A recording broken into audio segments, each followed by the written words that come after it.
Most of you aren't subscribed. Make sure to subscribe, as it helps out the channel.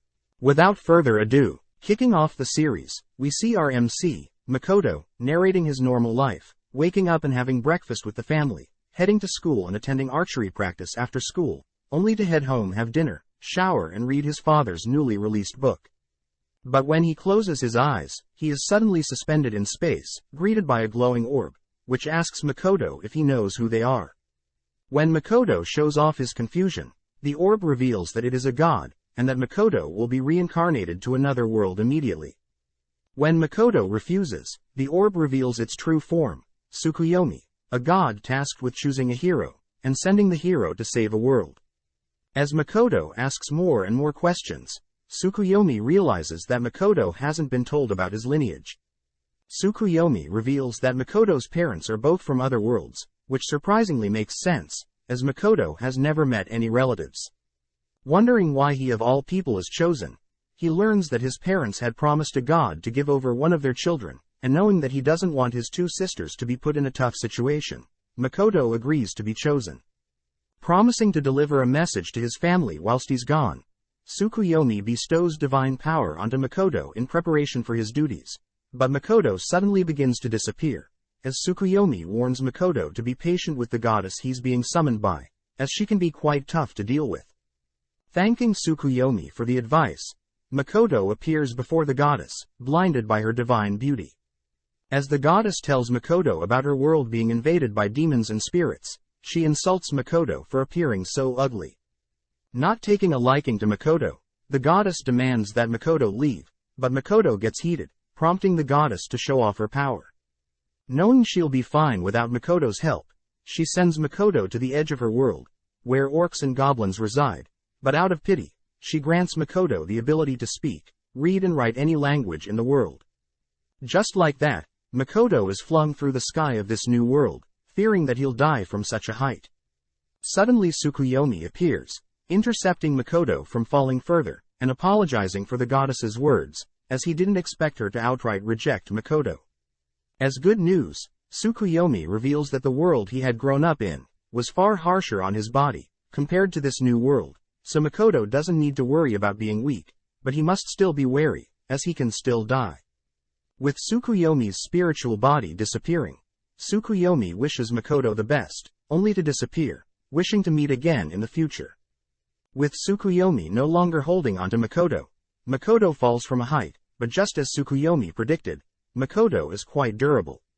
Since Makoto has nowhere to go, he begins wandering around for 3 days, unable to find any humans, animals or food. As night falls, Makoto begins to feel lonely, crying out for anyone, only to hear cries for help in the distance. Focusing in on the sound, Makoto darts in the direction of the sound, seeing a pig girl and a two-headed dog about to devour the girl. Dashing at the creature, Makoto gives the dog a light kick, but unknowingly his kick tears off one of the dog's heads, killing it due to blood loss. Stopping the girl from running away from fear, Makoto introduces himself, showing the girl that he's not scary. As they chat, Makoto learns that he is currently in the wastelands, where no humans reside, and that the girl's name is Emma, a Highland orc. Wondering if he can visit Emma's village, Emma reveals that she can't return home, as she's been nominated as a sacrifice. Apparently, her village has been plagued with fog, so her village has been offering sacrifices to Shen, as a means to stop the fog from interfering with their crops' need for sunlight. Thanking Makoto for saving her, Emma brings Makoto to a place where he can finally eat. Sharing the table with some boars, they both reveal how they heard humans are terrible people, but think Makoto is a demi-human, as he is so ugly. Seeing Emma levitating some bowls, Makoto wonders what she is doing, to which she replies she is using simple transportation magic. Curious if he can learn magic, he asks Emma to show him a spell, where she begins channeling a spell, conjuring a fire in her hand. Going after her, Makoto shockingly mimics the fire spell, only to be instructed by Emma to imagine the fire as a ball, which causes Makoto to shoot the fire into a nearby wall. Amazed at how fast Makoto learned the spell, Emma asks about Makoto's level, bringing out a scroll, as a crowd gathers, believing Makoto is at least level 100. Upon touching the scroll, Emma announces Makoto is level 1, offering to teach him more magic, to cheer him up. The next morning, Emma wakes up, spotting a letter that Makoto had left behind. With the spells and equipment he had acquired yesterday, Makoto has set out to deal with this Shen creature, demanding sacrifices. Knowing he should at least warm up, Makoto is able to cast a fire spell without incantation. On top of that, by reshaping the spell in his head, Makoto is able to create a bow and arrow, firing off a single arrow that hits a target, exploding upon impact.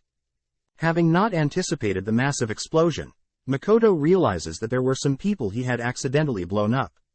As they talk to Makoto, he realizes that they are clearly bad guys, who feel sorry for Makoto, as he's destroyed Shen's property. As the bad guys perish, a red smoke begins to encase Makoto, who believes that Shen is meant to be a massive clam, like in the stories he's read, but here Shen is a dragon. Immediately dashing at Makoto, Makoto is barely able to dodge the dragon's movements, as the red mist is obscuring his vision.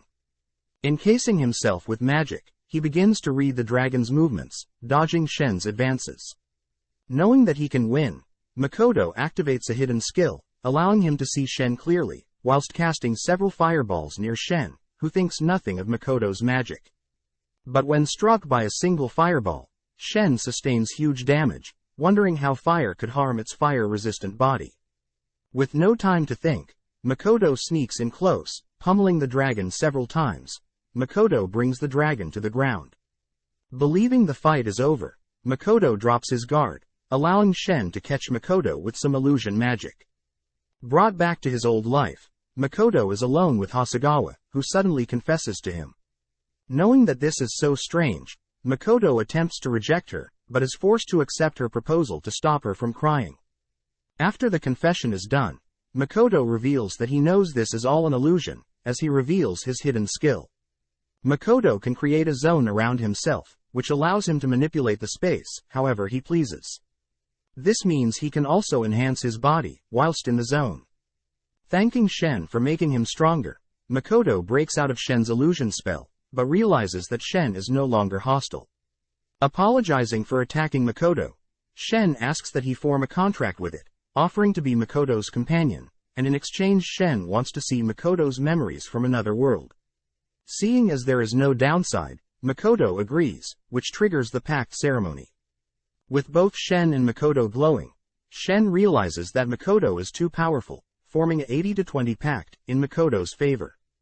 Out of nowhere, Shen suddenly transforms into a gorgeous woman. Now in front of the newly transformed Shen, Makoto is kinda sad, as he wanted to soar through the sky, with Shen's dragon form, as it makes travel way faster. Shen reveals that since the pact between them is 80-20, in Makoto's favor, the weaker one normally is forced to take the form of the more dominant one, hence why Shen is now a human. Either way, Shen is fine with being a human, as whilst she had trapped Makoto in her illusion, she had taken a liking to Makoto's memories involving samurais from the Edo period. Realizing that Shen has taken a liking to his historical dramas in his memory, Makoto asks that Shen at least change her outfit, but Shen has no problem with Makoto admiring her beauty. Changing topics, Shen gets serious, creating a gate and revealing that she is in charge of a demi-plane in space, housing different demi-humans. Skeptical at first, Makoto soon realizes that this mysterious plane is massive, wanting to know more about this place. Shen thinks for a bit, but realizes this place was supposed to be a space of complete darkness, but has somehow changed since last checking. Approaching a persimmon tree, Makoto and Shen munch on some delectable fruit, all whilst Makoto spots several plants that he recognizes. Activating his skill, Makoto expands his zone, scanning the area in the zone, only to realize that this place is huge. Wondering about the endpoints of this demi-plane, Makoto learns that things can only enter and exit this area through Shen's mist, so the gods may be unable to directly interfere with this demi-plane. Wondering if they could create a village in this town, Makoto asks Shen if she was terrorizing the Highland orcs, learning that she had nothing to do with it. Knowing that they should clear things up, they head out of Shen's mist, only to spot Emma frantically running towards them. Barely with any breath, she asks Makoto not to fight Shen, but Shen butts in, introducing herself. Teasing Makoto for attacking a woman, Shen surprises Emma, who wonders why the invincible dragon Shen is a human. Filling Emma in on their battle, Shen states that Makoto and her have formed a pact, where Makoto is the dominant partner. As some proof, Shen passes Emma some of her scales that fell off during her battle with Makoto, but when Emma still doesn't believe her, Shen releases her dragon aura, scaring Emma to sleep. As the three return to Emma's village, we see all the villagers dancing and celebrating the good news. As Emma serves Makoto some food, he asks for Shen's whereabouts, learning that she must have gotten too drunk and is fast asleep. Showing her gratitude, Emma officially thanks Makoto for clearing up the misunderstanding with the sacrifices, but also saving her life. Shy about compliments, Makoto states that it was actually Emma that taught him about magic, and that Emma shouldn't feel indebted to him. Zooming out, we see Shen and a orc villager watching Makoto and Emma chat, with Shen noting how strange Makoto is, revealing that he had saved this village, avenging all those that were sacrificed before Emma, without a reason. Wanting to thank Makoto himself, the villager is offered by Shen to come stay in her demi-plane. The next day, Makoto sees every single orc in the village packed up and ready to move to Shen's demi-plane. Demanding to know what Shen did overnight, Shen reveals that it was because of their contract that magically gave life to her demi-plane.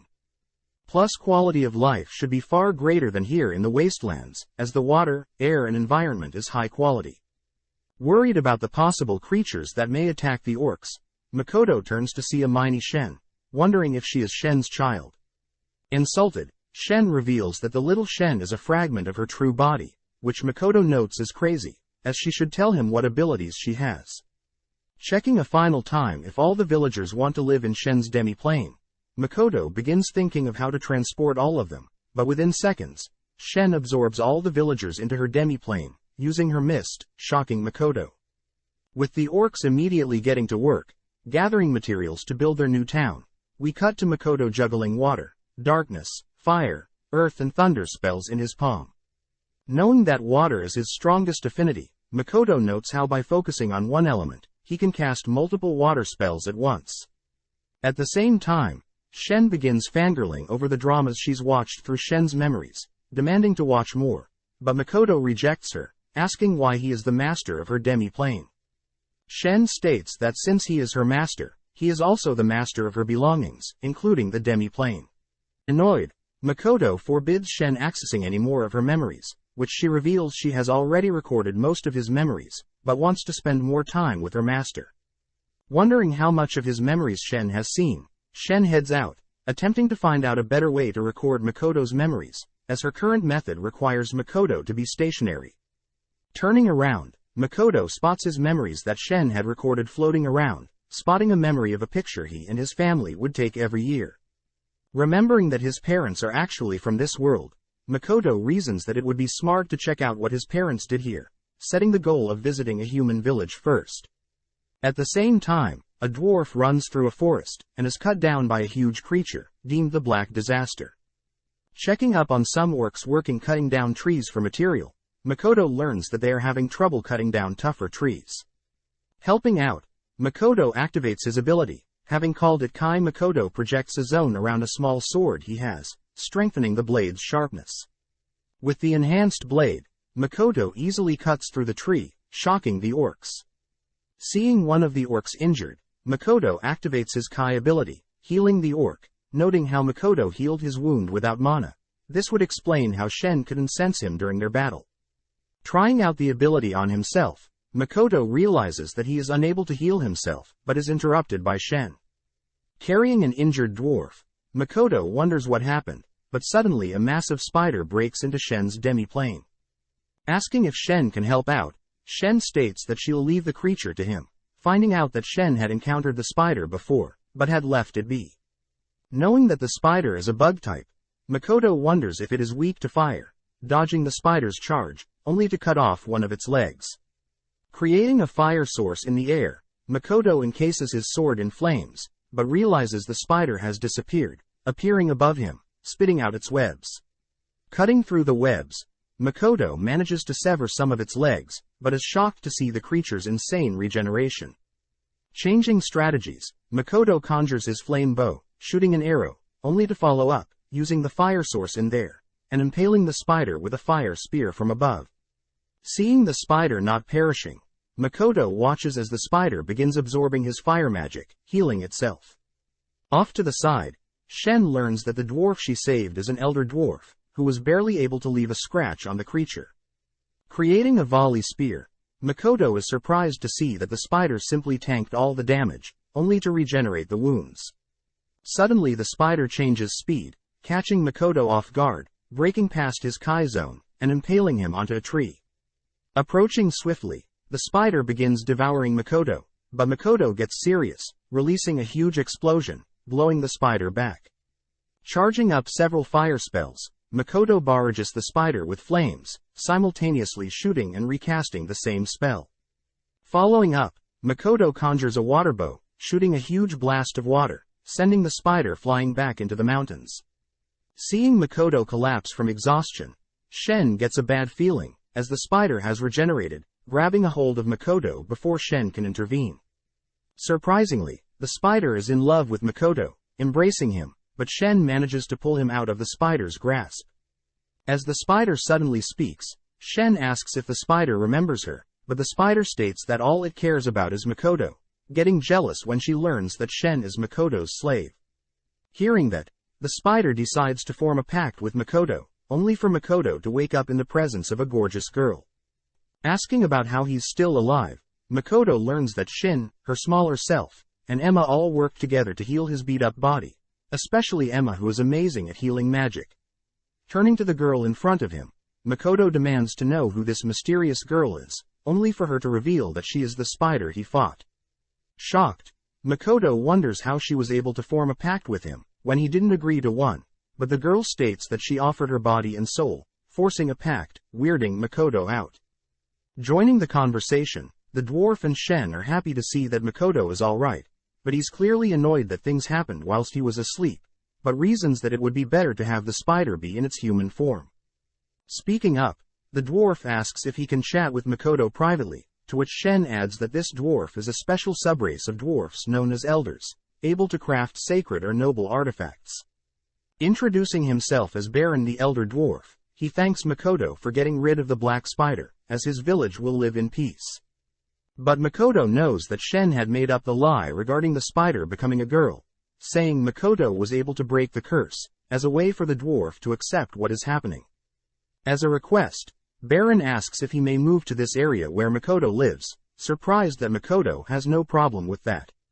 But Shen butts in, demanding that Baron and his village must plan out the town, provide armaments and pay tax for using the land.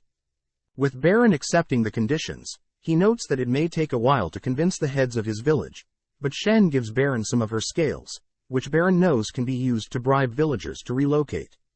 Wanting to find out what his parents had accomplished in this world, Makoto has been traveling every day by foot, as a means to find civilization.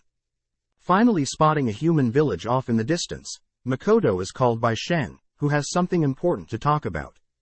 With both Shen and the spider girl there, they both demand to be named by Makoto, as their old names are boring. Thinking of boring names, the girls get annoyed, refusing to accept such ugly names, even fighting for who will get named by Makoto first. With Shen pushing the spider girl over, Shen asks Makoto to give her a name, growing anxious that Makoto can't think of one. Pondering for a bit, Makoto settles on Tomo, inspired by the most feared female samurai in history. Suddenly Tomo begins to glow, stating that when a servant is named by their master, they'll receive a strength boost, but Tomo also mentions how different names will give different boosts. Nonetheless, Tomo likes the name Makoto has given her, prompting the spider girl to ask for a name as well. Asking the spider girl if she prefers to be named something, she states that she'll humbly accept any name from Makoto, her self-proclaimed husband. Thinking for a bit, Makoto decides to give her the name Mio, representing her new life as a human, along with his preferred element, water. Seeing Makoto put so much thought into naming her, Mio can't help but fall deeper in love with Makoto, but he states that it isn't that deep. A little time later, Tomo and Mio had set up a ceremony, welcoming all the new species sharing that land, whilst also introducing their new names. Letting the crowd decide, everyone agrees to call Makoto, young master, with Makoto forced to accept that title. Taking a chance to greet the new species personally, Makoto chats with the leader of the elders in the dwarf village, In disbelief that Makoto, a human, is able to command Mio and Tomoe, such powerful creatures, Eld wonders if Makoto is being instructed by a god, which makes Makoto think of the goddess that turned him away, growing more and more angry with every thought of the goddess. Seeing Makoto dislike the goddess, Eld gets happy, revealing that he and his village personally disagree with the gods themselves. Next, Tomo introduces her followers, the 1001st lizards, creatures with affinity of water and air, and all don beautiful blue-green scales. But Makoto asks that Tomo should have told him she has followers, which she adds that there will be too many to go through. Up next, Mio introduces her followers, the Alk, creatures that can regenerate just like Mio. Seeing her followers so quiet, Mio threatens to eat them if they don't serve Makoto properly, prompting them to introduce themselves. Wrapping up the ceremony, Makoto asks that Mio and Tomo fill in Eld on the rules for living here, asking that the girls are free to choose where they'll be living, and that they should keep the bickering to a minimum. Rushing off, Makoto's curiosity of the human village overcomes him, spotting a blonde girl in the distance. As he approaches, the girl suddenly points in his direction, running off whilst crying out that there is a monster. Turning around, Makoto notes how it is just him, brushing it off as a coincidence. As he approaches the village gates, he spots a huge crowd of humans, demanding that Makoto, a monster, not come near their village. As the villagers scare Makoto away, he realizes that the goddess had given him the ability to interact with all creatures, but humans. Depressed, Emma, Shen and Mio have a chat with Makoto, revealing that the language of the humans are called Common, being the most common language known, and that all three of them can speak it. Cheering Makoto up, the girls state that Makoto's appearance is the issue, which Makoto doesn't appreciate, as he knows he's not the best looking. Clearing things up, the girl states that it's not his looks, but his mana that is the issue, as it's pouring out of him, making him appear as if he were a creature with the strength of 5 demon lords combined. Trying to suppress his mana, Makoto only manages to remove a little bit, switching up plans, as he'll first have to learn the common language, but also get a mask, as the humans already know what he looks like. With 1 week passing, Makoto is finally able to read and write the common language. The week after, Makoto is gifted a ring by the dwarves, meant to drain a creature's mana until death, but upon putting it on, the ring breaks, being too weak for Makoto. A month passes and Ms. is helping Makoto with pronunciation, but Makoto notes how magically writing what he needs may be more useful. Interrupted, the dwarves show Makoto their new ring, Dropnir, able to not only absorb, but compress his mana, glowing red when it's reached its limit and should be removed. Ready to head to the village, they use the excuse of transferring goods as merchants to get into the village, but at the same time, a mysterious girl looks over them. Passing through the market area, they eventually wound up visiting the Zetsuya Adventures Guild, but get suspicious looks from the receptionist. Luckily, Mio and Tomo convince the receptionist otherwise, allowing Makoto to write out his speech without suspicion. The receptionist states that upon registering, every adventure starts at rank E, but there are special quests with high danger, but the rewards will be huge, allowing for possible rank ups. Assuming Makoto is part of the Merchants Guild, Makoto is forced to lie to the receptionist, checking out the various quests. Learning that the highest ranking adventure in town is Mills Ace, rank SS and level 444. Turning around, Makoto sees Mio and Tomo measuring their levels, with both of them maxing out level 400 scrolls. Trying out a level 1600 scroll, we learn that Tomo is level 1320, whilst Mio is level 1500. Refusing to accept Mio as a higher level, Tomo demands to be remeasured, but the receptionist states that Mio and her are both the strongest ever known adventurers. Receiving her adventurer's card, Tomo learns that after her and Mio is the adventurer Sophie Bulga the Dragon Slayer, having a level of 920, and achieving the feat of slaying a Lancer dragon, someone that Tomo apparently knew. Off to the side, Makoto measures his level, sad to see that he's still level 1, placed in rank E. With evening arriving, the three visit an inn, asking for 2 rooms, only to be shocked at the expensive price, being 6 gold per night. Flashing her high rank, Tomo smashes a hole in the ground, threatening the inn's receptionist, which makes him lower the price to only 2 gold. Able to rest for a bit, without his disguise, Makoto notes how the prices in the village are way too expensive, and that the villagers are acting suspicious. Setting out to grab some food, Makoto has Tomo guard their carriage of goods, as he along with the girls know that they are being targeted, as their merchant title is drawing in attention. That night, Tomo is alerted by some attackers, all whilst Mio and Makoto's date is interrupted by a little girl. Wondering what a little girl is doing out at night all alone, Makoto realizes that something is off, asking that Mio talk to the girl. Unexpectedly, Mio puts on a terrifying glare, threatening the girl to leave them alone. Calling Mio back, Makoto scolds Mio for scaring the little girl, but Mio states that she simply wants to be alone with Makoto. Seeing Mio and Makoto arguing, the little girl can't help but giggle, making Makoto more comfortable with asking the girl her reason for being here. With the girl clinging to Makoto, Makoto reasons it would be best to head back to their inn for now. Whilst this is happening, a mysterious man watches from afar, disappearing into an alleyway. Returning to the room, the little girl begins talking about how she and her older sister were traveling together. When they entered the village, her older sister had started looking for work, but had suddenly disappeared. Makoto learns that the older sister has been gone for 1 month now, and since the little girl doesn't have any money, she has been kicked out of the place she has been staying in. As the little girl begins to break down, both Makoto and Mio suspect that her older sister is in some sort of trouble. Cutting to the carriage the gang had brought, we see several ninjas approaching the carriage, only to hear Tomo's voice from behind them. Demanding to know who they're, Tomo is forced to dodge the ninjas' advances, kicking one lightly, but even with her holding back, her strength is insane. Evading two of the Tomo begins to feel bad as she is moving too fast and way too strong for her opponents. With all but one defeated, she spots the last one attempting to flee, easily catching up and knocking them out, as she plans to interrogate them later.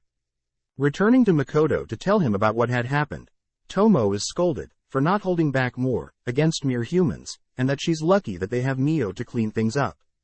Unwrapping the sole survivor, Tomo learns that there were female amongst the attackers, which makes Makoto scold her more for not considering these things. But realizing that the little girl is here, Makoto refrains from punishing Tomo. Finally revealing her name as Rinin, Tomo learns of Rinin's tragic past, but Rinin is more amazed that Makoto is not a mute, but he still can't speak to other humans. Since it's getting late, Makoto asks that Rinin eat food they had brought for Tomo, and take Tomo's bed for the night, as punishment for Tomo. Happy to be given such luxuries, Rinin accidentally calls Makoto Big Brother, only to apologize, but Makoto says Rinin can call him whatever she feels comfortable with. Before she leaves, Rinin gives Makoto a sketch of her sister, which Makoto, upon seeing, recognizes something. As Rinin leaves the room, she for some reason looks guilty. As Mio returns from eating up the corpses in the crime scene, she enters the room, only to see Makoto with a serious look, checking the memories of their captive. Upon seeing Mio, Makoto changes his tone, thanking Mio for taking care of the corpses. Having looked through the captive's memories, Makoto finds out the attackers were all at the guild when they had first visited, suspecting that they must be linked to Rinin and her missing sister. Having a rough idea of where the perpetrators are, Makoto asks that Mio and Tomo head out immediately, giving them the serious look from before. Knowing that their master is serious, the girls listen to Makoto's instructions, heading out immediately. Thanking the girls for not questioning his motive, Makoto thinks about how the sketch of Rinin's older sister deeply resembles Hasegawa from his previous life, and he may not be able to hold back if he found out something bad happened to her look-alike. As Mio and Tomo walk through the streets, they chat about how Makoto is oddly serious about finding Rinin's sister, making Mio wonder if Rinin's sister is an acquaintance of Makoto. But Tomo shoots this thought down, revealing that she would know, as she's seen all of Makoto's memories, making Mio so jealous. Seeing as the sun is about to rise, they reason that they should complete the mission and hurry back. Taking Rinin out to help with some exchanges, Makoto tells Rinin that they'll help find her sister, but is surprised that Rinin can drive a wagon. Suddenly Rinin thinks of her sister, revealing to us that her sister had decided to become an adventurer in this town, but since everything was so expensive, she had to work to repay things. Unfortunately, her older sister had been badly injured, unable to pay off her debt before collapsing suddenly. Rinin was instructed by her big sis to get out of this town, and leave no matter what, but sadly was caught by an adventurer when she tried to leave. As we zoom into an underground cellar, we see Rinin's older sister, lying on the floor, with no energy. She reveals how her family has been adventurers for generations, but in the past, one of her ancestors had lost a valuable short sword, the family's treasure, during a battle with a monster. In order to return her family's honor, Rinnan's older sis had planned to earn back the honor, but is currently mentally and physically incapable of such a thing. As Rinnan's sis hears some talking, she looks up to see Mio and Tomo, who reason that she must have been used in some human magic experiments. With Mio healing Rinnan's sis, they leave the room, having to melt away the wall to bypass the locked door. As the three walk down the hallway of their location, they are stopped by Mills Ace, the strongest adventurer. Back with Makoto, he and Rinnan have just finished up their errands, but Rinnan looks more and more freaked out, even screaming out of nowhere. Having returned to the inn, Rinnan suddenly runs off, but Makoto allows her to leave, knowing that others are ordering her around. Activating his Kai ability, Makoto tracks Rinnan's whereabouts, seeing Rinnan talking to a man. When Rinnan tells the man about Makoto's carriage being attacked last night, the man reveals that it was his doing, asking if Rinnan has any more information. Rinnan states that the fruits that Makoto brought from his village sold for a lot of money, prompting the man to order Rinnan to steal the money, as a means to pay off her and her sister's debt. As Rinnan leaves to steal Makoto's money, Makoto thinks about how corrupt this village is. Cutting to the girls, we learn that Rinnan's sister's name is Toa, and Mills was the one that had her locked up. On top of that, Mills is the mastermind behind this corrupt town, having the man that just spoke with Rinnan and his lackeys do the dirty work, whilst he swoops in and plays the fake hero. One of Mills' men suddenly realizes that Mio and Tomo are the new adventurers over level 1000, but Mills accused them of faking their levels. Additionally, Mills talks about a mysterious creature with outrageous mana visiting their town not recently, threatening to have Mio and Tomo face that creature. But Mio and Tomo know that the creature they are talking about is Makoto. With a smug look, Mills offers Mio and Tomo a job in his corrupt faction, but the girls decline. Wondering why the girls would turn down such a thing, Mills insults Makoto, but this triggers the girls, as they both throw a single punch in Mills' direction, but Mills reveals an almighty shield, the clay Aegis, nullifying the girls' punches. Cutting to Rinnan, we see her guilty of lying to Makoto, wondering if she should even steal from Makoto. Back with girls, we see them now fired up. Tomo takes the first strike, easily blasting through the clay Aegis, blowing Mills' men away, along with landing a direct hit on Mills. As Mio walks after Tomo's decimation, she stops in front of Mills, slapping him silly, before carrying on. Tomo is then seen walking up on the man that has been manipulating Rinnan, trapping him in her illusion, only for the two to blow open the building, sending Mills flying away for good. As Tomo and Mio fight over who had slaughtered more people, we see Rinnan finally reunited with Toa, who Makoto notes is an exact copy of Hasegawa, except for the hair color. As Rinnan and Toa take a nap, Makoto ties up Mio and Tomo, flinging them out of the town with his bow, as punishment for destroying the village and losing control. With the village all destroyed, the gang along with Rinnan, Toa and some other captives by Mills, all decide to head to the village, Sieg. Arriving at the closest adventurers guild, one of the men that tagged along tells the receptionist about how their previous village was decimated by mysterious monsters. Whilst this happens, Makoto thinks about how Tomo had used some of her mind manipulation magic on everyone except Rinnan, and Toa's memory in the previous village had been altered to believe monsters destroyed their village. With the receptionist wondering if the monsters still exist, she's introduced to Mio and Tomo, who she doesn't believe is actually over level 1000. Makoto states that they've already registered with the previous guild, but the receptionist says their data must have been lost when the village was decimated, and they'll have to re-register. Hearing this, Makoto speaks with Tomo privately, who is worried Makoto is still angry about her fighting with Mio. Instead, Makoto tells her about knight errantry, a samurai who trained and honed their skills until a deadly degree. Hearing this, Tomo wonders if she was like that samurai, she'll not only surpass Mio, but also gain the praise of Makoto. Making up her mind, Tomo asks that she begin training on her own, which Makoto allows, having expected her to take the bait. As Tomo runs off to train, Mio thinks about how she will be able to spend time with Makoto, but we zoom out to see that the others are along for the ride. As the gang continue their travels, to Sieg, by carriage through a forest, Rinnan notices Mio mad at first, but is able to cheer Mio up, by complimenting her and Makoto's relationship. Suddenly, Makoto erects his Kai barrier, spotting several bugs up ahead, asking Mio to deal with them. Mio immediately accepts, facing the creatures. With a single swing of her fan, she kills all the bugs, impressing everyone. Asking that they continue down the forest, Toa interrupts, asking to be able to collect the bug's corpse, as they are quite rare material. Knowing that this will only be a waste of time, Makoto is suddenly distracted by Toa's body, giving in to her request, but this makes Rinin and Mio glare at Makoto. Collecting the bug's eyes, the gang continue on their path, setting up camp and resting when it's dark, riding when the sun's out, and battling through and collecting the material from monsters in the forest. With so much raw material collected, Makoto is reminded that he had created a trading company for goods, calling it the Kuzunoa Trading Company. Suddenly the gang encounters creatures with ruby eyes, quite a rare species. Asking that Mio deal with them, Mio gets annoyed that the others are asking her to kill the creatures, but not damage their eyes, head or wings.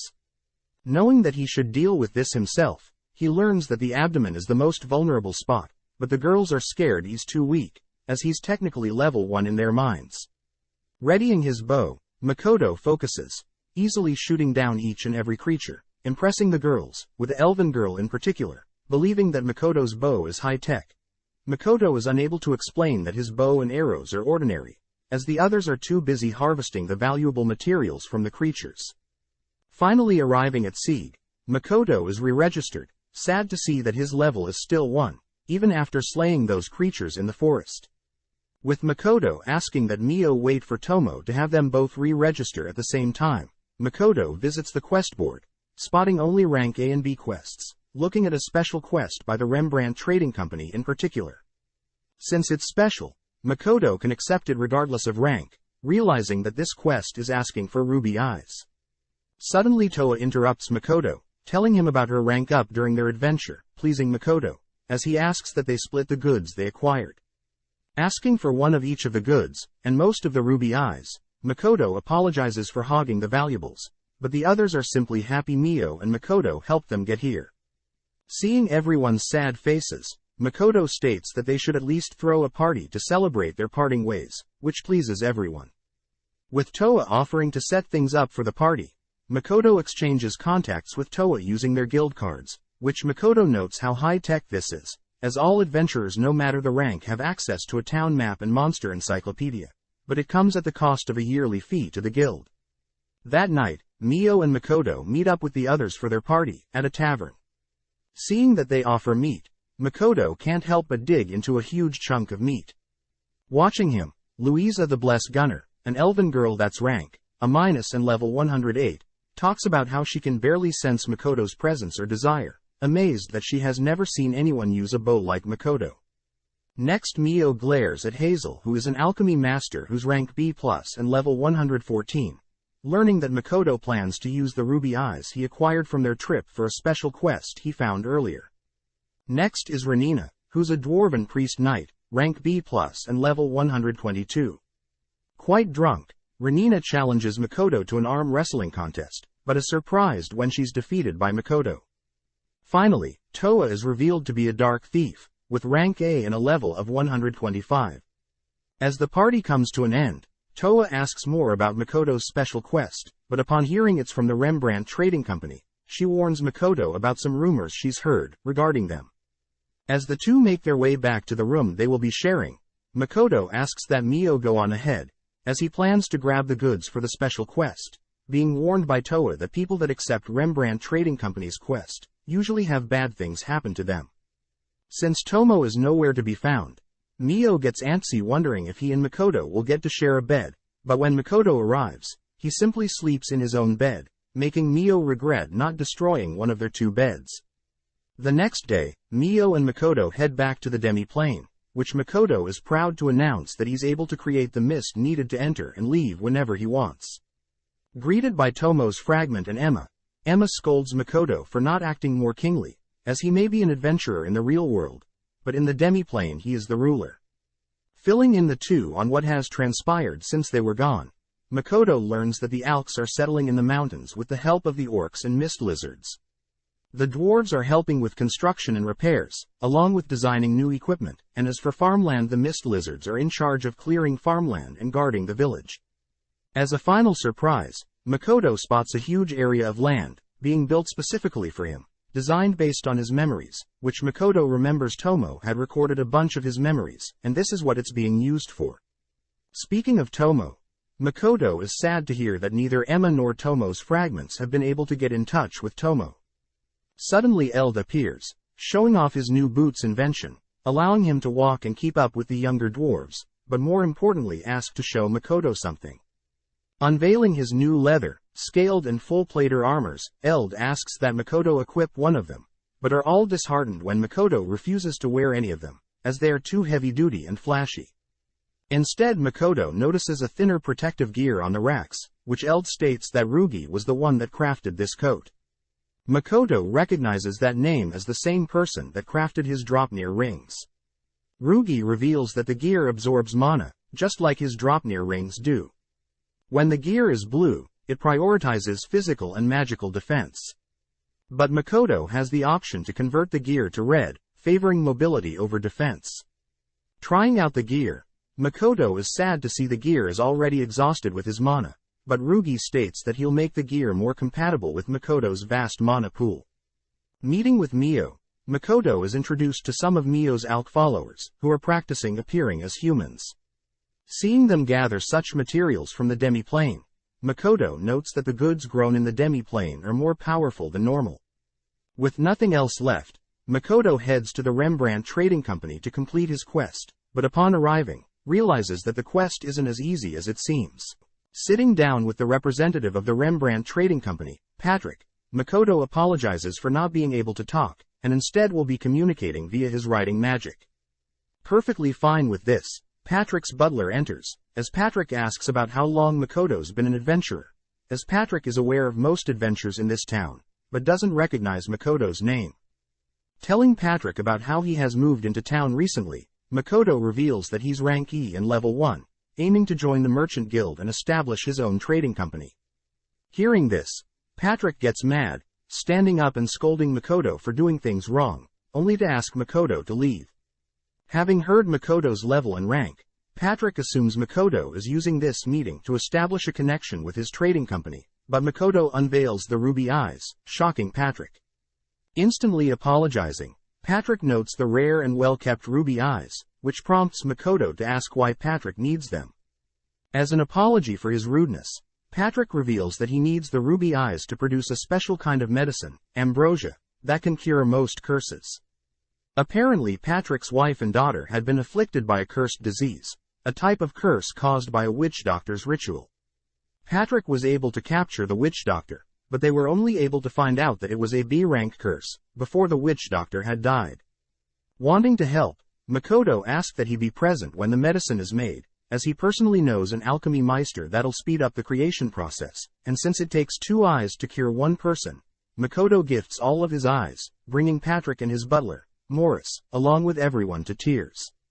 Seeing every butler and maid act like family around Patrick, Makoto realizes he should give them some space, as Patrick gives him a receipt along with the time in which the medicine will be made. Heading to join the Merchant Guild, Makoto learns from the receptionist that there is a test to joining that can be taken anytime, involving a written test based of a guild manual, and upon completing the written part, Makoto will be required to take the physical test, asked to supply random goods such as empty bottles or even wolf fangs. If he passes both, he'll have to deposit a huge sum of money as proof of economic strength, but if he fails, he'll have to wait half a year before taking it again. Asking to buy the manual, the receptionist recommends just borrowing someone else's as it is quite expensive, but Makoto reasons a personal copy would be best.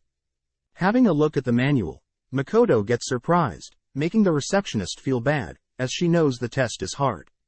Surprisingly, Makoto asks to sit the test immediately, shocking the receptionist. Brought to a room, Makoto notes how he has memorized most things already. As this happens, the examiner enters, taking Makoto's manual, whilst handing him his test and starting a timer. Looking through the test, Makoto immediately gets to work, speeding through the test, as the questions are on par with kindergarten questions in his previous world. Surprising the examiner, Makoto wonders how educated this world truly is, but has no time to ponder as he's asked to pick a rank for his physical test. Unfortunately, picking rank A, Makoto is asked to retrieve 4 highly rare items, or items on par with their values. Unfortunately, Makoto must be at least level 50 to take on rank A quest, meaning Toa, the elf, the dwarf and the chemist he came to town with are actually quite strong, as they are all level 100 and above. Pulling out some items that he was given before he and the gang departed, the examiner is shocked to learn that Makoto has such connections, immediately welcoming him into the Merchants Guild. Congratulating Makoto, the receptionist asks Makoto to return tomorrow to pick up his guild's card, sending him on his way. In the meantime, we cut to Tomo, who is seen training hard to become a knight-errantry, slaying countless creatures, even bringing a crab back to the demiplane. With all the town's folks helping to boil the crab, Tomo slices up the crab, only to devour the plump meat with the villagers. Suddenly, Tomo gets word that Mio is looking through Makoto's memories, scared that Mio will see the historical dramas she hasn't seen yet, and eat them. Tomo rushes back to Makoto's house. Upon entering, is welcomed by Emma, who had fed Tomo false information about Mio, knowing that Tomo will show up. Instead, Mio is translating Makoto's memories, which was Tomo's job before she disappeared, and as a threat Emma states that she won't tell Makoto that Tomo had returned to the demi-plane, as long as she does her job. As Emma leaves, Tomo commends Emma's craftiness, as she thinks of ways to procrastinate. As Tomo and Mio catch up, Mio asks that Tomo stop distracting her, and that Tomo should report to Makoto on her return. Cutting to Makoto, we see him entering a bar, unsure what to order as a drink, and blindly ordering one. As he waits, he hears other adventurers talk about how a powerful Gain crab had scared away red bee swarms from a nearby forest. Unsure what creatures they are talking about, Makoto is finally served a yellow drink, wondering if it could be lemon, but all whilst this is happening, 2 people watch him. Taking a sip, Makoto is sad to learn the drink is banana-flavored, and not even that strong in flavor, which makes him miss the demi-plane's fruit. Following Tomo's fragment, she is seen sneaking some fruit, only for Makoto to appear through some mist, teasing her for stealing. As they both munch on some fruit, Makoto learns that the weather in the demi-plane has been all over the place, reducing the amount of fruit produced. Wondering what the cause could be, Makoto asks about the illusionary city he's asked his followers to work on, but Tomo's fragment admits that she doesn't know what Makoto is asking for, regarding the illusionary city. Happy to explain, Makoto states that selling fruit and equipment to the outside world may not work well, as people may not value the items, or there could be conflict as people may suspect something, with Makoto always having such powerful items. Instead, Makoto wants to have adventurers wander through a mist and into the demi-plane, gifting these adventurers with some free items, only to send them away. This way these adventurers will spread the news of this mystery town, and the rare items, allowing Makoto to more easily sell and integrate items in the demi-plane into the real world. Suddenly, Makoto is called telepathically by Tomo, who asks Makoto to come to her location, as Mio is going rogue. As Makoto rushes back to his house, he's unsurprised to see Mio demanding Tomo continue recording Tomo's memories. When Tomo refuses, Mio threatens to eat Makoto's memories with historical dramas. Asking to be caught up, Makoto learns that Mio was working on translating his memories, but had seen something in the memories, but couldn't see all of it, demanding Tomo to produce the remaining memory. Stepping in, Makoto tries to break them up, but they simply continue bickering, annoying Makoto. Raising his voice, Makoto calms both of them down. Makoto scolds Tomo for not reporting to him, learning that she had secretly returned and ate crab. Asking Mio about the mess, Mio states that she simply wants to continue viewing certain parts of Makoto's memories, showing him the memories. Shocked, Makoto states that these memories are of anime and cartoon shows he was forced to watch, but approves Mio's request, as he plans to have a long chat with Tomo. Returning to town, Makoto states that he plans to sleep here, as he has to wake up early tomorrow. Seeing Mio and Tomo occupy one bed each, Makoto states that the master should at least have a bed, but Tomo and Mio have other plans, wanting to share a bed with Makoto. Seeing this, Makoto reasons it would be best to just sleep on the chair, as Mio and Tomo have already fallen asleep. As the next day comes, Makoto meets up with Hazel, who's just happy to get a chance to witness the creation of such valuable goods. In the meantime, the two mysterious people watching Makoto in the bar, following Hazel and Makoto, stating that they'll stop Patrick from having his way. Cutting to a mysterious location, we see Morris and Patrick, torturing the witch doctor that had cursed Patrick's family. Telling Hazel about how he'll be helping out his special quest involving the Rembrandt Trading Company, Makoto apologizes, realizing that Hazel is afraid he may mess things up and make an enemy of a very influential company. Just then, Patrick and Morris enter, telling the two that all preparations are done. Taken to a lab by Morris, Hazel quickly checks the materials, as he quickly double-checks with Morris, who too knows how to make ambrosia. Apparently special medicinal liquids need to be extracted from the ruby eyes, but apart from that it's a pretty simple process, which Makoto is shocked, expecting it to take several days.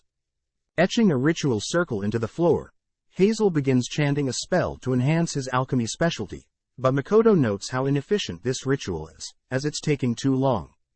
Using his Kai ability, Makoto secretly speeds up the ritual, allowing them to begin extracting the medicine from the ruby eyes.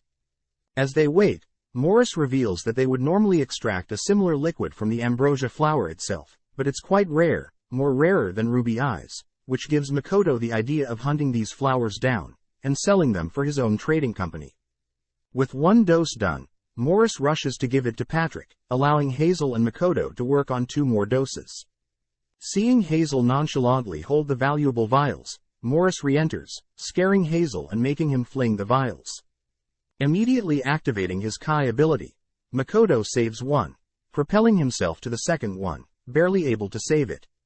Morris apologizes for scaring them, but asks that they come speak with Patrick immediately. Meeting Patrick, they are shocked to see Patrick heavily wounded, revealed to be attacked by his wife, when he tried to administer the medicine. Patrick states that this is the first time she's acted like this, which makes Hazel think that the cursed disease must be causing his wife to purposely fight against taking the antidote. Wondering if it's even possible, Hazel states that if it's a level 8 curse and above, it's perfectly reasonable, which only makes Patrick despair further. Patrick reveals his wife has started hating the sun and begun rampaging more often, losing hair, turning frail, and eyes have become red, scaring him as she doesn't even resemble a human. Wanting to help out, Makoto asks to be taken to her, as he will restrain her and administer the medicine. Not wanting Makoto to get hurt, Patrick says that neither Morris nor the guards could restrain her, but Makoto exudes his confident aura, making Patrick, Hazel and Morris believe in him. Entering one of Patrick's rooms, Makoto takes a sample of blood found on the floor, using it to possibly lure out Patrick's wife. Asking everyone to stay back until he's restrained her, Makoto slowly approaches Patrick's wife's room, but is surprised when she smashes through the door, pouncing and swinging at Makoto, only to retreat and stand guard. Reminded of his sisters, Makoto remembers how his sister used to perform judo moves on him, copying such moves, to lock Patrick's wife in an armbar, immobilizing her. Calling for Patrick to administer the medicine, Patrick allows his wife to bite him, giving him the opening to feed her the medicine, instantly restoring his wife, Lisa, back to her human form. Up next, Makoto heads into Patrick's first daughter's room, realizing that it's dark, immediately activating his Kai ability, so as to not underestimate the cursed daughter. Locating her, Patrick is able to heal her daughter, leaving only the second daughter. Finally entering the second daughter's rooms, Makoto is surprised to hear the girl talk, but takes the opportunity to hold her down, officially healing Patrick's entire family. Thanking Hazel for the help, Makoto takes off first, as Hazel stays to continue to produce some spare medicine. Outside, Makoto spots Mio and Tomo, who he knows both just want to re-register at the guild. Before Mio can ask Makoto a question, one of the people that have been following Makoto encases the three in fire, but Makoto is able to escape the fire trap. With the two stalkers impressed with Makoto's movements, they are shocked to see Mio and Tomo unscathed, as they both wanted to gauge the strength of the fire spell, stating how it's laughable when compared to Makoto's. Out of nowhere, other strangers appear, numbering more than 20. With a smug grin, the leader of the pack offers to pay the girls to join their side, which Mio agrees to, as Makoto had telepathically asked her to sit out, afraid Mio and Tomo will fight over who defeated more, and destroy the town again. Now surrounded, Tomo gets fired up, but is instructed by Makoto to not kill anyone. With the strangers charging them, Tomo and Makoto take it slow, simply dodging and evading their advances, but after a while Tomo goes wild, using the back of her sword, as to not mortally wound anyone. With only the two stalkers left, they realize that they are in trouble, asking Mio for assistance, but Mio glares at them, as she doesn't want to speak to weak people like them. Suddenly one of two begin chanting a teleportation spell, prompting Makoto to rush in, canceling the spell, but also accidentally knocking the person out. With no way out, the final man, Lime Latte, reveals himself as the strongest adventurer in this town, readying his sword, which Tomo notes is a fine sword. With Lime approaching, Tomo easily disarms and destroys Lime's blade, tripping him, only to take her sword out to finish him off.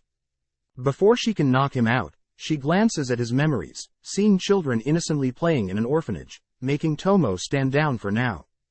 Crouching down, Makoto begins asking questions, asking why Lime had placed a killing curse on Patrick's family, but Lime states that he thought the curse was meant to only put them to sleep. Flashing back, Lime reveals that he was talking to a fellow adventurer several months back, learning that the Rembrandt Trading Company has caused many to lose their jobs or take risky ones that may cost them their lives. Mentioning how some adventures from an orphanage Lime is aware of, Lime's friend offers a suggestion, which Lime was unaware of, that led to the witch doctor's curse, but he was led to believe the curse was a sleeping curse. Asking Tomo to check his memories, Makoto confirms he's not lying, letting him go, but first Mio takes all of his gold, as payment for sitting out. Several days later, Lime is seen apologizing to Patrick, who out of respect for Makoto allows Lime to go without a heavy punishment. As a way to atone, Lime states that he'll stop being an adventurer. Later that day, Lime is seen sitting under a tree, greeting Tomo, surprised to hear that Tomo knows all about him. With nothing to hide, Lime reveals how he had always been supported by his orphanage, and as a result when he heard that adventurers from his orphanage were dying, he was mindlessly tricked into doing something horrible. Asking Tomo about Makoto, Tomo states that Makoto is quite mysterious, but changing topics, Tomo offers Lime a position to work for her, and in exchange she will protect the orphanage that he loves most. Knowing Tomo is more than capable, he accepts, prompting Tomo to gift him a new sword, a katana, along with a huge lump of gold coins. Following Patrick and Morris, we see Tomo listen into their conversation, as they discuss how they'll have to intervene if Makoto's trading company ever overtakes theirs, leading Tomo to wonder if Rembrandt's trading company is hiding something. With Makoto and the girls all returning to the demi-plane, they all sit down and enjoy a meal together, but Emma suddenly brings up some bad news. Asking Emma about the issue, our trio learn that the lizardmen and the orcs tasked with protecting the demi-plane have grown depressed, knowing that they'll never be able to defeat their masters. Mio wonders if they should let someone else train them, but Tomo asks Mio to use her head, as the followers may think their master may have abandoned them. Hearing Tomo insult her, Mio suggests she and Tomo exercise a bit, but Makoto orders them to not fight. Wondering how strong these lizardmen are, Makoto asks to visit them himself, asking Tomo to rally them, but she can't be bothered. On top of that, it seems Mio's ALK followers are all individually strong, not experiencing any dissatisfaction, and have even begun producing medicine and experimenting with alchemy. Erecting his Kai ability, Makoto listens to some orcs having lunch, overhearing them talk about how Mio and Tomo are undefeatable, only allowing the strongest to even land hits. But Makoto is worse, as no one can even come close to touching him when he's using his bow, but if you're somehow able to get close, he'll simply create a massive explosion, sending everyone back. As the orcs chat, they wonder if the lizardmen feel the same, as different races never get to see each other train. Feeling bad about going hard on the orcs, Makoto wonders what he should do, but is distracted by Mio, who has taken a liking to tomatoes. Pleased to hear that, Makoto suggested boiling them, or even dehydrating and soaking them in oil. As Tomo meets up with them, she reports that her lizardmen are experiencing similar things, unable to overcome their weakness. Hearing this, Makoto realizes that the orcs and lizardmen are not talking to each other, which Emma states that species keep their tactics confidential. Pondering for a bit, Makoto thinks about what would change if the orcs would use the lizards' fighting style or vice versa. But Emma doesn't understand, prompting Tomo to step in and ask Emma if she thinks that the orcs or lizardmen would grow stronger if they remain how they are. Just then, Tomo gets an idea, which Makoto makes her promise will not cause any casualties. Gathering all the orcs and lizard men, Tomo sets up a duel between the greatest warriors from each species, in a one-on-one duel. Calling out a representative from each side, Tomo's fragment announces Agaras, the representative for the Highland orcs, and from the Mist Lizards Liddy. With both courageous warriors taking the fight seriously, the duel begins, prompting Liddy to blast Agaras with a wind roar, only to pounce on Agaras. Remaining calm, Agaras conjures a shield, halting Liddy's advances. Now on the offense, Agaras smashes his axe into the ground, blowing Liddy back, but Liddy takes the chance to carve up Agaras with his wind roar, moving in for the finishing blow. But Agaras had wanted this, grabbing a hold of Liddy's tail, only to slam Liddy into the ground, ending the battle in Agaras' favor. Seeing it as now as the perfect opportunity, Tomo states that although both warriors put on a good show, they are completely hopeless when compared to Mio, Tomo or Makoto. Picking the crowd's brain, Tomo states that they may be weak compared to our trio, but this doesn't give them the excuse to continue to stay how they are. Therefore Tomo announces that every 7 days, every orc, lizard, dwarf and alk will be asked to participate in individual matches, with a rank assigned to each person. Hearing this, the crowd fears that they'll be revealing their tactics to other species, but Tomo scolds them, as hiding their secrets are the least of their worries, as by ridding themselves of their ego, and learning from others, is truly the only way to even come close to our trio's knowledge and power. With Makoto chiming in, he too states that growing, learning and competing with each other, will allow them all to become true warriors, naming the system the demi-plane rankings. Returning to town, Tomo and Mio once again compete to see who has the higher level, but unfortunately Mio remains the stronger one, with a level of 1500 and Tomo with a level of 1340. Seeing Makoto with the girls, the receptionist tells Makoto about how Lime, the rank 1 adventurer in town, had retired, and asks Makoto to find a suitable replacement. Thinking for a bit, Makoto says he knows a couple rank 100 adventurers, which Makoto then asks Tomo to train Toa's party, knowing Tomo is more than capable. As Makoto leaves, Tomo thinks about how Makoto's attitude when talking about Toa is serious, therefore Tomo deduces that Toa resembles someone in Makoto's past life. Knowing this, she reasons it would be best for her to train Toa and her party, and make them leave Makoto's life as fast as possible. Immediately brutally training Toa and the others, Tomo puts them through hell, tasking them with fighting huge beast creatures, but immediately Tomo is forced to step in trapping the creatures, as Toa's party are about to lose. Asking them individually, Tomo demands to know why Louisa, the elven archer and Toa the assassin decided to attack head-on, scolding them for being too reckless simply because they're high level. Next, Tomo questions Hazel on not using his earth and water magic, which surprises everyone, as he's only been able to use healing magic. Seeing as there is no other way, Tomo teaches them a strategy, asking Hazel to lay out a trap for the creatures, and Louisa to reposition herself, to shoot from afar. Releasing the trapped creatures, the party are shocked to see some of the creatures stuck, allowing Louisa to easily snipe them. But Tomo asks the party to be on guard, as there are more coming. Tomo instructs Renina the dwarf to tank the incoming swarm, allowing Toa to stealthily sneak in from behind and slay them. With this Tomo states that Hazel only needs to heal when needed, and cast water and earth spells to help with offense.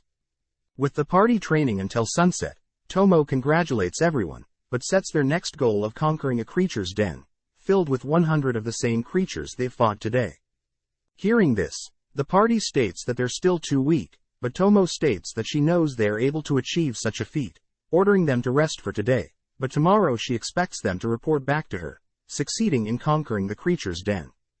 The next day, Tomo waits at the guild for Toa's party, learning that the den she had assigned is actually quite impossible for Toa's party.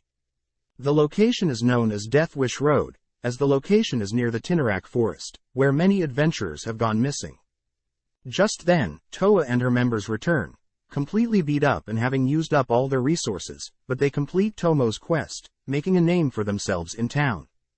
Cutting to Makoto, we see him ask Mio if she could hunt down the ambrosia flowers, asking Mio to search the Tinnarak forest. Heading to meet with Patrick, Makoto asks if he could borrow some of Patrick's housing space for his own company, which Patrick happily obliges, asking Morris to make space for Makoto. But Patrick fires back a question, having deduced that Makoto is attempting to hide his business from the kingdom. Apparently, Makoto had learned from the receptionist that hiding one's business is quite normal, but it's difficult to get connections. Since Patrick owes him a favor, he knows that Patrick would be more than happy to help out, as Patrick personally knows a location completely outside the reach of the kingdom, asking for some time to arrange such a location. Following Mio, we see her and one of her followers finally reaching the Tinarak forest, but as we zoom inside of the forest, we see several adventurers, exploring the forest, unknowingly having two mysterious people stalking over them. As we follow Aris, the mysterious girl stalking the adventurers that entered the forest, she begins looking down on the already defeated adventurers, learning that Aqua, the girl with her, had only immobilized them, disgusted that humans would enter their sacred forest. Following Makoto, we see the three girls attempting to help reduce his mana pool, but no spell is capable of reducing it whatsoever. Just then, Tomo's fragment reports that preparations are ready, seeing that the villagers of the demi-plane have set up a party, celebrating the formation of Makoto's new trading company. Giving a speech, Makoto gets shy, but Tomo's fragment brings Makoto a beverage cheering him up. As a thanks, Makoto pats the fragment on the head, but realizes that since she is part of Tomo, both the fragment and Tomo feel Makoto's head pat. Seeing this, Mio gets jealous, offering Makoto some food, realizing that she can take the chance to feed him, but Makoto unknowingly just uses his hands. Seeing herself and Mio hogging all of Makoto's attention, Tomo drags Mio away, leaving Makoto to spend time with the villagers that have gathered here today. Stepping up, Alkina the Alk introduces herself, showing off how she can maintain her human form for long periods of time, impressing Makoto. Since Alkina had accompanied Mio to the Tinarak forest, Alkina gives Makoto a full report of the different species of flowers and their respective coordinates in the forest, confirming that there are ambrosia flowers in the forest. The only issue is that there seems to be creatures living in the forest, so Mio nor Alkina chose to not take things without permission. Asking if Alkina and her friends are finding the demi-plane fine, Alkina happily states that her friends, Haruna is enjoying training with other warriors, Minato is participating in blacksmithing and alchemy with the dwarves, Hokuto is helping the orcs with construction, and finally Alkina is lucky to follow Mio around all day. Up next, Makoto talks to Liddy, who reports that he's been studying the other species' tactics, leading him to finally beat Agaras, his orc rival. Happy to hear that, Makoto learns Liddy is also training with Tomo, scared that she is monstrous compared to him. Sitting down with Baron, Baron asks about life in town outside of the demi-plane, finding it funny that Mio and Tomo try to fit in, but stand out due to their outrageous power. Wondering if Baron is getting tired of the demi-plane, Baron corrects Makoto, stating that most of the demi-plane has actually not been explored, therefore there is no reason to leave until then, plus he gets to serve Makoto to his full abilities whilst here. But Baron does mention how he is curious what humans would consider valuable equipment, which gets Makoto to suggest that Baron be the one to man the shop he's renting in town, knowing that Baron can speak to other humans, and learn what is popular. With such a valuable opportunity, Baron is happy to accept the offer. Finally, Makoto chats with the orc that he had healed, who was injured from logging. The orc reports that he'll be the guide, allowing adventurers into their illusionary city, which makes Makoto wish him good luck. Cutting to Mio and Tomo, they sit alone, eating on some skewers. Mio is quite sad, as she isn't able to spend more time with Makoto, but Tomo changes the subject, asking for her findings in the Tinarak forest. Right before Mio reveals her guesses on the people guarding the forest, Tomo cuts her off, asking that she only report facts to Makoto, suddenly realizing that neither of them can feel Makoto's presence. Within a second, his presence comes back, prompting them to rush in his direction. As we cut over to Makoto, we see him simply training with his bow, shocked to see Tomo and Mio watching him from afar. Seeing Mio rush over to hug him, Makoto asks if they are being attacked, but Tomo gets serious, stating that Makoto is using a very dangerous technique when drawing his bow. Asked to explain his thought process, Makoto states that he needs to focus deeply before drawing and firing his bow. Hearing this, Tomo is shocked, as she knows when Makoto focuses, he is intentionally erasing his presence in order to blend in with the background. Next he imagines himself as the target, which isn't normal, as Mio points out the only time someone can remove one's presence is when they die. This means that Makoto is appearing as if he's committing suicide every time he draws his bow, but on top of that, Tomo notes that his mana has increased. Tomo deduces that every time Makoto severs and reconnects his conscience, he is essentially dying and rebirthing himself, essentially doubling his mana every time.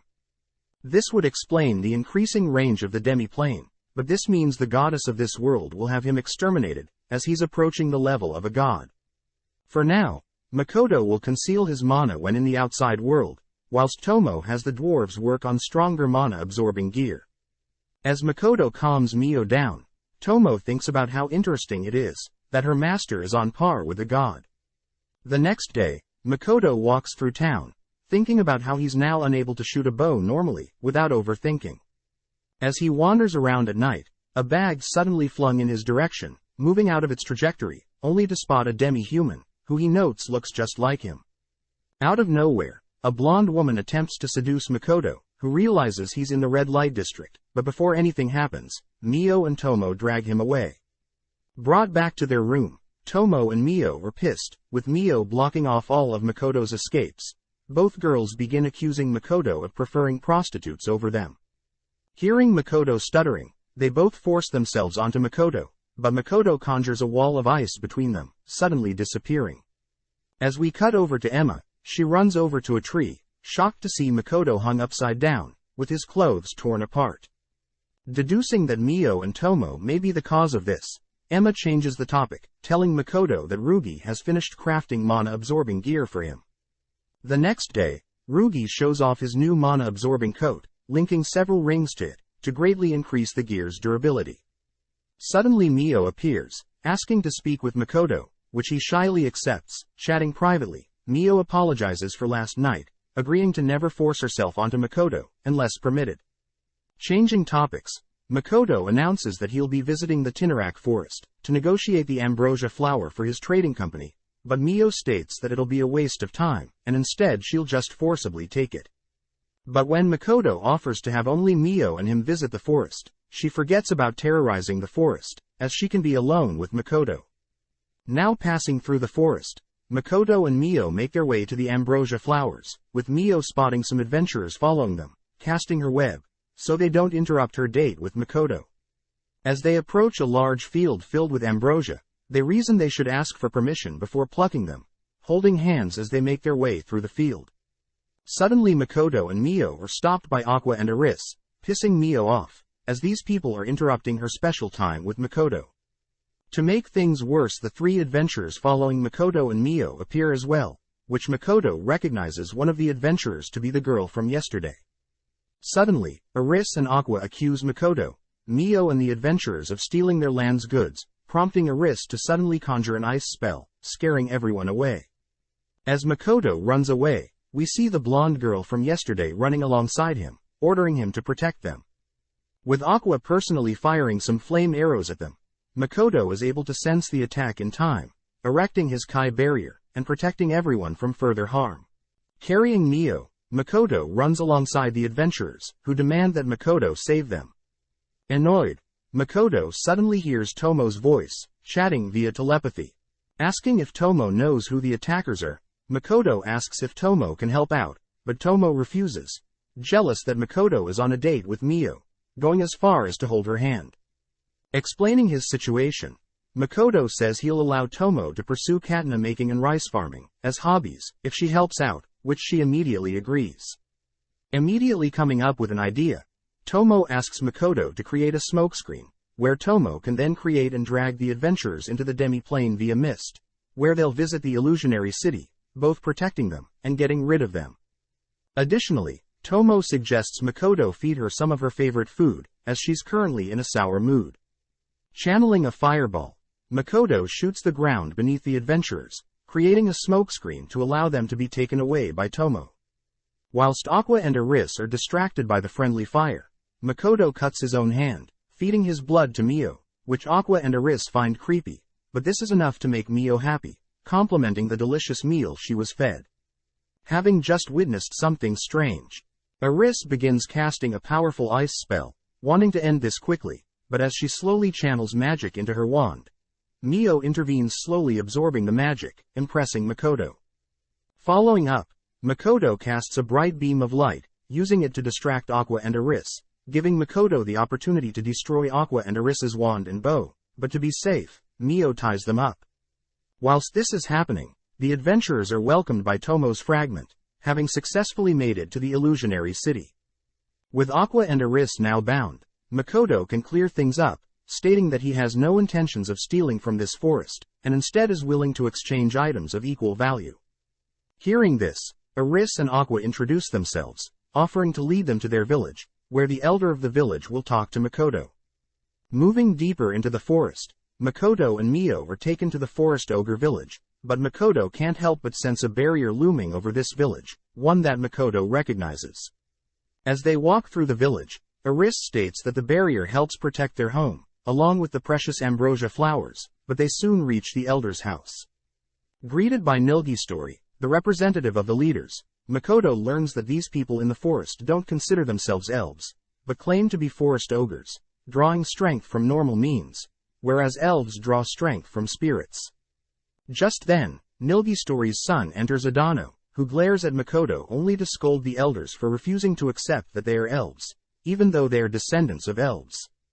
The elders reason that forest ogres create the woods, compared to the elves who depend on them, but Adano states that is irrelevant, mentioning how a dragon barrier is weakening.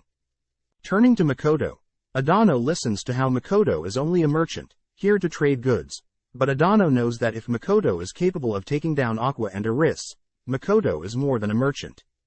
As Adano leaves, Nilgistory apologizes for his son's behavior, asking that Mio and Makoto stay, asking the two more questions. Taken to their room, our duo learn that there will be a feast held for them, as an apology for keeping them here, but first Aqua and Eris want to introduce their master to our duo. Suddenly, a nearby wall is kicked in, allowing Mondo, Aqua and Eris's master, to appear. Spotting Makoto, Mondo reaches out to shake Makoto's hand, rubbing Makoto's hand, able to sense something leaking from them. Out of nowhere, Mio kicks Mondo out of the room, stating that she wasn't able to hold Makoto's hand for nearly as long. As Aqua and Eris check up on Mondo, Mondo notes how Mio is very strong, but more importantly, Makoto is concealing a powerful skill. Later that evening, Makoto chats to Mio privately, asking Mio to personally investigate Adano and Mondo, as Makoto has a bad feeling about the two. Happy that she gets to pretend to be a spy, Mio sinks into the floor, but as she sits in a void of darkness, she thinks about how Makoto is becoming more and more impatient every day. As Mondo walks through the forest, Mio is seen watching him from the trees, noting how Mondo has fully recovered from before, but most importantly, Mio suspects Mondo is possessed by something, holding herself back from devouring him. At the same time, Mio catches something in her webs she has strung up, listening into a conversation with Adano and a mysterious person, who is revealed to be a demon. As Mio reports back to Makoto, Makoto asks that Mio and Tomo switch places, as he needs to confirm something. That night, as the feast begins, Makoto looks past the crowd admiring the performers, noticing Mondo and Adano, chatting privately. As Mondo gets more and more aggressive, suddenly a mysterious undead appears from Mondo's body. Turning to Adano, the undead absorbs Adano's life force, killing him, whilst also tossing Mondo's unconscious body aside. Seeing this, Makoto slowly approaches the undead, deducing that since the undead most likely has an immortal body, it must be a lich, which the undead confirms. Sadly, since Makoto knows its secret, the lich begins channeling a potent spell, stating that if Makoto evades his spell, the whole forest will be destroyed. Hearing this, Makoto takes the spell head on, revealing that any spell that affects his status is immediately neutralized, as he mimics Mio's spell from earlier, consuming the lich's magic before it can cast its spell. On top of that, Makoto strips the magic surrounding the lich, leaving only its skeletal body, too weak to even stand. As a crowd forms, Tomo finally arrives, helping Makoto send the lich to the demi-plane, so Makoto can talk to it later. At the same time, the elders of the forest thank Makoto, revealing that they had planned to assassinate Makoto during the feast, but before they can continue, Tomo butts in, greeting Nilgi story. Tomo reveals that she was the great dragon that erected the barrier around this village, asking everyone to respect Makoto, as he is now her master. Returning to the demi-plane, Makoto begins interrogating the Lich, learning that it wanted to study how the forest ogre operated, but Makoto is more interested in its reason for wanting to be immortal. The Lich reveals that it's striving to become Grant. As they chat, the Lich grows more powerless in the face of Makoto, recognizing his vast mana pool, along with his infinite potential, as the Lich hears that Makoto wants to learn magic from him, confusing the Lich as compared to Makoto he's nothing. Stepping in, Tomo states that she knows the Lich's definition of a Grant as a being that can move to other worlds, without being stopped by the goddess of this world. But Tomo reveals that she only knows of a few Grants that have moved to another world, and decided to stay, as these other worlds were far too dangerous. Hearing this, Makoto realizes that his parents were Grants, having moved to Earth, from this world. On top of that, Tomo tells everyone that there is less than a 10% chance of successfully moving to another world. Hearing this, the Lich begins to despair, as there is almost no chance that he can become a Grant and visit another world. Seeing this, Tomo suggests that the Lich becomes Makoto's servant, which Makoto agrees, offering to form a pact. Cutting to the adventurers, we see the three staying at a room assigned for them, humiliated as they don't want to accept equipment from monsters, but instead want to steal the valuable equipment. Back with Makoto, he is seen successfully forming a pact with the Lich. Everyone is amazed to see that the pact has returned the Lich back to its human form, a handsome red-haired man. With the Lich marking the third servant for Makoto, the girls begin trying to boss the Lich around, but suddenly Tomo is struck by a powerful force, falling to the ground, as she apologizes for making a mistake, bleeding from the head. Ordering Mio to stop and patch up Tomo's bleeding head, Makoto states that he'll be heading to the source of the explosion, asking Lich to accompany him. As the two rush through a forest, towards the village, Lich collapses, apologizing for being dead weight, as he's not used to this body. But instead of using his mana to keep up with Makoto, Lich offers to heal the village from afar, surprising Makoto, as healing magic is the opposite of what he thought Liches were capable of. As Lich begins healing the village, Makoto sprints towards the entrance of the village, spotting Emma and Hokuto, noting that Hokuto is not regenerating, not breathing and cold. Seeing this, Makoto gets a flashback of when he was younger. He had lost a pet, having taken a while to accept that the pet was dead. Back in the present, Lich telepathically communicates with Makoto, informing Makoto that he's been able to heal the ones lightly scraped and battered, but the ones in front of Makoto are badly injured. Hearing this, Makoto reasons that Hokuto must still be alive. Makoto immediately erects a Kai barrier around the injured, pissed that he can't use healing magic. But searching through his memories, Makoto immediately erects another Kai barrier, simply enhancing Lich's healing, as it passes through the barrier. Happy to see that Hokuto is now breathing again, Makoto leaves the rest to Lich, wondering why his mana is suddenly filling the air. Emma barely makes it to Makoto, handing Makoto an item of the orc assigned to guide the adventures in the illusionary city, but Emma points towards the explosion point, stating that Tomo's fragment and the orc are trying to stop adventurers who caused this. Rushing to the site, Makoto notices several mist gates, wondering if the explosion forced the mist gates to appear, dragging the adventures, Tomo's fragment and the orc all into different gates. Sensing something off, Makoto reaches to enter one of the mist gates, but he suddenly obtains the blonde adventurer's memories. Apparently, the blonde had intentionally tried to seduce Makoto that one night, but failed. We then see the blonde and her party, stealing the valuable goods in the village, but Emma had caught them, innocently asking them to stop, but was kicked aside. Next, Hokuto and the orc attempted to warn the adventurers that the items were too dangerous and need to be disposed of, but they wouldn't listen, leading the blonde to toss a bag containing one of Makoto's mana-filled rings, but unknowingly, this caused the ring to explode. Tomo's fragment attempted to subdue the explosion, but the power broke past her barrier, as we cut to the blonde, lying on the floor of an alleyway, barely able to remember what happened. Having successfully stolen some valuable items, the blonde attempts to get home, but suddenly a mist appears, covering her surroundings. Out of the mist, Makoto appears, glaring daggers at her, shocking her, as she has never seen him without a mask. Since Makoto can't speak common yet, the blonde can't help but slowly back away, as Makoto begins walking towards her, stating that the blonde was only able to survive because of Tomo's fragment protecting her, but even still, it's quite unfair for trash like her to live. Demanding that Makoto leave her alone, the blonde announces herself as a level 96 adventurer, but Makoto ignores her, pulling out his dagger, prompting the blonde to rush him. As her blade helplessly clashes against Makoto's Kai barrier, Makoto disarms her, cutting off her 2 hands, and kicking her to the ground. Slowly walking up to her, she begins begging for her life, but Makoto reveals that because of the explosion, Tomo's fragment, and the orc is now dead, ending her life. As he turns to leave, Makoto begins crying, realizing that death isn't normal, only to collapse to the ground, breaking down. The next day, the villagers hold a funeral for Tomo's fragment and the orc, which brings to light that Makoto truly underestimated the cruelty of this world. As Mio, Tomo, Makoto and Lich gather in a room, they all decide to give Lich the name Shiki, representing knowledge, or common sense.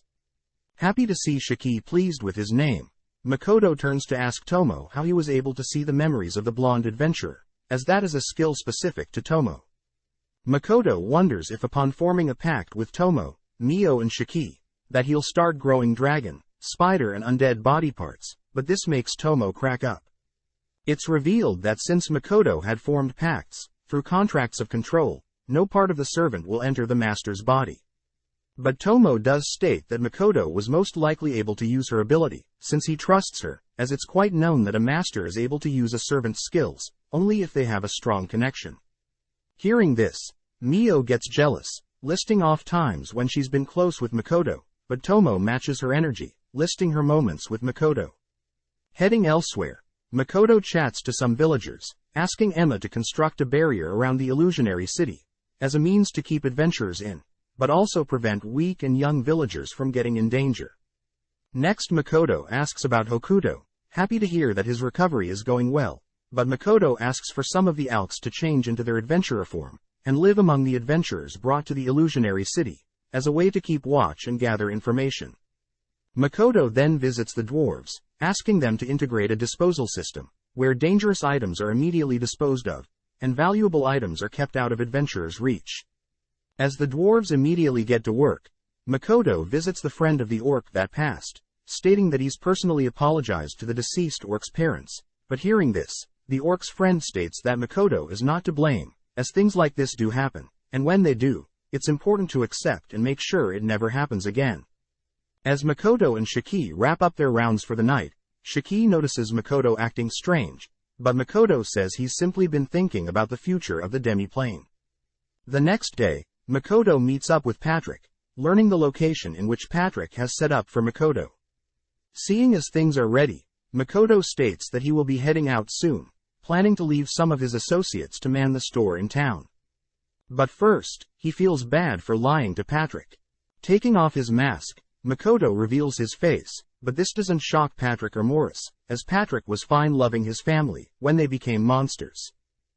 Sitting down with Mio and Tomo, the girls are jealous that Makoto is only bringing Shiki on his travels, but Makoto reasons that since Shiki was a former human, it would help greatly, as Makoto wants to learn more about this world's humans, gods, magic, demons and especially Grants, hoping to learn more about his parents, since Makoto plans to attend a school in this world.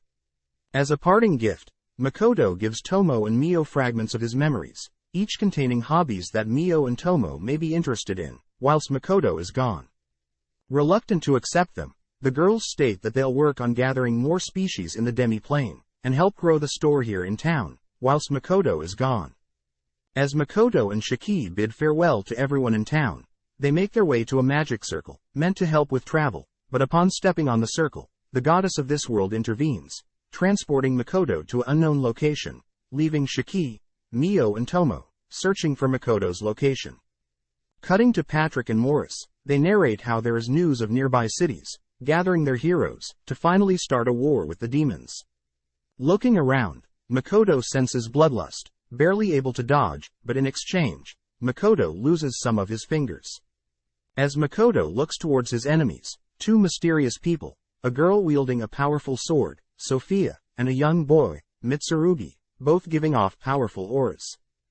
Attempting to grasp the situation, Makoto hears Sophia and Mitsurugi accuse Makoto of being the goddess's representative for the humans, wondering why the goddess has sent a demi-human. Trying to communicate with Mio, Tomo or Shiki, Sophia notices Makoto distracted, rushing in to strike, but Makoto luckily blocks her slashes with his barrier. Even with his Kai barrier, Sophia is still able to knock him back, but Makoto reasons he should stop his bleeding first, using his bowstring to tie off the wound. With Sophia impressed with Makoto's skills, Makoto takes the chance to use his writing magic to ask why they are attacking him, a fellow human, but the two reveal that they have sided with the demons, making them enemies by default. Hearing this, Makoto projects his Kai barrier past the mountains blocking his view, realizing that there are both human and demon armies gathered. Not wanting to be caught up in a war between the humans and demons, Makoto wonders if he should escape into the demi-plane, but that would be too dangerous for the weak villagers. Needing more time to think of a plan, Makoto converts his blue code to a red one, prompting Mitsurugi to warn Sophia of Makoto's mana-covered body. Casting simultaneous fire spells in rapid succession, Makoto bombards Sophia and Mitsurugi, forcing them to create barriers of their own. As they are distracted, Makoto attempts to flee, but several swords appear, blocking and cutting off his escape. Seeing Makoto fleeing, Sophia with the help of Mitsurugi, chases after him, disappearing temporarily, only to appear behind Makoto. Luckily, the coat he's wearing is able to block a fatal strike, prompting Sophia and Mitsurugi to wonder if Makoto is being unfairly blessed by the goddess. Putting on a ring, Sophia claims the ring will absorb all of the goddess's divine protection on Makoto, but this only pisses Makoto off. Makoto states that he is not working with the goddess, which surprised the two, as they both witnessed Makoto enter through the goddess's golden light. Knowing this, Sophia and Mitsurugi reason that they should still kill Makoto just in case, but ask for his name, before they continue their attack. Introducing themselves first, is Sophia, the strongest adventurer in this world, and Mitsurugi, known as the Lancer Dragon, which Makoto remembers as an acquaintance of Tomo. Seeing as they are short on time, Mitsurugi and Sophia prepare to attack, but Makoto is now ready to counter. Taking off one of his rings, Makoto makes use of all the mana stored in it, creating a barrier for himself, but annihilates the surrounding area around him. Immediately after, Makoto erects his Kai barrier, scanning the area, to see that Sophia and Mitsurugi are still alive. Taking out a special arrow, crafted by the dwarves, Makoto creates a bow, infusing the arrow with fire, only to fire directly at Sophia and Mitsurugi. As the two rush to protect themselves, Makoto reveals the arrow's special skill, splitting off, but even still, the fragments burst past Sophia and Mitsurugi's barriers. Barely surviving, Mitsurugi spots Makoto now preparing a water arrow, ordering Sophia to lend him strength, projecting a water barrier, as Mitsurugi has a high water affinity. As the water arrow strikes his water barrier, the arrow begins creeping through, surprising Mitsurugi, as this means Makoto's water affinity is greater than his. As the arrow finally collides with the two, Makoto turns to leave, but suddenly Sophia appears, surprising Makoto, as he's unable to block the strike. Instead, Makoto, still holding his arrow, uses it to block the strike, but instead his arrow destroys Sophia's sword. Assuming Sophia would now give up, she instead rushes in, hugging him tightly, distracting Makoto long enough to allow Mitsurugi to create several hundred swords in the air, all whilst Sophia teleports Makoto and herself above the clouds. Letting go, Sophia teleports her way past the endless spikes, leaving Makoto to free fall from the skies. Focusing, Makoto begins firing spells at the blades in front of him, carving a path.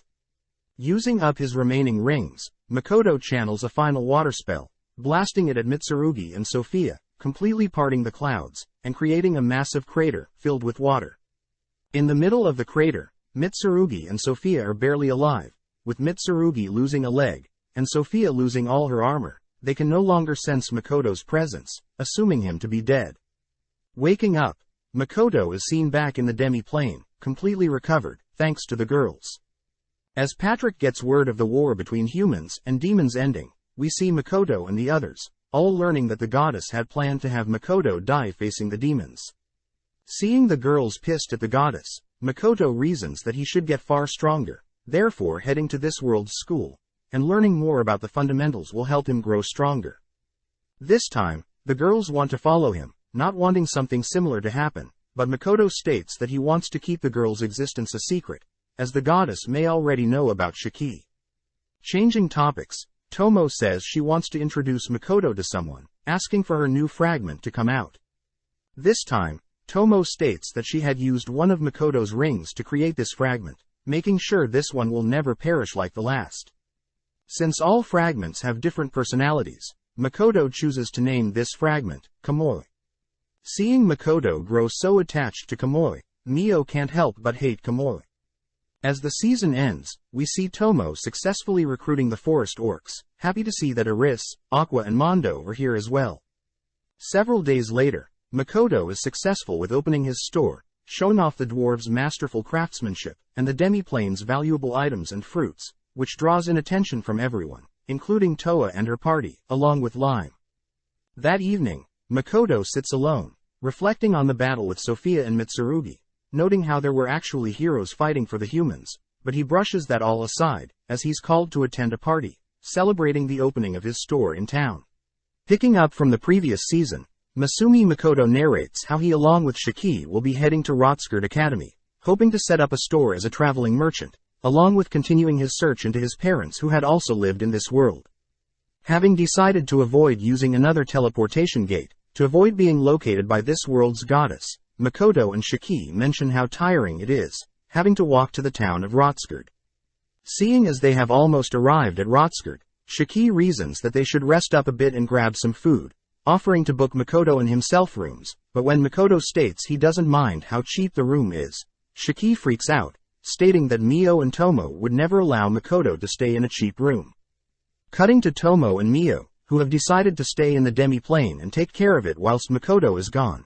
Tomo speaks up about Mio's cooking. Although Tomo praises Mio for trying to learn new skills to impress Makoto, Tomo can't help but point out that the meal she had just cooked was so dangerous that it knocked out Emma, Baron and Kamoi. Baron points out that there are crystals in the curry, prompting Mio to admit that she had placed a rare green mineral in the curry, having mistaken it to be the green vegetables that would be normally found in the curry. Tasting the curry for herself, Mio states that it doesn't actually taste that bad, but Tomo points out Mio can consume and devour any material whereas others can't. Mad that Tomo is calling her out, Mio states that she can at least toast some bread, but when Tomo challenges that statement, Mio is seen encasing a piece of bread with her purple flames, ashamed to admit that she doesn't have any knowledge of conventional cooking. Back with Makoto, we see him trying out a new type of blue meat, savoring the unique taste, but due to his ugly looks, the chef believes that Makoto is disgusted by the food. Apologizing for the confusion, Makoto is forced to communicate with the chef via magic writing, reminded that he can't speak with other humans, having been cursed by the goddess of the world. Chatting with the chef, Makoto is able to deduce that blue meat is slime, but Makoto spots others in the tavern eyeing and listening in on his conversation. Having finished the meal, Makoto surprises the chef, having paid for the meal with a gold coin, only to head towards the town's guild. Along the way, the townsfolk notice Makoto's ugly face, confusing Makoto for a demi-human, with some believing that he had been cursed, but having drawn so much attention, Makoto wonders if he should have kept the mask on. Attempting to sign up for the town's guild, the receptionist notes how Makoto is only rank E and level 1, but nonetheless, Makoto is accepted as an adventurer. Heading over to the quest board, Makoto spots a rank B blue slime hunting quest, reminded of the chef, but since he is rank E, Makoto can't accept a rank B quest. Suddenly, Makoto overhears a lady stating that a group of bandits by the name of Moon over the ruined castle is attacking her village. The lady adds that she is ready to reward any adventurer that is willing to save her village, but the receptionist points out that the Moon cult is quite a large group of bandits, and that it would take at least a month for the guild to gather up enough adventurers to combat the group of bandits. Hearing this, the lady begins to despair, crying out that the world's goddess is so cruel, believing that the goddess has cursed her, which Makoto notes how he too has been cursed by this world's goddess. Before Makoto leaves, he spots several scummy adventurers attempting to negotiate with the lady, but the lady stands her ground, storming out of the guild, passing by Makoto with tears in her eyes.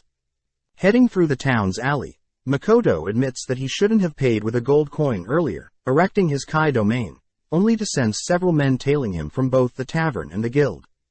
At the same time, Makoto also spots several men attempting to take advantage of the lady from the guild, spotting her calling out to Ito, someone that has been knocked out by the scummy men. As the men try to make advances on the lady, they are suddenly barraged by several bodies, spotting Makoto appear from the shadows. As Makoto easily cleans up the remaining men, he turns to offer some help to the injured Ito, but the lady is skeptical of the offer, believing that Makoto is a demi-human due to his hideous looks. Activating his healing Kai to heal Ito, Makoto thanks Tsukuyomi for granting him amazing powers, but puts the lady at ease, introducing himself. Apologizing for the rude remarks, the lady introduces herself as Lana from the Toppa village as well as Ito the werewolf. Surprised that an innocent beast boy like Ito could be a terrifying werewolf like the stories he's read, Makoto snaps out of his daydream, offering to help Lana carry Ito. As Makoto helps carry Ito, Makoto learns from Lana that her village of Toppa had been raided recently, and their strongest warrior in their village had been tortured and killed. Lana also states that she had been told to simply comply with the bandits' demands in order to save her village, but Lana reveals that other villages that had followed the demands of the bandits have been ultimately wiped away by the bandits. As Lana falls to the ground in tears, she's happy to see that Ito has woken up, asking if the guild is willing to help them. Seeing Lana break the bad news to Ito, Makoto thinks back on the cruelty of this world, sighing as he has no other choice but to intervene. Offering to escort Ito and Lana back to their village, Lana points Makoto towards the mountains, afraid that it'll take a while for them to reach the place, but Makoto simply picks the two up, leaping in the general direction of the village. Having arrived instantly at their village, Lana asks for Makoto to wait outside, heading in first to update the villagers on Makoto's arrival. Curious as to why Ito didn't follow Lana, Makoto learns that Ito isn't welcomed by Lana's village, and that Eto's true home is off in the woods. In that moment, Makoto activates his Kai domain, smelling blood in the village and deducing that the bandits have chosen to kill off more villagers. Changing topics, Makoto reveals that he knows Ito had pretended to be asleep when he was carrying him, as Ito felt bad from not being able to protect Lana. Advising that Ito must grow stronger to protect Lana, Makoto suddenly senses something in the forest, heading into the general direction of the forest, but Ito tries to stop him. Ito wonders why Makoto is going so far to help them, but Makoto simply states that the moon over the ruined castle is the title of a song he loved in his previous world, so he doesn't like it to represent some evil bandits. Cutting to Mio, we see that her second attempt at cooking has resulted in accidental poisoning of Lime, Agaras, Liddy, Akina, Aqua, Eri and Mondo, all learning that Mio had placed poisonous leaves, industrial oil and random fruits into her dishes. Tomo states that Mio should also factor in what each species prefers as meals, and not rely only on the rarity of a certain food item, but this only confuses Mio. As an alternative, Tomo suggests that Mio travel the world to expand her knowledge on the culinary arts, able to convince Mio to accept that idea, if it means Makoto will be impressed. Back with Makoto, we see him spot several bandits camping in the woods, listening in on them. Putting his mask back on, Makoto immediately erects his Kai barrier, removing all sounds within his barrier, only to fire arrows at the bandits. Makoto reveals that the arrows aren't meant to kill but instead they're laced with sleep spells, only to slowly approach the men. When one of the men tosses his blade at Makoto, Makoto's dwarf armor simply deflects the blade, but seeing as he doesn't want to waste too much time, Makoto conjures two balls of flames, shaping them into a bow and arrow, only to release the arrow in the direction of the remaining bandits. With a huge explosion, Makoto walks towards the injured bandits, threatening the bandits, only to disappear. Having heard the huge explosion, Lana, Ito and other villagers arrive on the scene, spotting the tied-up bandits, only to thank Makoto for helping them out. Having returned to town, Makoto meets back up with Shiki. Makoto learns that Shiki has booked them a room for 3 gold coins a night. Wondering if it's too expensive, Makoto learns that the heroes of this world are treated quite well by the Lemia Kingdom and the Gratonia Empire. Just then, Makoto remembers that when he was fighting Sophia and Mitsurugi, apparently he sensed 2 heroes nearby, wondering when their paths would cross. Cutting to before Makoto was transported into another world, we follow Makoto at his high school, Nakaritsuhara High School. One day as he's walking through the school, he's stopped by Otonashi Hibiki, a member of the student council. Exchanging some brief words with Makoto, Otonashi watches as Makoto walks away, thinking about how Makoto is average compared to herself. Apparently, Otonashi since birth had been able to accomplish many things, even with the smallest of efforts. It's because of this that she believed that her life would be pretty easy and boring, up until she too was brought before the goddess. Demanding to know why she is in this mysterious realm, Otonashi learns from the goddess that Otonashi and one other person have been selected to defend the goddess's world from evil beings. Upon hearing this, Otonashi gets suspicious of the goddess's claims, turning to leave, but the goddess reveals that she knows Otonashi is bored of her old life, offering to give her an enjoyable life in this new world. With Otonashi convinced, the goddess bestows powerful magical and physical abilities, along with a unique skill to draw people into her. Finally, the goddess gives Otonashi a silver sash, sending her off before she can ask further questions. At the same time, in the Lemia Kingdom, the king had been informed of a hero that would descend and protect them, leading to Otonashi's entrance into the new world. With several days passing, Otonashi has slowly gotten used to her new life, realizing that this new world's land is very similar to Japan's. Apparently, demons that lived in this world had been pushed off into a section of the world, but the fear of the demons invading grows stronger day by day. Additionally, as of right now, there are only two great kingdoms, the Lemia Kingdom and the Gratonia Empire, that are capable of holding back the demons. Otonashi had overheard that the other hero the goddess was supposed to summon, wounded up in the Gratonia Empire, whereas Otonashi remained in the Lemia Kingdom. As Otonashi ponders about life, she calls for her sacred wolf summon, Horn, to appear, revealing that the sash she was given stored the wolf. Thinking about tomorrow, Otonashi is notified that she will be forming a party with other adventurers, happy to see that the king had already assigned her Woody the court mage and Verda a promising knight. The next morning, Otonashi searches for additional party members, noticing Navel the silver-haired ogre, chatting with Woody the court mage. Before Navel leaves, Otonashi asks Navel to join her party, promising Navel she'll get the chance to slaughter as many demons as she likes. With the sun almost setting, Otonashi and her party are assigned with escorting a priestess, but their knight Verda realizes that something is off. Heading to where the priestess was supposed to travel, Otonashi and her party spot the priestess fending off kobolds, a type of beast that grows stronger by devouring mana. More importantly, the gang are surprised that the priestess's barrier spell is quite strong, but seeing as there is little time, the members begin to act. With each taking a beast for themselves, but when Otonashi goes to slay her opponent, she holds herself back, not wanting to slay another living creature. Due to her mistake, Otonashi's kobold howls, prompting a swarm of kobolds to appear, all piling onto the adventurers. Standing there in shock, Otonashi is pissed at herself for causing such a mess. Not wanting her friends to die, Otonashi begins rampaging, mindlessly slaughtering the horde of kobolds. As the battle ceases, Navel praises Otonashi's spirit, since it's Otonashi's first time fighting. Just then, the priestess introduces herself as Chia, for the neighboring kingdom of Laurel. Seeing Otonashi and her members fight so bravely, Chia asks if she could join Otonashi's party, but when Otonashi and her members refuse, Chia cuts off her hair, threatening to disappear and blame them for her disappearance. Seeing Chia act so rashly, Otonashi disarms Chia, offering to cut off her own hair and Navel's hair to tease Chia. With all jokes aside, Otonashi praises Chia's barrier magic, offering Chia a position in her party. With that, Otonashi and her members have been defeating countless demons and monsters, until one day they encounter the massive black spider of disaster.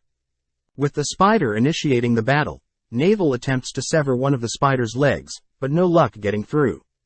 Only with the help of Woody does Navel manage to sever one of the spider's limbs, but before the gang can celebrate, the spider regenerates, spitting its web at Otonashi. Unable to react in time, Otonashi watches as Navel pushes her out of the way, wrapped up by the spider's web, only to be punctured. Riding Horn, Otonashi frees Navel, ordering her members to protect and heal Navel, but instead is forced to helplessly watch the spider pick off her members one by one. With Otonashi managing to get in a clean slash in, Otonashi unfortunately falls to the ground, wondering if her life ends here, only to fall unconscious. Luckily, Otonashi wakes up, spotting Horn and the other party members have made it out alive, but her defeat against the Black Spider has given Otonashi a clear goal moving forward. Cutting to several days after Otonashi had gone missing from school, we follow Iwahashi Tomoki, being bullied as other students found out Tomoki was a model. Powerless to act, Tomoki ultimately relied on several girls in the school to stand up for him, only to run away in embarrassment. Back at home, Tomoki immerses himself in video games, but gets pissed when he loses, dreaming of a life where he's overpowered and given strong abilities. Out of nowhere, Tomoki is also brought before the goddess, asked to save her world as a hero, and in exchange the goddess grants Tomoki various magical and physical abilities, a magic eye skill to attract people and silver shoes that allows flight. Tempted by the amazing offer, Tomoki wonders if he can gain any other skills, prompting the goddess to grant Tomoki immortality, but his immortality is only active during a full moon. Before Tomoki is sent away, Tomoki asks if he can modify his appearance, which the goddess grants. Having been summoned into the new world, Tomoki greets Lily Flaunt, the second princess of the kingdom of Gritonia. Just then, Genevieve, Lily's royal guard, appears, introducing herself as well, but Tomoki is surprised to see a female knight, accidentally insulting Genevieve. When Tomoki attempts to apologize, Tomoki accidentally activates his charming eyes, forcing Genevieve to fall in love with him. Seeing Genevieve act so weird, Lily takes Tomoki to assess his skills, only to show Tomoki his new room. Having assessed Tomoki's skills, Lily learns that Tomoki wields a magical eye of sorts, ordering her scientists to come up with a way to prevent themselves from being affected by Tomoki's magical eye. That night, Lily introduces Tomoki to Yukinatsu, the kingdom's alchemist. Intrigued by the appearance of the hero, Yukinatsu begins bombarding Tomoki with questions, but when Tomoki learns that Yukinatsu can summon golems, Tomoki accidentally charms Yukinatsu with his magical eye, forcing Lily to step in and separate the two. The next day, Tomoki is walking through the castle, when he stumbles upon Mora, the dragon summoner. Sitting down to have a chat, Tomoki learns that Mora had been brought to the kingdom when her village was attacked by demons. But when Tomoki attempts to comfort Mora, he accidentally charms her with his eye, but this frustrates him. That night, Tomoki privately asks to form a party with the 3 girls he's charmed, but this allows Lily to deduce that Tomoki is still unable to control his magical eye. Taking this opportunity, Lily seduces Tomoki, but as the two finish up their business in bed, it's revealed that Lily intends to use Tomoki to slaughter the demons, all for her mother who worshipped the goddess. As Makoto continues to travel to Rot's Guard Academy, we see that Tomoki, still positioned in the Gritonia Empire, is shown to have grown used to life in the new world. Reporting to Lily on his most recent demon hunt, Lily praises Tomoki's martial arts skills, happy to report that they'll be able to reclaim stolen land from the demons in no time. But Tomoki is clearly more interested in meeting the other hero from the Lemia kingdom that he'll be teaming up with to fight against the demons. Cutting to Otonashi and her party, we see them scope out the area of the land they'll be reclaiming, known as Fort Stella. Having set up camp nearby, Naval is happy that they've already secured their attack route for Fort Stella, but also reminds everyone that Gritonia's hero will be introducing themselves to everyone. Apparently, it's quite common for humans in this world to receive blessing from this world's goddess, before engaging in a fight with demons or demi-humans, but Otonashi is clearly acting strange, having heard that the other hero of this world came from the same world as her and is similar in age. With Otonashi heading to meet the hero from Gritonia, Otonashi introduces herself to Lily, leading to both Tomoki and Otonashi's members sitting down for a meeting. Lily takes command of the meeting, stating that they've currently received supplies from the King of Ion, but as for Laurel Union there seems to be less than expected support, due to nations' friction over Chia leaving her country. Nonetheless, Lily points out that their current combined forces is at least 5 times the demons they'll be facing, and once they are blessed by the goddess, they should have no issues winning. Before the meeting wraps up, Otonashi asks the reason for their battle commencing during night, but Tomoki interrupts, stating that his army has simply grown used to fighting at night. Not wanting to pry too much, Otonashi backs off, allowing Tomoki to ask if Otonashi has any requests of herself, but Otonashi and her members are quite flexible. With the meeting over, Tomoki starts the banquet, munching on the scrumptious food. Wanting to get to know each other, Otonashi asks Tomoki if they've met before, but Tomoki quickly shoots down that assumption. Knowing that she's definitely seen Tomoki before, she remembers a model that shared that exact same name as Tomoki, but when Otonashi brings up Tomoki's previous life as a model, Tomoki gets pissed. Asserting his superiority, Tomoki demands to know Otonashi's level, learning that Otonashi is only level 430 compared to Tomoki's level of 605. Not wanting to agitate Tomoki further, Otonashi agrees to speak casually to Tomoki, hoping that they'll get along with each other. That night, Navel goes for a midnight walk, only to spot Otonashi sitting alone. Hearing that Otonashi can't sleep, Navel sits beside Otonashi, asking Otonashi's reason for coming to this world. As Otonashi briefs Navel on her prestigious and comfortable previous life, Navel and Otonashi crack jokes at one another, ultimately leading to Otonashi thanking Navel for always having her back. Later that night, all the troops gather, prompting Tomoki to begin rallying and praying for the goddess's protection, but at the same time, the demons also begin making their move. With both heroes' army beginning to advance towards the demons, Otonashi finds it weird that there has been no difficulty just yet, even though Fort Stella had been known to take countless powerful lives. Just in case, Otonashi asks Woody and Chia to erect defensive barriers, along with casting movement spells. As the hero's army approaches the entrance to Fort Stella, a powerful demon steps out, curious to see how strong the two heroes challenging them are. Instantly activating a massive magic circle, the floor beneath the hero's army immediately crumbles, plummeting everyone into a massive hole. Luckily, Woody had reacted fast enough, levitating Otonashi and her members. As Tomoki's winged boots kick in, he floats above the giant crater, spotting a female demon casting an ice spell. Igniting his spear, Tomoki destroys the incoming ice projectiles, only to notice that his party had barely been able to survive, due to Yukinatsu's replica of Tomoki's winged boots. With Yukinatsu complaining about the weight of the other girls, Mora calls for her pet dragon to rescue them. With Tomoki and his members riding Mora's dragon, Tomoki initiates the fight, shooting a spear spell across the fort, impressing the female demon. Able to make it onto the fort, Tomoki orders Mora and Yukiatsu to assist from the rear, but suddenly spots a powerful four-armed demon giant before him. Instantly igniting his spear, Tomoki rushes the demon, but the demon giant simply parries Tomoki's strike, scolding Tomoki for not introducing himself. Ignoring the demon's words, Tomoki once again tries another strike, managing to cleave off one of the demon's hands, but the demon giant suddenly turns to block Otonashi's strike.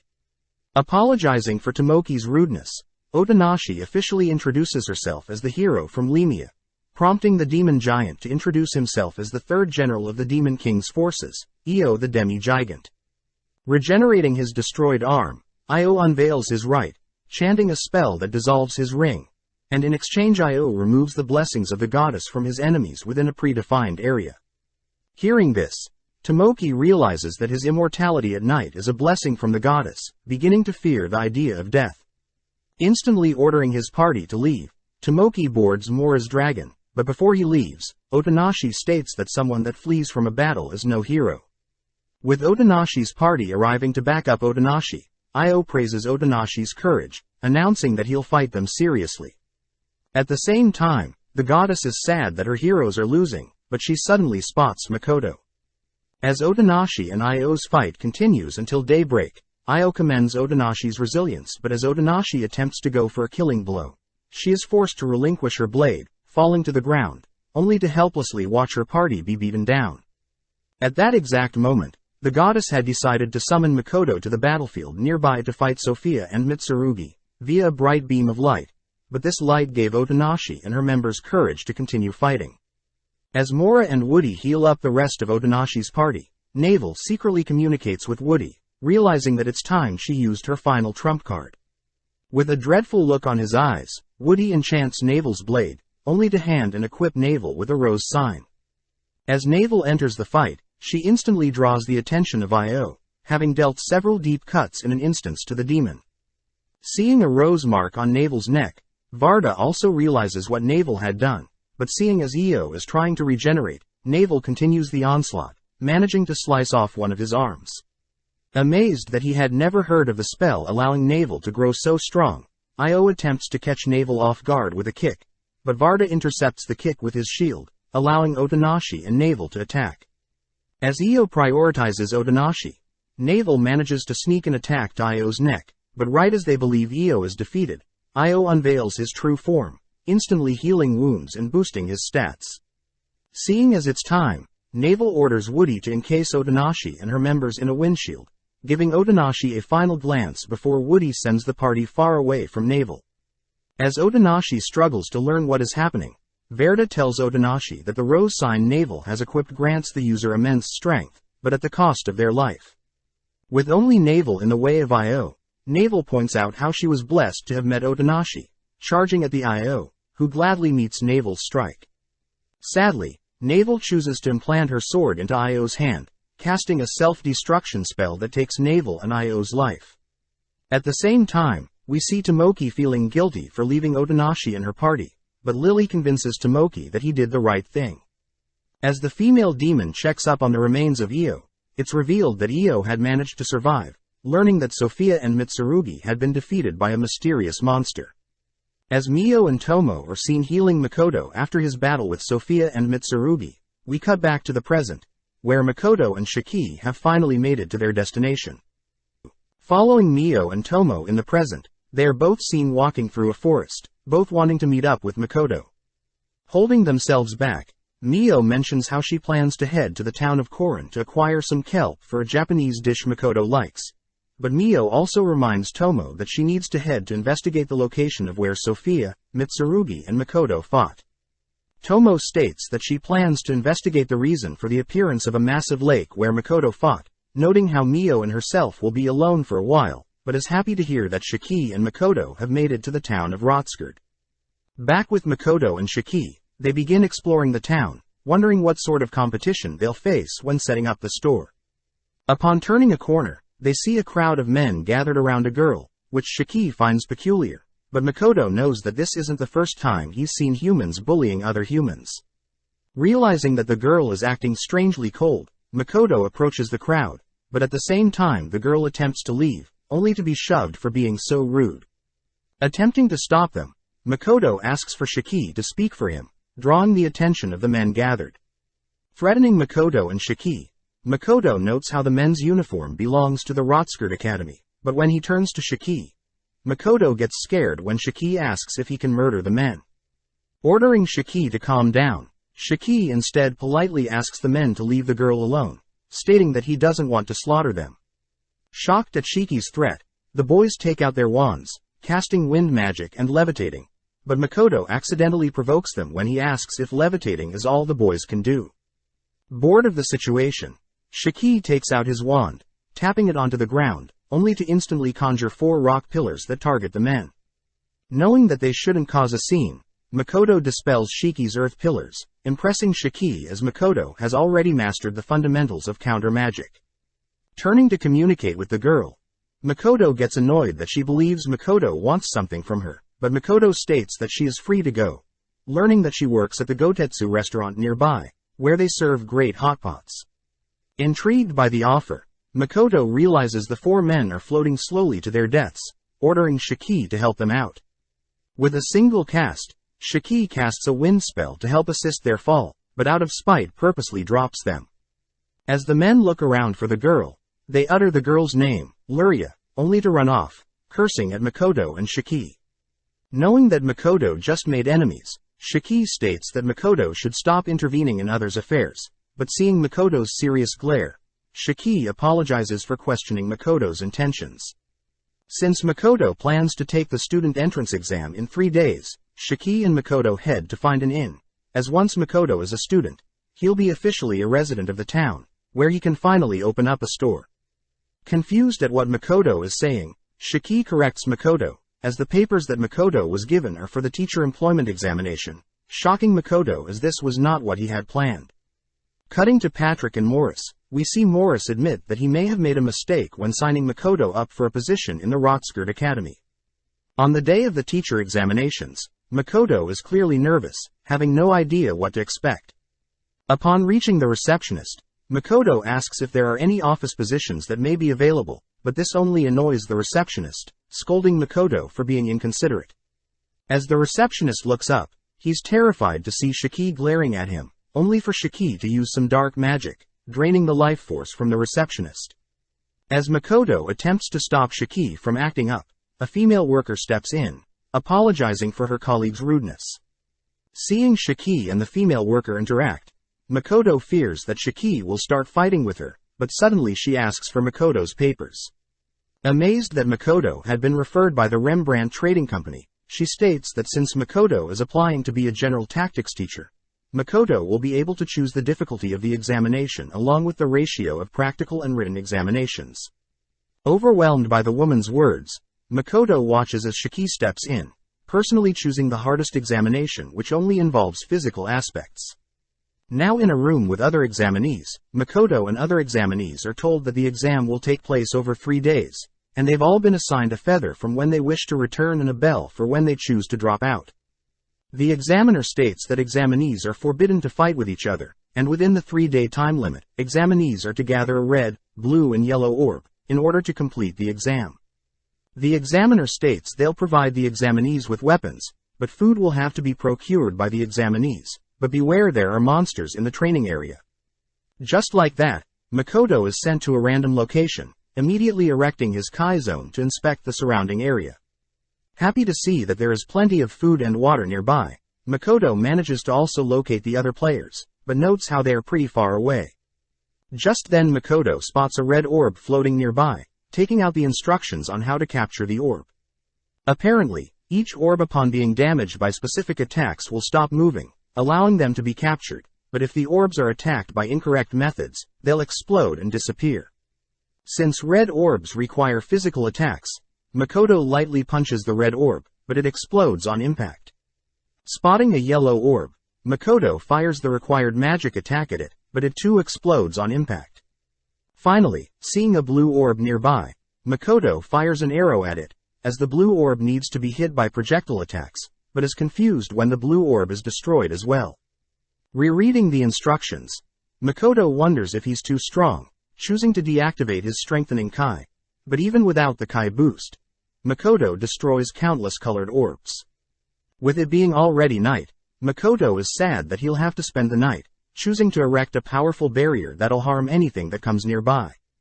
Upon waking up, Makoto is shocked to see various monster corpses nearby, grateful for not being disturbed, but washes up as he needs to complete the exam soon. Choosing to check up on the other examinees, Makoto is shocked, not being able to sense the elf's presence any longer. Spotting a blue orb, Makoto reasons he'll graze the orb with the feather from his arrow, but upon hitting the orb, the blue orb teleports away. Annoyed at first, Makoto manages to successfully acquire the blue orb, but suddenly Makoto senses the human examiner's presence disappear as well. Managing to track down a yellow orb, Makoto focuses, slowly decreasing the strength of his fire spell, successfully managing to acquire a yellow orb. That night, as Makoto enjoys his first meal since being here, he senses another person appear in the training zone, but brushes it off, heading to sleep as he erects his protective barrier. Waking up on the final day, Makoto spots a masked figure dead along with the monsters, but suddenly the dead figure wakes up, tossing several knives at Makoto. Annoyed that the figure was playing dead, Makoto senses the masked figure hiding behind him, but reasons he should pretend to not sense him. Caught off guard, the masked figure manages to mount Makoto, going in for a killing blow, but Makoto nonchalantly catches and breaks the figure's blade. Having been cut and poisoned by the blade, Makoto learns that the masked figure had been hired to assassinate all the examinees, explaining why the others slowly disappeared. Seeing Makoto fine, the masked figure is shocked to see that Makoto had dispelled his dagger poison, frozen in place as Makoto had paralyzed him. Running out of time, Makoto decides to kick the masked figure far away, rushing to hunt down the red orb. After several attempts, Makoto finally acquires all 3 orbs, using his feather to leave the exam room. Shocked to see that other examinees are waiting for him, Makoto reports that he has acquired all 3 orbs, shocking the examiner as the examinees were meant to collect 3 of the same color, not different. Just like that, Makoto had been hired as a temporary instructor, but that night, we cut to the examiner speaking to a mysterious woman, revealing that they knew that someone had hired an assassin to increase the difficulty of this year's teacher exams, but Makoto was still able to pass, intriguing the woman. Being officially appointed a lecturer at Rotskirt Academy, Makoto is happy to finally get the permit to set up his own store, but Makoto also states that he still doesn't believe that he will be enrolling as a teacher and not a student. Not wanting to think about it, Makoto and Shiki head to the Five Irons restaurant, greeting Luria, who is grateful that Makoto and Shiki have been dining at her store ever since they came to town. With Shiki and Makoto both wanting separate hotpots to themselves, Luria notes how normally people would normally share a single hotpot, but at the same time, we see one of the students, Illumined, from earlier mad that Makoto and Shiki are speaking with Luria. With Makoto and Shiki thinking about how they've visited the restaurant for 5 days in a row, we see Illumined interacting with another mysterious student, both discussing something. As Makoto watches Shiki devour his hotpot, Makoto holds back his disgust, as Shiki is purely eating meat, vegetables and super sweet cream. As Luria serves Makoto his own hotpot, Luria asks about when Makoto will start teaching his first class, happy to hear that Makoto will head over to the academy right after the meal. Luria remarks that she knows someone at the academy, but before she can tell Makoto more about her friend, Luria is pulled away, as other customers need service. Sitting down to be briefed on his role by a lady, Makoto learns that he is forbidden from involving himself with any monetary transactions with students, but he's allowed to promote his business. The lady states that there are around 100 other lecturers in the academy and that lecturers are paid based on the number of students they teach, with each student adding 10 silver coins. Since Makoto is a part-time lecturer, Makoto is happy to start any time, aiming for a 10-student class, whereas the maximum per class is 30 students. Surprised, the lady states that normally lecturers would want to fill out their classes as soon as possible, but Makoto states that he wants to start small and work on his teaching skills before expanding. Just then, Blight, another fellow lecturer, joins them, praising Makoto for being so level-headed with his approach to teaching. Upon hearing that Makoto will be teaching magic, Blight reveals that he personally teaches combat techniques, offering to send over 10 students that may be interested in Makoto's teachings. Blight states that the students this year are amazing as they can use telepathy and levitation magic, but hearing this, Makoto fears that he'll run into the same students from earlier, thrown off when he hears Blight is curious as to how strong Makoto truly is. Heading to the library, Makoto is amazed by the sheer size of the library, running into the librarian who asks if she can help Makoto out. Since Shiki is trying to acquire a facility permit, Makoto asks if there are any books on magic spells, but when the librarian reveals that she knows Makoto's name, Makoto instantly erects a barrier, leaping back and demanding to know how the librarian knows his name. Dancing around the question, the librarian states that she had learned from an examiner that Makoto was special, but seeing Makoto is still not satisfied, the librarian reveals that Luria is her sister. The librarian states that Luria had told her everything about Makoto and Shiki's weird habits when eating hotpot, but hearing this Makoto relaxes, realizing that the librarian does look like Luria. Catching Makoto judging her breast size, the librarian introduces herself as Eva, but Makoto wonders what Eva is hiding, as Eva reminds Makoto of Mio. Cutting to the port town of Korin, we see Mio chatting with Beretta, asking Beretta to teach her the basics of using a knife. With Mio promising to not to think of a knife as a weapon, Mio is amazed at Beretta's knife work, learning that the technique stems from Laurel. With 1 week passing by, we cut to several students making their way towards Makoto's class, discussing rumors they heard about Makoto. The students utter that they've heard Makoto can only communicate via magical text and has an assistant, but some of the students could care less as long as Makoto is strong. The students also mention how they heard Makoto might be a demi-human due to his looks, but as we pan out, we see Makoto listening in on the students gossiping, sad to see that there are already rumors spreading about him. Knowing that he should be stern with his students, Makoto waits for the students sent by Blight to arrive on the training field where Makoto's class will be held. With Shiki introducing himself first, Shiki instantly charms the girls, but as Makoto talks a little about his backstory as a merchant and owning a store in town, the students can't help but focus on Makoto's hideous face. Starting the class, Makoto states he'll be helping them with magic, singling out each student and asking them whether they can hone their various elemental affinities to the same level. Makoto continues to berate the students, stating that they mustn't focus on mastering a single element as once an enemy figures out their affinity, they'll be useless in battle. Upon hearing that Makoto wants them to master at least 3 elements, they begin questioning Makoto's teachings, demanding to know if Makoto himself is capable of such things. With Shiki smirking, Makoto states that he and Shiki will be conducting a mock battle, prompting Shiki to reveal his powerful staff. Immediately, the students sense immense power from Shiki's staff, but they wonder how Makoto will survive, sensing no magic at all from Makoto.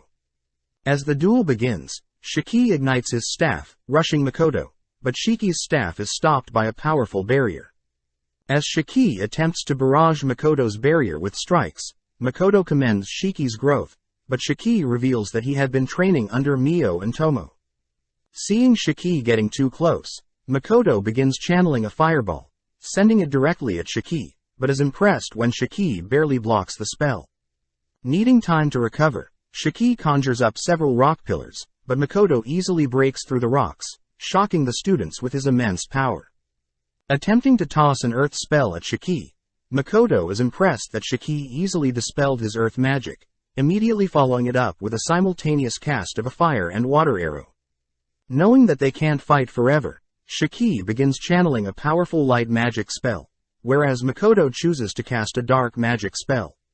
With both spells colliding, the students spot that Makoto had closed in on Shiki, ultimately taking the win. Seeing the students too stunned to speak, Makoto states that the first lesson is over, asking the students that want to learn to come for his next class, but for those too scared to leave. As Makoto leaves, Shiki stays to heal any injured. As the students begin to reevaluate their helplessness when compared to Shiki, we see the boys are ecstatic to be able to learn from such powerful people, but when the girls grow hesitant, Shiki steps in, nonchalantly charming and healing any wounds they had. Cutting to Tomo, we see Tomo investigating the sudden appearance of the Star Lake, amused that it was Makoto's powerful water arrow that ultimately morphed the entire terrain of the battlefield. With Makoto's next class commencing, he's impressed that 5 students stuck around. They go as follows. Mithra Casper's parents are both Celtics, prefers wind magic and has pretty good grades. Dana has a wife, even though he's still so young, and prefers water magic. Abelia Hopley prefers fire magic and has relations with another student that shares the name Hopley and has connections to the kingdom of Lemia. Azumo Kusakabe specializes in wind magic, and finally Jin Rohan strives to be a swordsman with excellent combat skills. Before the class starts, the students wonder why Makoto doesn't speak, even though they saw him chanting a spell during his fight against Shiki. Makoto reveals that due to a curse, he can't speak to other humans, but can still speak. Starting the class, Makoto asks what they know about mana depletion, prompting the students to state that at 50%, there will be mental and physical fatigue. At 20% the body will be unable to move, and when it reaches 0, a person may vomit, pass out and in some cases die. Seeing as the students are aware of such facts, Makoto states that they will be testing the limits of their bodies today, ordering all the students to exhaust their mana on him. With Kusakabe and Dana being the first to give up, we see that Abelia tries to force herself past her limits, but Shiki intervenes right as Abelia begins to throw up. With only Jin and Mithra left, Mithra chooses to give Jin the rest of his mana, allowing Jin to muster up the strength to charge at Makoto, but has no luck, easily knocked out.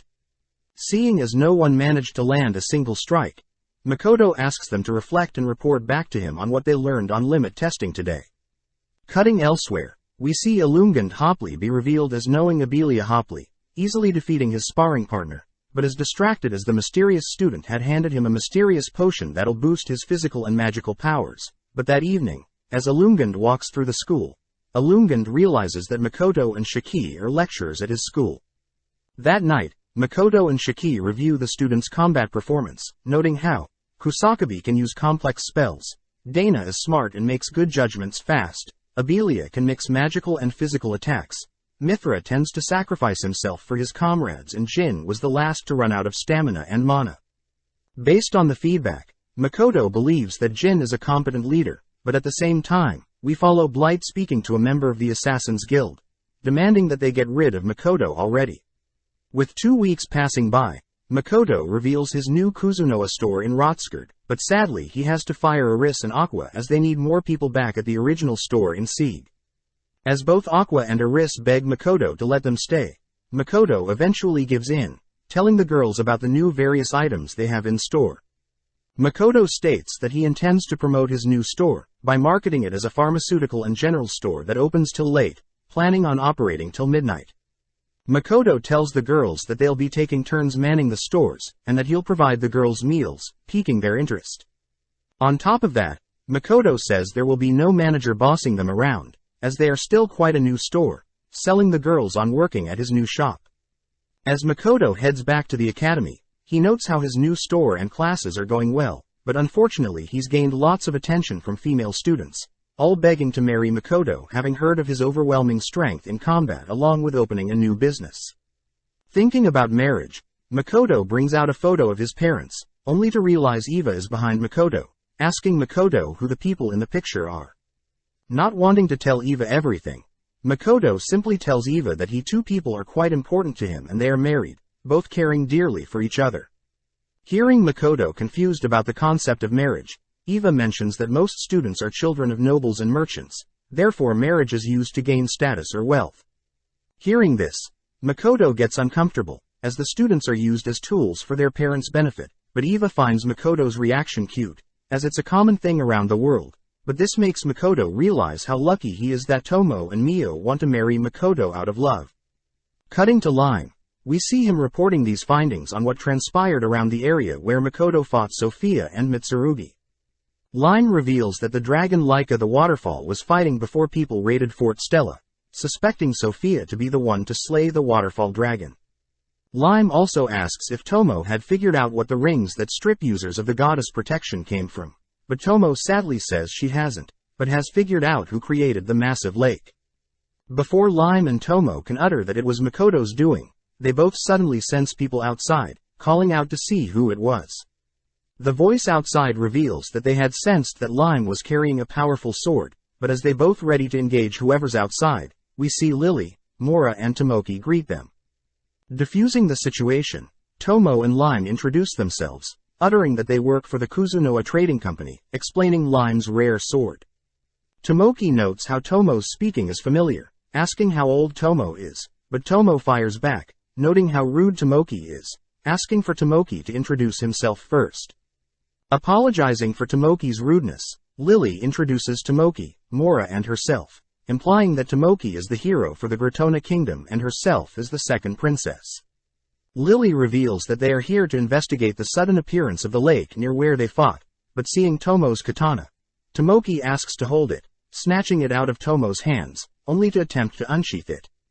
When Tomoki fails, Tomo reveals that only she can use the blade, instantly snatching the blade back, only to unveil the sword's beauty, having named it Shirafuji.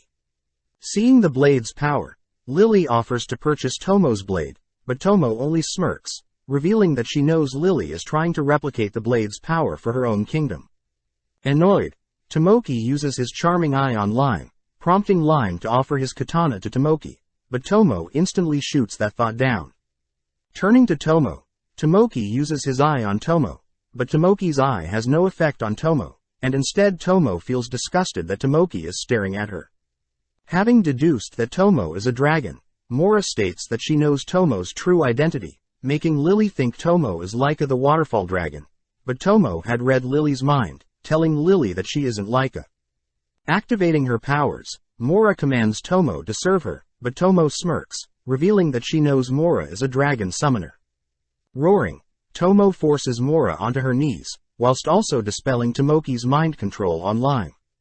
Pissed off, Tomoki pierces Lime with his spear, slamming Lime into a nearby wall, but Tomo notes how pathetically childish Tomoki is acting. As Tomoki goes to strike Tomo, Tomo unveils her red mist, enshrouding her position, warning Lily specifically to not act rash, or else the hero will disappear. Lily realizes that Tomo is a dragon capable of mind reading and illusion magic, but Tomoki can only think about taming Tomo for himself. Having escaped, Lime apologizes to Tomo, having easily been controlled by their enemies, but Tomo cheers Lime up, offering to train and make him stronger. Cutting to Mio, we see her on the beach of Korin, nibbling on some seaweed. Suddenly, Otonashi's pet wolf, Horn, attacks Mio, pissing Mio off as Mio slashes at Horn, only for Otonashi to tackle Horn, both evading Mio's slash. Before Mio can slaughter both of them, Otonashi rushes to apologize, checking to see if Mio is hurt. Surprised that Otonashi is worried for her, Otonashi calls back Horn, revealing that Horn is her spirit wolf, but she doesn't know anything else, reminding Mio of Makoto. As an apology for Horn attacking Mio, Otonashi helps explain the difference between kelp and seaweed, which Mio really appreciates as she can now cook a delicious soup for Makoto. As Mio spends 2 days with Otonashi and her party, Mio picks up various cooking techniques from Otonashi, but Woody knows that Otonashi has purposely hid the fact that she's the hero, having failed to protect Navel. Suddenly, Mio stops asking if Otonashi and her members are strong, informing them that there is a powerful monster ahead of them. As a massive mantis appears, Otonashi and Verda move to the front, whilst Chia prepares a barrier spell and Woody readies healing spells.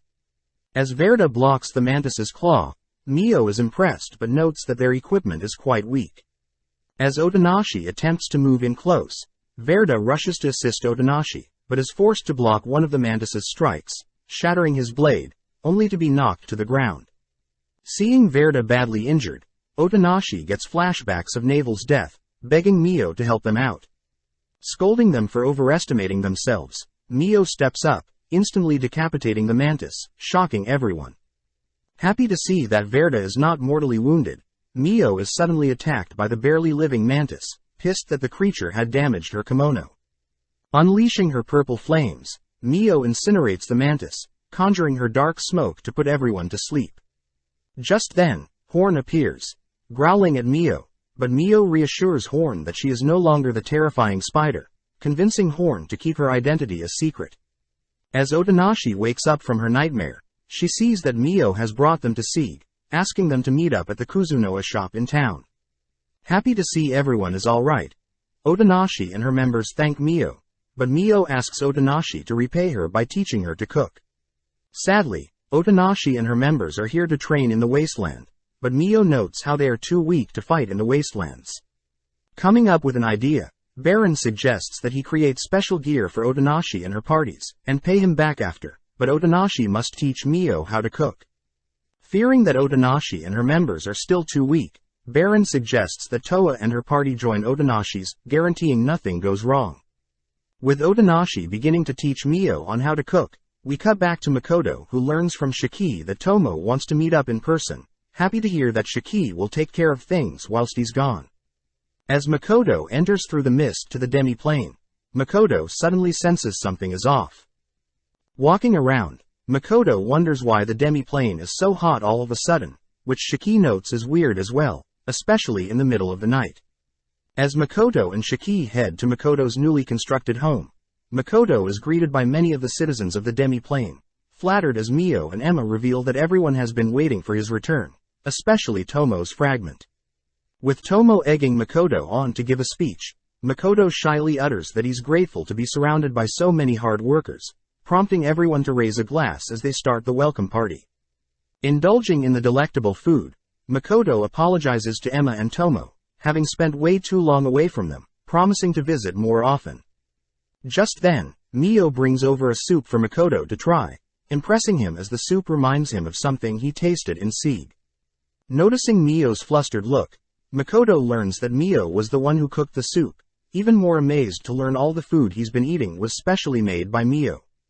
Complimenting Mio's amazing cooking skills, Mio can't hold back the joy, announcing that she plans to cook more delicious meals for Makoto, heading off as Emma reveals that a lady in Sieg is teaching Mio how to cook. Happy to see Mio has found something interesting to pursue, Makoto turns to Tomo, hearing that they'll report their findings to Makoto on what they discovered after the party. In a private setting, Tomo casually mentions how she ran into one of the goddess's heroes, intriguing Makoto as he asks what the hero was like. Tomo states that the hero's name was Iwahashi Tomoki with a similar age to Makoto, but he is a scumbag, overestimating his abilities and selfishly pursuing his own needs. On top of that, Tomo reveals that she had read Princess Lily's mind, sensing Lily had intended to create some sort of firearm. Shiki chimes in, mentioning how the heroes from Makoto's world must have mentioned handheld firearms, which Makoto knows isn't as strong as magic, but can easily be used for assassinations. Tomo mentions how the hero Tomoki along with his party were quite annoying, even considering wiping them out, but Makoto asks Tomo to simply remain to observe them, Next, Tomo reports that she hasn't found anything about the goddess nor Sophia the Dragon Slayer, but Tomo does jokingly allude to a demon that fired a single water arrow onto a battlefield, turning the flat land into a giant lake.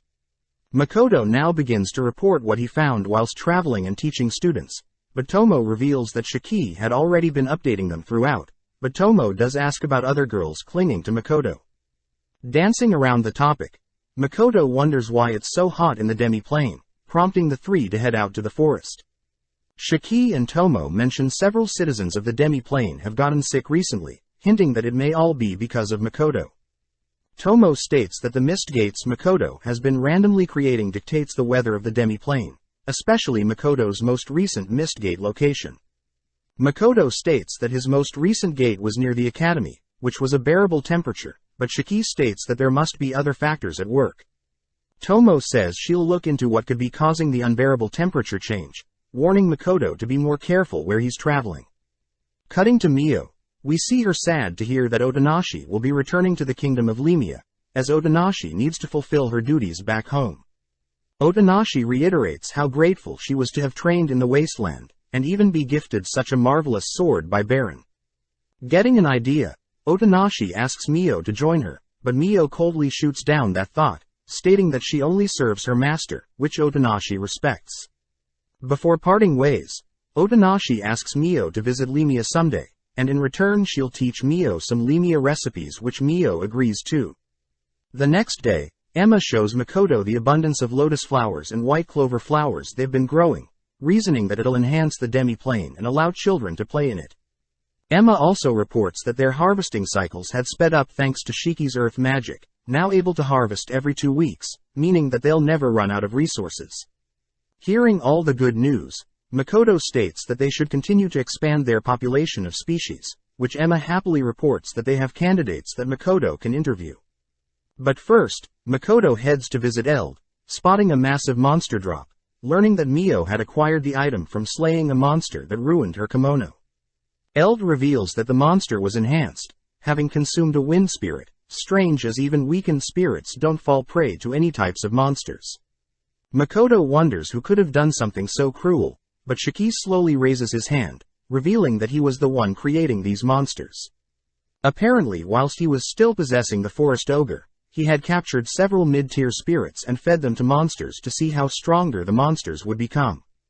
Begging for forgiveness, Shiki also reveals that he had experimented with several insects and crustaceans, explaining the giant crab Tomo had slain and eaten a while ago. Seeing as this is a problem, Makoto orders the terrified Shiki to report his wrongdoings to Tomo and Mio, only for Makoto to head to interview some new species candidates. Makoto notes that Tomo had elected an unusual species, Mio elected a species based on instincts, and Shiki chose a species based on their abilities. Emma states that there will be a representative from each species waiting for Makoto's arrival, making Makoto feel bad for having them wait, but Emma reiterates that they want to live in Makoto's territory, reminding Makoto that he is the master. First up is Shiki's Winkin species, who introduce themselves as Cocoon the leader and Shona the advisor, but Emma gets annoyed that they are flying above Makoto.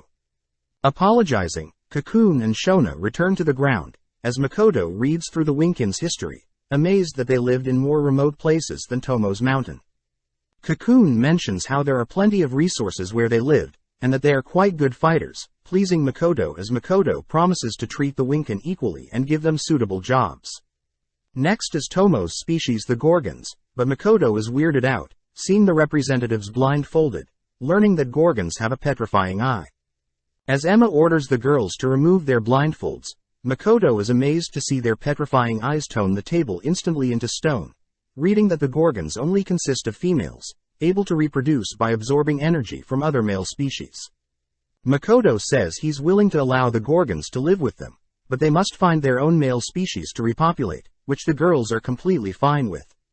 As Makoto reads over the duties to become a citizen of the demi-plane, Makoto can't help but feel the girl petrifying eyes getting stronger and stronger, ultimately reassuring the girls that their eyes won't be an issue. As an example, Makoto dispels the petrification on the table, applying a petrification resistance to ensure the table is never affected, amazing the girls as they beg to serve Makoto, but Makoto snaps out of their trance spotting Emma glaring at him. Finally is Mio's elected species, the Al-Elamera, species that are a mix of fairies and spirits, able to command lower-ranking spirits. The fairies arrogantly state that they can collect nectar and communicate, but before Makoto can accept them, Emma intervenes, scolding the cocky fairies for acting so high and mighty in front of Makoto. As the fairies mock Emma, Emma begins berating them, ultimately rejecting the Al-Elamera as candidates. That night, Makoto is happy to see the weather has cooled down, all whilst Shiki says he'll be working on glasses for the Gorgon's petrifying eyes, prompting Tomo to begin thinking of a training regime for the Winkins. With Tomo wondering why Mio would select such a useless species to join their demi-plane, we cut to several days later where the Winkins and Gorgons are now officially members of the demi-plane. At the same time, we cut to Makoto's male students gossiping about the return of some troublemaker students that are supposed to be returning today. The boys mention how the troublemakers still get good grades and are normally annoying to deal with for teachers, wondering if Makoto will ever run into the Rembrandt sisters, knowing that they only go after pretty faces. The next day, Makoto and Tomo are surprised to see that the demi-plane is now raining, confirming Tomo's suspicions, as Makoto's most recent mistgate is affecting the weather in the demi-plane. Mio reveals that the sudden weather change is affecting the demi-plane's fruits, prompting Shiki to report that the demi-plane citizens aren't reporting any issues just yet, but there is a chance for sudden storm or drought. Wondering if there are any similarities between the demi-plane's weather and his old world, Makoto asks Tomo to investigate correlations between the demi-plane and the 4 seasons on Earth. Before Makoto returns to Rotsgard, Makoto promises to visit more frequently, sad to see Mio and other townsfolk sad to see their master leave. Visiting the Kuzunoa store in Rotsgard, Makoto is happy to see the profits from the store, noting how they have enough money to hire more employees, but in the meantime Makoto rewards Aqua and Aris with some bananas, pleasing them. As Makoto returns to school, he's pleased to hear that Shiki has already finished up preparations for his next lecture, but Makoto is suddenly called by Blight. Blight asks if Makoto can give him 10 of his famous healing potions, reasoning that he stock up in preparation for when some of his students get injured. Blight commends Makoto's potent healing potion, being very effective and cheap, promising to visit Makoto's store sometime. With Makoto noting how he's becoming more accustomed to the academy, he's shocked to see the abundance of love letters he's receiving, ordering Shiki to help sort out the serious and non-serious letters. With a quick glance, Makoto spots a serious-looking letter, reading that it's a student's lecture application. Seeing that there are 3 applications in total, one from Karen Force, and the other 2 are from names he recognizes. With Makoto's next class starting, he asks the 3 new students to introduce themselves, prompting Shifu Rembrandt to go first.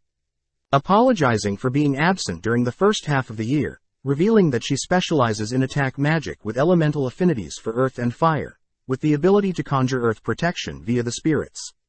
Next up is Yuno Rembrandt, the younger sister of Shifu, also specializing in physical combat, wielding a bow and spear coupled with enhancement magic. Hearing all of this, Makoto is happy to see that the plague doctor's curse has worn off on them, but finally Karen Force introduces herself. Karen mentions how she transferred from Husk Royal Academy, having an affinity for water magic, but just then Makoto and Shiki sense something suspicious about Karen. Before the class starts, Makoto warns Shifu and Yuno that he will treat the girls just like any other student, even though Patrick Rembrandt and Makoto are good friends. At the same time, the boys in the class begin to despair, refusing to believe that Shifu and Yuno are the same girls they knew before, weirding Makoto and Shiki out, having also heard of Shifu and Yuno's poor reputation at school. Apparently, Shifu and Yuno were arrogant kids constantly boasting their wealth along with being rude to all teachers and students, but Makoto wonders what has changed. Kicking off the class, Makoto announces they will be having special training today, asking the new students to stay put as Makoto takes the others elsewhere. Not alone with the original 5, Makoto reveals that he wants the 5 to face off against one of his summons, demoralizing them as they don't want to look pathetic in front of the newer students. Conjuring out a portal, Makoto calls forth a lizardman, revealing that he's friends with the lizardman, but before the lizardman engages in battle, Makoto orders the lizardman to hold back a bit to give the 5 students a chance. As Shiki watches over the lizardman and the students' duel, Makoto heads back to the 3 new students, declaring that Makoto himself will be facing the 3 together. Makoto adds that he'll also be poking holes at the attacks the girls will be giving, asking that they correct and learn from this battle, prompting everyone to get serious. Simultaneously, Yuno takes out her bow readying an arrow, and both Shifu and Karen begin conjuring magic spells. Firing the arrow at Makoto, Yuno is surprised that the arrow simply bounced off Makoto, prompting Makoto to scold Yuno for such a weak and predictable attack.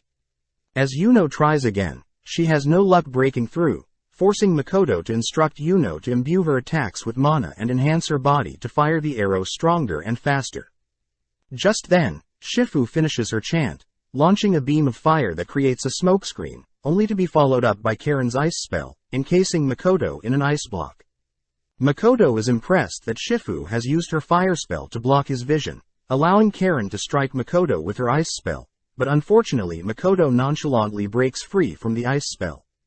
Makoto advises that Shifu learn to cast stronger spells and that Karen focus on prolonging her ice magic effects, but just then Yuno attempts to land an arrow, but Makoto simply burns the arrow, scolding Yuno for such a pathetic attempt, especially putting everything she can into a single shot.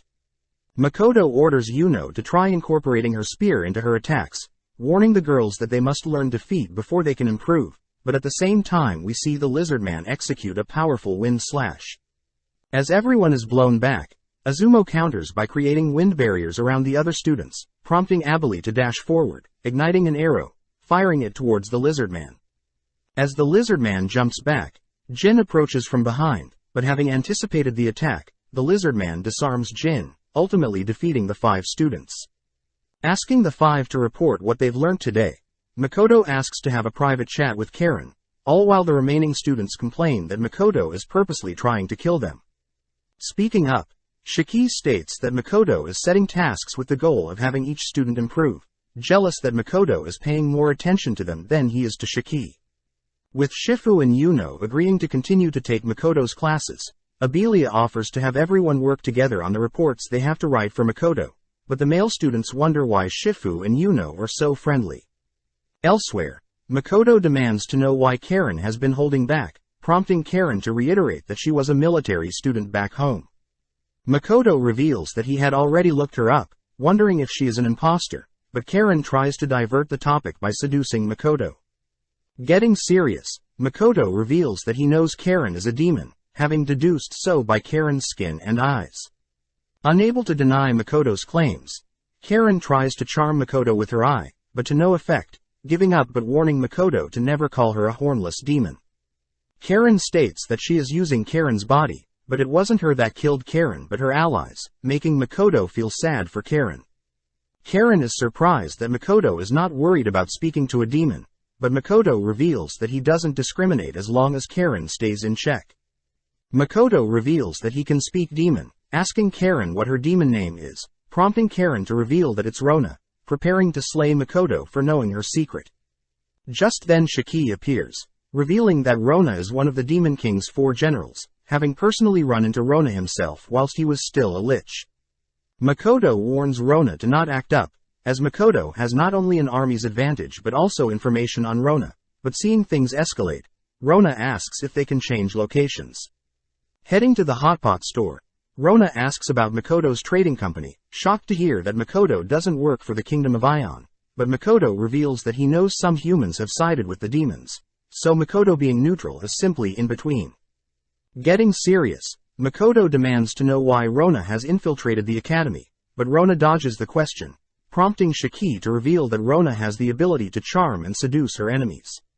Shiki warns Rona to not touch Makoto, fearing that Rona hasn't picked up on how powerful Makoto truly is, but answering Makoto's questions, Rona states that she wants to stop the humanoid experiments that have been secretly occurring in town. Later that day, Makoto greets Lime, who has been sent by Tomo to help Makoto look into the disappearance for several demi-humans recently, believing that the Assassin's Guild is involved somehow. With Makoto bribing Aris and Aqua to help Lime out with some bananas, Makoto privately chats with Shiki, reassuring Shiki that he doesn't 100% trust everything Rona is saying. Makoto learns that Shiki and Rona used to exchange information, but Rona would betray Shiki countless times, being completely loyal to the Demon King and having a knack for lying. Shiki reasons that Rona is a weaker version of Mio, promising to keep an eye on her for Makoto. But changing topics, Shiki and Makoto head over to visit Shifu and Yuno. Amazed that the girls are so elegant looking, Makoto is happy to see the girls thank Makoto for releasing them from their curse. But Makoto asks that the girls not feel indebted to him for releasing them from their curses. As Makoto and Shiki head home, they are happy to see that the girls are changing for the better, but that night Lime tracks down the kidnapping rumors to an abandoned building on Academy grounds, unsheathing his blade as he suddenly senses someone appear behind him. The next day, Makoto learns from Aqua and Aris that they've lost contact with Lime, last hearing that Lime would investigate an abandoned area of the Academy. Aris and Aqua note how Lime has been instructed to not fight, which Makoto also adds that Lime is quite strong and smart, so Lime would have ran if he had the chance. Hearing everyone's concerns, Shiki speculates that Rona is hiding something, only feeding them information to make them do what she needs them to do. Frustrated at the situation, Makoto reasons they should head to where Lime was last heard from, but at the same time, we cut to Lime locked up behind bars, pissed that his gifted sword was taken from him. Turning around, Lime asks if the lady in the same cell is alright, revealed to be Eva, who Lime apologizes for dragging into the mess. Flashing back, we see Lime place his blade against the mysterious man's throat, ordering the man to not move, having barely been able to sense the man sneak up to him. Before Lime can interrogate the man utters that he's given up on reincarnation, suddenly releasing his powerful aura, forcing Lime to leap back. The man spots Lime holding a powerful sword, but Lime notes how the man is acting strange, reasoning he should contact Tomo or Makoto, but the man suddenly reveals a ring, sacrificing the ring and preventing Lime from telepathically contacting anyone. As the man slowly approaches Lime reasons he should end the fight quickly, stepping in close to strike the man down, but sadly the man nonchalantly blocks Lime's strike, following up by knocking Lime back. No longer holding his sword, Lime watches as the man disappears, alluding to some mysterious figures that will arrive soon. Fearing what is to come, Lime quickly gets up, suddenly spotting a figure in the distance, revealed to be Eva. At that moment, several figures cry that a test subject had gone missing, ultimately resulting in Lime's and Eva's capture, which Eva mentions she regrets even trying to save Lime. To lighten up the mood, Lime mentions how he knows Eva as the Academy's librarian, mentioning how he works for Makoto, as an employee of Kuzunoa Trading Company. Eva deduces that Lime is more of a fighter type, prompting Lime to wonder how powerful their capturers are, able to set up a base on Academy grounds. Eva wonders how they'll be able to escape, especially with the monster that defeated Lime, but Lime states that he's currently tracking the whereabouts of that man, having left a mark on him when he struck the man. Hearing this, Eva asks Lime to help her escape as well, and in exchange Eva promises to give Makoto some valuable information, and if Makoto is able to dismantle the enemy organization entirely, Eva promises to give an even greater reward. Curious about the offer, Lime accepts, unveiling his hidden wrist blade, Kazuguruma, a magic item Lime reveals only some know about. Easily carving open the cell bars, Lime warns Eva that they'll see something interesting ahead, both heading through the facility. Upon entering a lit room, both are horrified to see several demi-humans and humans kidnapped and used as experimentations, most of them drugged with the goal of enhancing combat and magical abilities. Lime reveals that he's still unable to communicate with the outside world, but suddenly unsheathes his blade, reasoning that he should put the test subjects out of their misery and destroy all the disgusting devices and materials. Cutting to Shiki and Makoto, they have made it to the last known location of Lime, where Shiki senses a dragon nearby, strange as Shiki is sure that Rona wasn't acquainted with any dragons. Hearing this, Makoto believes that it must be Mitsurugi and Sophia, which gets Shiki excited, wanting to slaughter the people that dare harm Makoto. Seeing as Lime missing makes the situation an emergency, Shiki gets pumped up, able to use Lime missing as an excuse to run wild, but suddenly Lime appears. With Shiki sad that he doesn't get to do anything, Lime apologizes to Makoto for being captured, surprising Makoto when he reveals Eva is with him. As Makoto returns to his shop, he reads the report Lime had given him regarding the underground facility, attempting to figure out who that monster of a man was that defeated Lime. Just then, Shiki interrupts, telling Makoto that Eva wishes to speak with him, and in the meantime Shiki will interrogate Rona for further details. Speaking privately with Eva, Eva says she'll give Makoto the information she promised Lime, but as for the special reward, Makoto must first eradicate the enemy. Getting serious, Eva reveals that when she saw Makoto's parents, she recognized them, surprising Makoto. Apparently, Makoto's father was a high-ranking noble and his mother was a priestess, both being married in a small state called Kalanion, located in the ruined kingdom of Elysian. Apparently, most Kalanion citizens were forced to flee the kingdom of Elysian, due to the demon war 10 years ago that ultimately favored the demons. Wondering why Eva knows all of this, Makoto is shocked to hear that Eva and her sister Luria are also from Kalanion, but Eva knows that only her and her sister were the only ones that managed to escape town. Unfortunately, Luria and Eva were deemed cowards, even wondering if they should take their own lives, but Eva reasoned that they should strive to take back the land of Kalanion, or at least the land that belonged to their family of Ainsland. Eva adds that she had approached the evil people, known for opposing the goddess and known for creating technology that made them thrive against the goddess. Eva reveals that she had quietly continued to investigate the evil people, until she spotted Lime and wanted to help him, but ultimately wound up captured as well. That night, Makoto wonders if the evil people are strong enough to wage war against the demons themselves. Just then, Makoto detects an enemy entering his Kai domain, which Lime rushes to report to Makoto as well. Before Lime and Makoto head out, Tomo and Mio appear from a mist gate, stating that they believe their enemy is quite formidable, prompting Lime to leave fearing he'll get in the way. As the man appears, everyone is shocked, hearing the man is actually the guildmaster for the Adventurers Guild, and apologizes for hurting Lime. With the guild master and Makoto sitting down, the guild master convinces Mio to leave, heading to prepare some fruit and tea.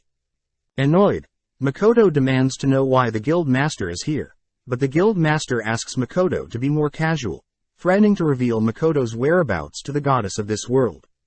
The guild master asks Makoto to speak, amazed to finally hear Makoto's voice, but Makoto demands to know who the guildmaster is. Apologizing for the late introduction, the guildmaster attempts to introduce himself, but Tomo cuts him off, stating that the guildmaster is Ludo, also known as the Greater Dragon of Myriad Colors, Banshoku. Shocked that Ludo is still undefeated, Makoto remembers that the well-known Greater Dragons are Mitsurugi, Bakufu, Sazanami, Akari and Yamatoi. Ludo gets annoyed at Tomo intervening with his private chat with Makoto, promising to not play any more tricks, but Tomo unsheathes her blade, demanding to know when Ludo became a man. Apparently 300 years ago Ludo got bored of being a female, having had relations with a man and enjoyed it, wondering if Makoto would like to spend a night with him. With Mio returning with some fruit, she gets pissed learning that Ludo was trying to seduce Makoto, prompting Tomo, Mio and Makoto to prepare to slaughter Ludo, but Ludo diffuses the situation, stating that he would like to discuss the guild. Cutting to Rona and Shiki. Shiki has managed to convince Rona to investigate something, but Rona states that although she has accomplished her original goal, she'll at least get to see what Makoto is truly capable of. Back with Ludo, Ludo reveals that he created the guild around 1,000 years ago, having learned about the idea from his first master that was apparently from another world. Hearing this, Makoto realizes that he and the two other heroes aren't the first to be transported to this world. But Ludo also mentions how the whole guild leveling system was made to ensure the people transported from Makoto's world would have no problem following Ludo's guild system. Tomo asks what was the true reason behind the system, which Ludo states that it was a way to govern everyone, as adventurers would want to pursue a higher and higher level, but this desire is what thins out the overpopulated guild, ultimately achieving a balance in the world. As an Easter egg, Ludo mentions that the highest level in the guild was 65,535. Which Makoto recognizes was the highest possible number for a 16-bit computing device. But Makoto realizes that 1,000 years ago, technology in his world hadn't advanced far enough for computing devices. Ludo reveals that the elapsed time on Makoto's planet and their current planet doesn't actually sync up, creating almost a time travel phenomenon. But Makoto asks Ludo what are the chances of Makoto returning home. Ludo calculates that Makoto has a 1 in 10 million chance of reaching his home, suggesting that Makoto spend a little more time in this current world instead. As Tomo escorts Ludo home, Ludo asks what Tomo is thinking about, prompting Tomo to ask if people in Makoto's world only live for 100 years. Ludo sadly states that it's true, which Tomo reveals that she doesn't want to see Makoto leave them, only to live for 100 years.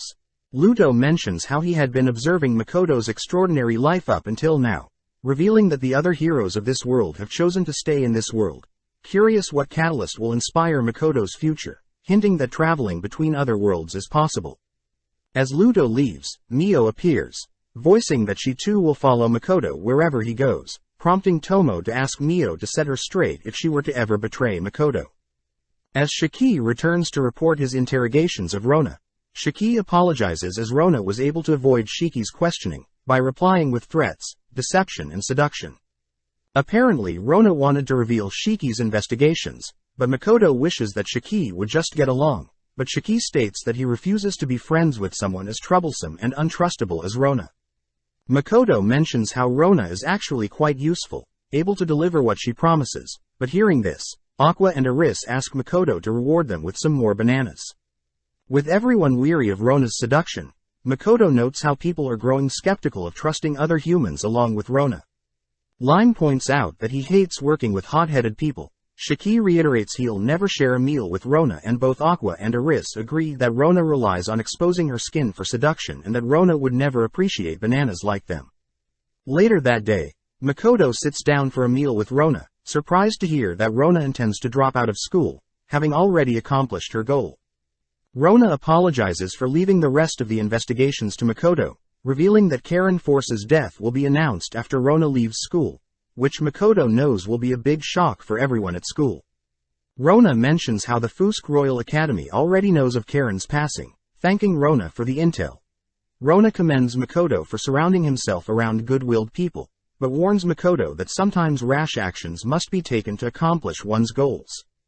Rona mentions how Makoto is a unique type of human that doesn't discriminate, offering to introduce the Demon King to Makoto, but Makoto declines. As a final piece of advice, Rona warns Makoto to remove the demi-humans with brown skin along with Shiki, but this piques Makoto's interest, demanding for Rona to elaborate. Rona reminds Makoto that Aqua and Aris are forest ogres that are quite strong and violent, revealing that they were offered a position to serve the Demon King, but had refused. Rona suspects that Aqua and Aris will eventually betray Makoto, but Makoto knows that he can keep the two in check, as long as he continues to give them bananas. As for Shiki, Rona reiterates that Shiki is a lich, commonly referred to as a larvas by the demons. Rona mentions how liches used to fight alongside demons, but eventually turned against the demons, warning Makoto of Shiki's eventual betrayal, but Makoto brushes it off, stating that the two would probably just get along. As a final goodbye, Rona hands Makoto a piece of paper, instructing Makoto to communicate telepathically with her if she ever needs her help. Reading the paper, Makoto realizes something, but Rona disappears before Makoto can ask her any questions. That night, Makoto consults Mio and Tomo, to which Tomo believes that the thing on the paper is connected to the cursed ring that removes the goddess's protection. Tomo reminds Makoto that Rona is still a demon general, meaning this could be her strategy to get Makoto on the demon's side, but Makoto reveals that he has already considered that. Just then, Makoto realizes Lime was able to speak to him, demanding to know why a human can speak with someone who can't speak the human language. Tomo shyly reveals that she had gave Lime some of her blood, making Lime her servant and part dragon. Apologizing for turning Lime into her servant, Tomo notices Makoto getting serious, stating that he intends to deal with this mysterious organization as soon as possible. Makoto mentions how he's also worried about Luria and Eva, which makes Tomo and Mio offer to help whatever Makoto is planning, but Makoto says he'll deal with things himself. Seeing Makoto's cold glare, Tomo is reminded of Luto warning Tomo that Makoto may change in the future, but Tomo and Mio agree to give Makoto space. Cutting to later that day, we see Makoto has tied up Mr. Blight, telling Blight that he had underestimated Makoto's influence. Blight yells that he has comrades all around the world, but Makoto reveals that Blight is no longer useful to his organization, as the Assassin's Guild hasn't dispatched anyone to rescue Blight still. Terrified that Makoto knows so much, Blight demands to know what Makoto wants, prompting Makoto to ask why a human like Blight is working against the goddess of this world. Smirking, Blight cries that he knows there is only one goddess that governs their world, and that the single goddess has helped and abandoned people in the past, acting without a care in the world. Blight also mentions that the goddess has caused many disputes and conflicts, not caring for the human race nor demi-humans, but as Makoto hears Blight's speech, he wonders if they could work together to take out the goddess. Blight declares that the organization intends to overthrow the goddess, demanding to know if Makoto is on their side, reiterating that so many have suffered and had been forced to hide away their pain, simply because they couldn't face the goddess.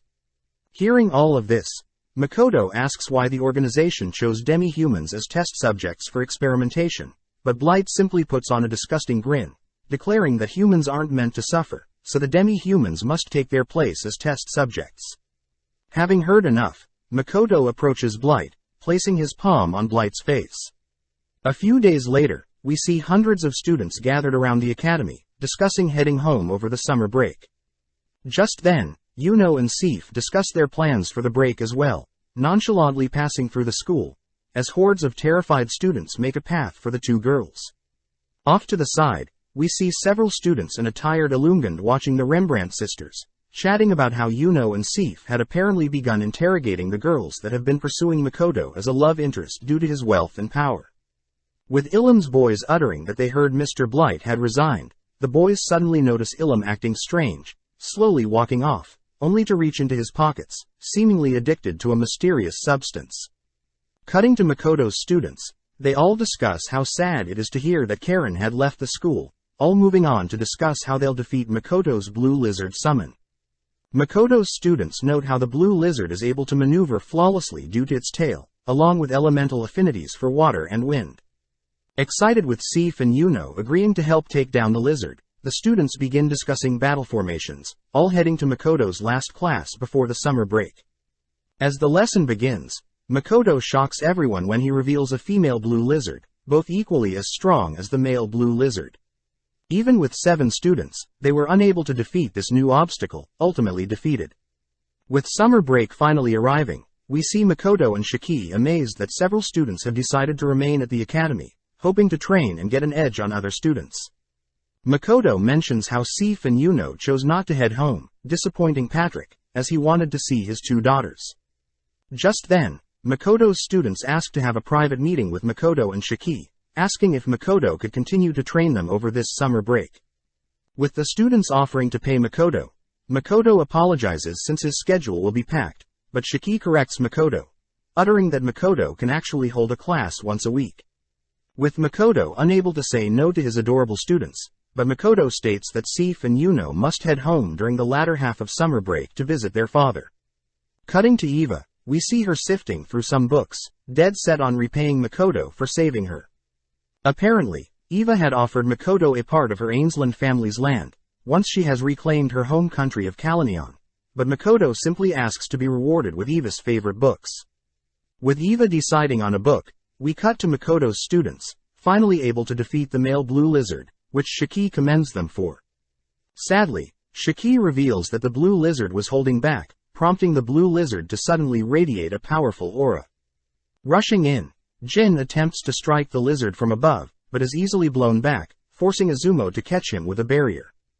Before the other students can rush in, the blue lizard begins conjuring a dense smoke which surrounds the students, only for the lizard to instantly convert the smoke into ice, trapping the students in ice. At the same time, we see the remaining students fighting the female blue lizard, but as Mithra attempts to buy time for Seif to cast a spell, the female lizard simply kicks Mithra aside, dashing to evade Diana's dagger, only to knock out Mithra for good. With Seif able to pull off a powerful fire spell, she's sad to see the female lizard had evaded the blast zone, only to put Seif to sleep. Several minutes later, Makoto apologizes for allowing the blue lizards to go so hard on them, revealing that the blue lizards are actually stronger than lesser dragons. It was for their combat with the students that they only used 10% of their original power, shocking the students. With the students asking to give another go at their lizard partners, we cut to later that night where Makoto and Shiki had finished having a meal with all of the students.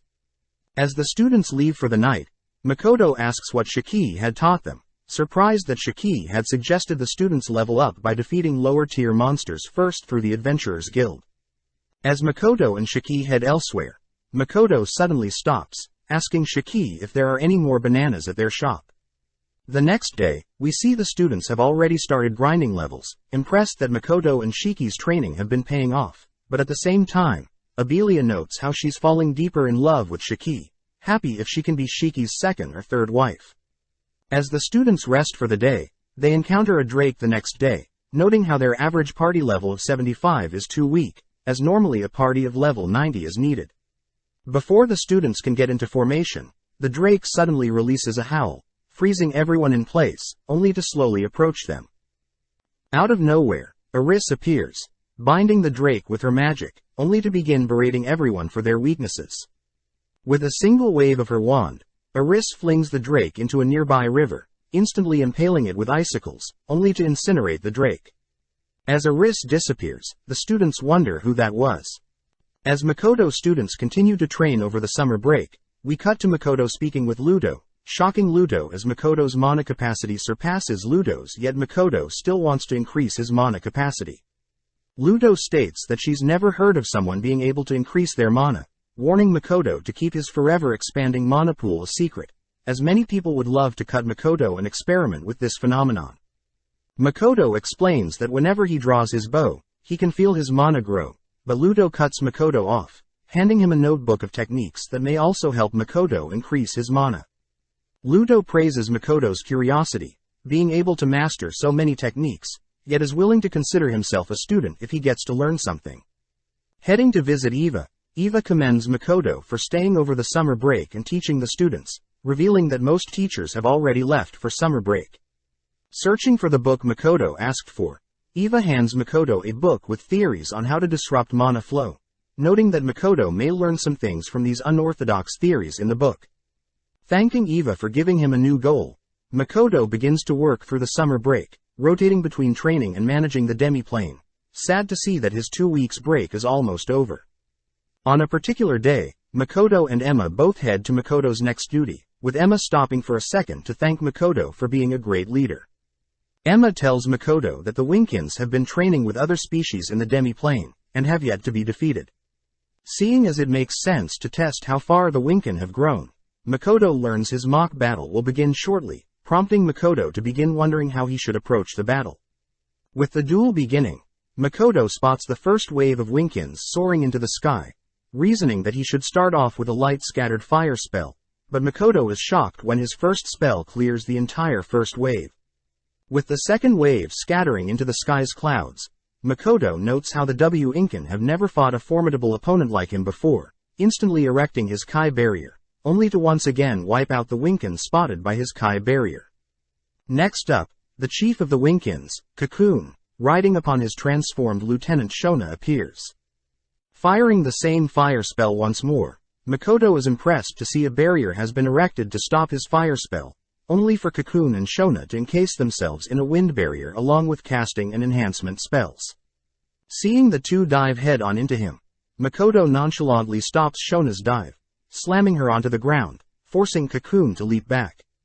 Scolding Shona and Cocoon for using such predictable attacks, Makoto parries Cocoon's spear thrust, ultimately forcing Cocoon to admit defeat. Gathering all the Winkin, Makoto states that the Winkin rely too much on their ability to fly, and in no time the Highland Orcs and the other species will be able to defeat the Winkins. Additionally, Makoto warns the Winkins to avoid diving head first, as this allows enemies to predict their attack patterns, and instead should use their flight to their advantage and develop multiple attack patterns. Before Makoto leaves, Cocoon asks if they can join the demi-plane ranking as long with helping to develop and expand the demi-plane, which Makoto says they can join the demi-plane ranking whenever, but the Winkin are still too inexperienced to help expand the demi-plane. That night, Makoto continues to read through Eva's recommended book, collapsing due to the complex theories within the book, but ultimately chooses to head into the forest to test one of the theories. Instantly unleashing his mana, Makoto begins firing of repeated fireballs, all whilst allowing his mana to encase him, but Makoto suddenly begins to feel his mana limiter disappearing, seeing various bright lights suddenly consume him. Upon opening his eyes, Makoto notices Tomo and Mio calling out to him, scolding Makoto for falling asleep outside. Makoto notes how the sensation before he fell unconscious was the same as when he erased his presence to fire an arrow, suddenly thanking Mio and Tomo for all their help. As the three head to breakfast, Makoto praises Mio's new cooking, but Mio is distracted since she needs to keep Tomo from stealing Makoto's food. Tomo gets emotional, blaming Mio for making amazing dishes with her favorite fruit, the persimmons. Several days later, Makoto is seen continually firing off fireballs, whilst allowing his mana to surge, but he's gotten used to the feeling, able to stay awake now. Knowing that Eva's book mentions something about the mana itself manifesting after a certain point, Makoto erects his Kai barrier to conceal his mana output, only to read out a chant that was placed near the back of the book.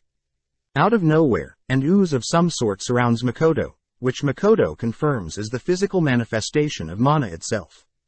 As Makoto fires several fireballs, Makoto watches as the ooze transforms to execute the spell, but this makes Makoto wonder how durable the ooze is. Running head first into a tree, only to easily topple it, impressing Makoto as he states that with this added barrier, Makoto will be able to defeat any dragon or enemy the goddess sends at him.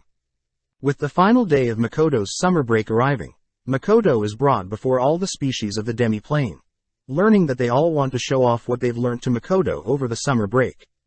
Shiki reveals that he had dug up a boulder and cast a spell on it to help gauge how strong each species' attacks will be, but off to the side Mio only cares about the food. First off is the Highland, which Emma and Agaras have been chosen to represent. Emma is apparently the Highland Orc's most powerful mage, casting an enhancement spell on Agaras, only for Agaras to score a 78 on the boulder. With Makoto not too impressed, we see the Mist Lizards up next, but first the Mist Lizards show off their new aerial attacks, sending a warning to the Winkins, only to score a 68 on the boulder. Following up, the Elder Dwarves score a 70 with their enhanced gear, the Alks score a 65, the Gorgons score 0 for trying to petrify the boulder, and the Winkins, although they've changed their attack patterns, only score a 20. Up next surprisingly is the Forest Ogres, Eris and Aqua, who have dressed up, both beginning to channel an ice spell, Cocytus. Out of nowhere, the ice spell begins wrapping around the boulder, impressing Makoto as the spell destroys the attacker's weapons. Tomo reveals that she would have trouble breaking through, but when Makoto erects his Kai barrier to scan the spell, Makoto immediately disappears, surprising Eris and Aqua, having discovered a major weakness in this ice spell. As Makoto dispels the ice barrier, Aqua and Eris are seen scoring a 50, but up next Mio offers to demonstrate something of her own. Having been sifting through Makoto's memories, Mio unveils her new hero suit prototype, but the suit does nothing to the boulder. Finally, Shiki steps up to unveil what he's been working on, stepping up only to take a battle stance. Revealing his spell to have 13 steps, Shiki takes care of the first 3 steps, by offering his 3 rings. Next Shiki transforms his wand into a powerful sword, which Tomo acknowledges was especially crafted by the dwarves, given the title Dragon Slayer, which Maku wonders is for when Shiki takes on Mitsurugi. Leaping into the air, Shiki easily cuts the boulder in half, impressing Makoto, but Tomo can't help but feel jealous at Shiki's improvement. Seeing as he should show off a skill too, Makoto heads towards the boulder, stating that he will present his new discovery of mana. Taking a breath, Makoto unleashes a monstrous amount of mana, focusing hard, only to compress his mana into the ooze. With Tomo and Shiki terrified of what Makoto has achieved, Makoto states that the ooze enhances his physical and magical capabilities, dashing towards the boulder only to obliterate the boulder with a single punch. Several days later, we follow a Highland orc, running through the forest, seemingly running into a mysterious creature, believed to have been created due to Makoto owning the demi-plane. With Tomo and Mio reporting to Makoto that an orc had been attacked by a bear and a wolf. Makoto is happy to hear that the orc is being treated, but wants to know where these monsters are. Hearing that the monsters appeared in the north of the forest, Makoto wonders if it's due to the irregular weather again, wondering if he can change the weather by opening up another mist gate. With Tomo reporting that she's still investigating the mist gates and its relation to the weather in the demi-plane, Tomo suggests that they first deal with these monster attacks first, getting Mio excited as she gets to eat bear and wolf. Upon hearing this, Makoto states that bears and wolves were considered sacred creatures back in his world, stating that he'll first try to communicate with them. As Makoto begins to fantasize about making friends with these cool monsters, Tomo reminds Makoto that she herself is a very rare type of dragon, but Makoto simply ignores her attempts to seduce him. With Makoto reassuring Mio that spiders are cool too, it begins to rain, all whilst Makoto begins searching the forest. Upon spotting some bear markings on a nearby tree, Makoto turns to spot a bear, ready to attack Makoto. Immediately transforming his clothes to optimize speed, Makoto dashes behind the bear, cuddling it as its fur is so soft, but this throws the bear off. Enraged, the bear attempts to swipe at Makoto, but Makoto simply blocks the bear's attacks with his ooze, ordering the bear to stand down, all whilst calling out to the wolf that is nearby. Sensing the enemy approaching fast, Makoto covers himself in the ooze once more, watching as several wolves attempt to break through, but no luck. Getting a chance to talk, the wolves state that they sense an extraordinary amount of mana, confirming that it was indeed Makoto. Acknowledging Makoto as the ruler of this land, the wolves prepare to battle Makoto for the land, but Makoto diffuses the situation, revealing that he's come here to apologize for exploring the woods without the wolves' permission. Shocked that such a powerful being like Makoto is willing to share the land, the wolves demand to know what Makoto is plotting, but Makoto simply wants to coexist and befriend the wolves and the bears in the forest, and in exchanges asks the monsters to protect the forest like they've always have. Just then the rain begins to subside, prompting an even greater grizzly bear to appear, introducing itself as Brownie and accepting Makoto's proposal to coexist. With Brownies and the wolf leader acknowledging that Makoto is an interesting person, the wolf leader mentions a being in the sky that will disapprove, but Brownie states that they will deal with them when it comes to it. With the woods being deemed the wolf's woods, we cut to Makoto scolding Tomo and Kamui for picking too many persimmons. Makoto tells the two girls about leaving some persimmons on the tree as a sign of good luck. Spotting Tomo not listening, Makoto has to restrain Tomo from picking more persimmons, but suddenly they notice a massive bird flying above. Fearing that the monster will attack, Tomo prepares to cut it down, but the monster calls out that they're here to introduce themselves, being friends with the wolves. As the bird transforms to come greet Makoto, Tomo and Makoto note how massive their demi-plane is, thinking of what other surprises the demi-plane will bring.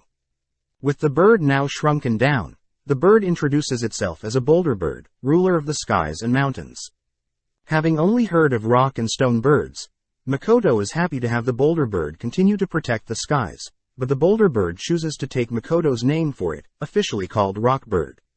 As Rock transforms and flies off, Makoto is happy to have gained more followers, but seeing Tomo jealous of all the attention others are getting, Makoto states that Tomo, Mio and Shiki are the most valuable to him, pleasing Tomo. With everyone heading back to town, Tomo tries to impress Makoto by carrying all the baskets, but at the same time, we cut to Jin, all dressed up, meeting up with Abelia. With both heading to a tavern to chat, Abelia gets jealous hearing Jin has been spending time with Shiki, asking what Shiki looks for in a girl. They both acknowledge that they've been busy recently, with Abelia commenting that scholarship students will get expelled if their grades fall. They both acknowledge that they felt more like rivals, but speaking up Jin states that he wants to defeat the demi-dragon they ran into, uttering that he felt they could have taken it down if they were more prepared. With Abelia agreeing, Jin states that they will defeat the creature before summer break ends, but they both return to some small talk. Abelia asks why Jin had come to the academy, prompting both to reveal that they were both scouted, but had not idea where to go in life until they met Makoto. Jin wonders why Abelia didn't head home for the summer break, but Abelia sadly reveals that her mother was her only family, and had sadly passed away during an epidemic. With Abelia asking Jin his reason for staying at school, Jin mentions how there was a powerful orphan girl by the name of Miranda in his old village, always tasked with fighting monsters and handling tough jobs, only to reveal she was his first love. Eventually Jin and Miranda went on adventures together, ordered by their village to investigate a nearby forbidden forest, stumbling onto an abandoned house in the forest. As the two snoop around the building, they suddenly hear a massive banging sound, spotting a terrifying chimera burst through some steel doors, only to break a hole in the abandoned house. With Jin injured and unable to fight, he helplessly watches as Miranda flawlessly dodges and slashes at the monster, making her way towards the creature's face, first blinding it, only to begin carving the creature apart. With Miranda displaying a gleeful smile upon defeating the monster, Jin couldn't help but call Miranda a monster, but sadly that was the last time Jin saw Amanda. As Jin and Abelia walk home, Jin states that his goal ever since that day was to grow stronger and eventually apologize to Miranda, but first they must defeat the demi-dragon to prove their growth. Cutting to Makoto, he learns from Aris that his students want to face the demi-dragon again, but remembers that the Rembrandt sisters already went home. Shiki corrects Makoto, as Lime had been training them whilst they were back home, and have since returned to Rotskirt and have been training with the other students. Seeing as his students have grown so much, Makoto asks Aris to not interfere this time, but Aris reveals that a pack of demi-dragons have appeared near the previous demi-dragon's location. Finding it strange that dragons are appearing near that location, Shiki states that he'll look into the strange occurrence, promising to leave one behind for the students. Seeing as everyone is busy, Makoto says he'll personally deal with dragons, wanting to test out his mana manipulation, but the next morning we cut to Shiki visiting the location of the demi-dragon sightings. Sensing an aura nearby, Shiki is amazed to see a ritual, the sacred treasure of Elysian, the Scepter of Dragons. Believing that these items were lost long ago, Shiki immediately contacts Makoto, who reports that he too has spotted a dragon ritual, both deducing that this is the work of the demons. With Shiki continuing to investigate, Makoto heads towards the dragons, choosing to keep one of the dragons safe, only to surround himself in his ooze. Conjuring a platform with his ooze, Makoto jogs above the dragons, only to leap into the center of the dragon pact, prompting all the dragons to unleash their dragon's breath onto Makoto. With the ooze completely nullifying all damage, we cut to Shiki, who has stumbled onto a lair filled with demons, all declaring that they're working against the Demon Lord's will. With Shiki still unable to piece together the demon's scheme, we cut back to Makoto, who has defeated all the dragons, choosing to store some of the meat for Mio. At the same time, we see that the dragon Makoto stored has appeared in front of his students, who are all preparing to take it down.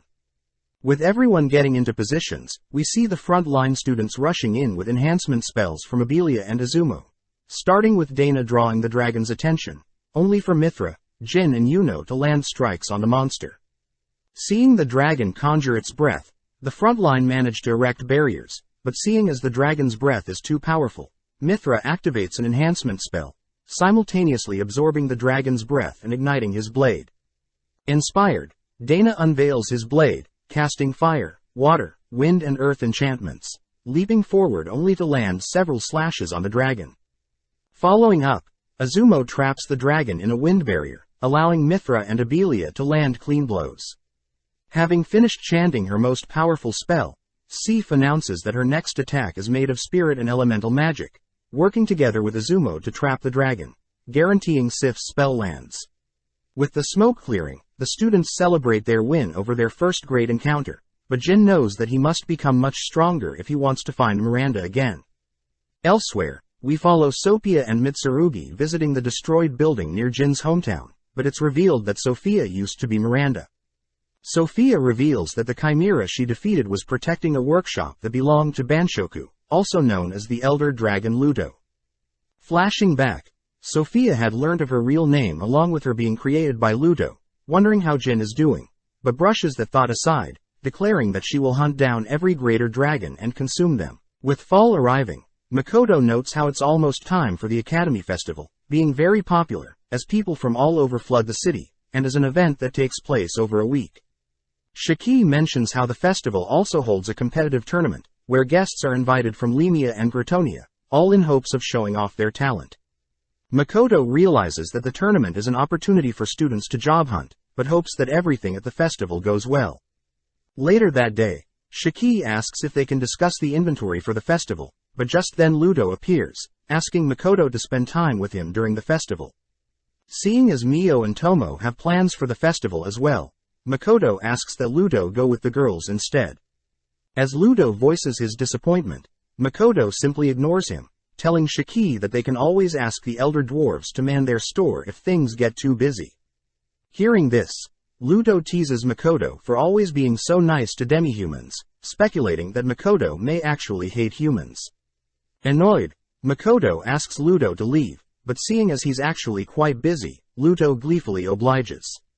Makoto utters that he's shocked such a goofy man as the guildmaster, knowing that Ludo will have to meet some important people during the festival, hearing that Ludo uses the alias False. Shiki adds that he has heard that Ludo used to conduct experiments, wishing he could learn more about Ludo, but just then a strange guest appears. Introducing herself as Shinai, a temple priest, Shinai apologizes for the intrusion, learning that Makoto can only communicate through written speech. Getting down to the topic at hand, Shinai brings up the rumors regarding Makoto's very effective potions, even though they are priced very cheaply. Hearing this, Makoto is relieved that this has nothing to do with the goddess, but wonders if they are asking for a bribe. Makoto reasons if he needs to pay to prevent any unwanted attention, he'll gladly do it, but is shocked to hear Shinai offer for the temple to handle sales. Shinai asks that Makoto not read into his offer too much, stating that the temple will help clear any rumors but on the condition that Makoto reveal how he produces said potions. Getting serious, Makoto hears that Shinai intends to inspect said potions, swearing to never leak the method to other businesses. Makoto points out that the temple themselves could simply steal their methods and make similar products, but Shinai coldly remarks that it is something that is worth the trade. Annoyed, Makoto notes how several members of the temple were part of the humanoid experiments, with the previous bishop ultimately being assassinated by Rona. Calming down, Makoto admits that being on good terms with the temple would be beneficial, agreeing to disclose his production method if it means Makoto gets to meet the people at the temple. Makoto says he'll have his alchemist teach them, pleasing Shinai, as he promises to introduce Makoto to the temple people tomorrow. The next day, Makoto and Shiki appear before the temple, but seeing the massive building, Makoto gets annoyed that the goddess's worshippers believe the goddess to be a noble and good being. As Makoto braces for the worst, we cut to Makoto and Shiki bowing before the leader of the temple, hearing that the leader promises to clear up any rumors regarding Makoto's store. Additionally, the leader says she'll look into a cure for Makoto's inability to speak, but just then one helper informs the leader that they need to leave. Unable to hold himself back, Makoto watches as the leader leaves, realizing that no one else is looking up and still bowing. With Shinai scolding Makoto for being rude, Shinai asks how Makoto makes his potions, prompting Makoto to reveal the potions and ingredients he's brought to show the temple.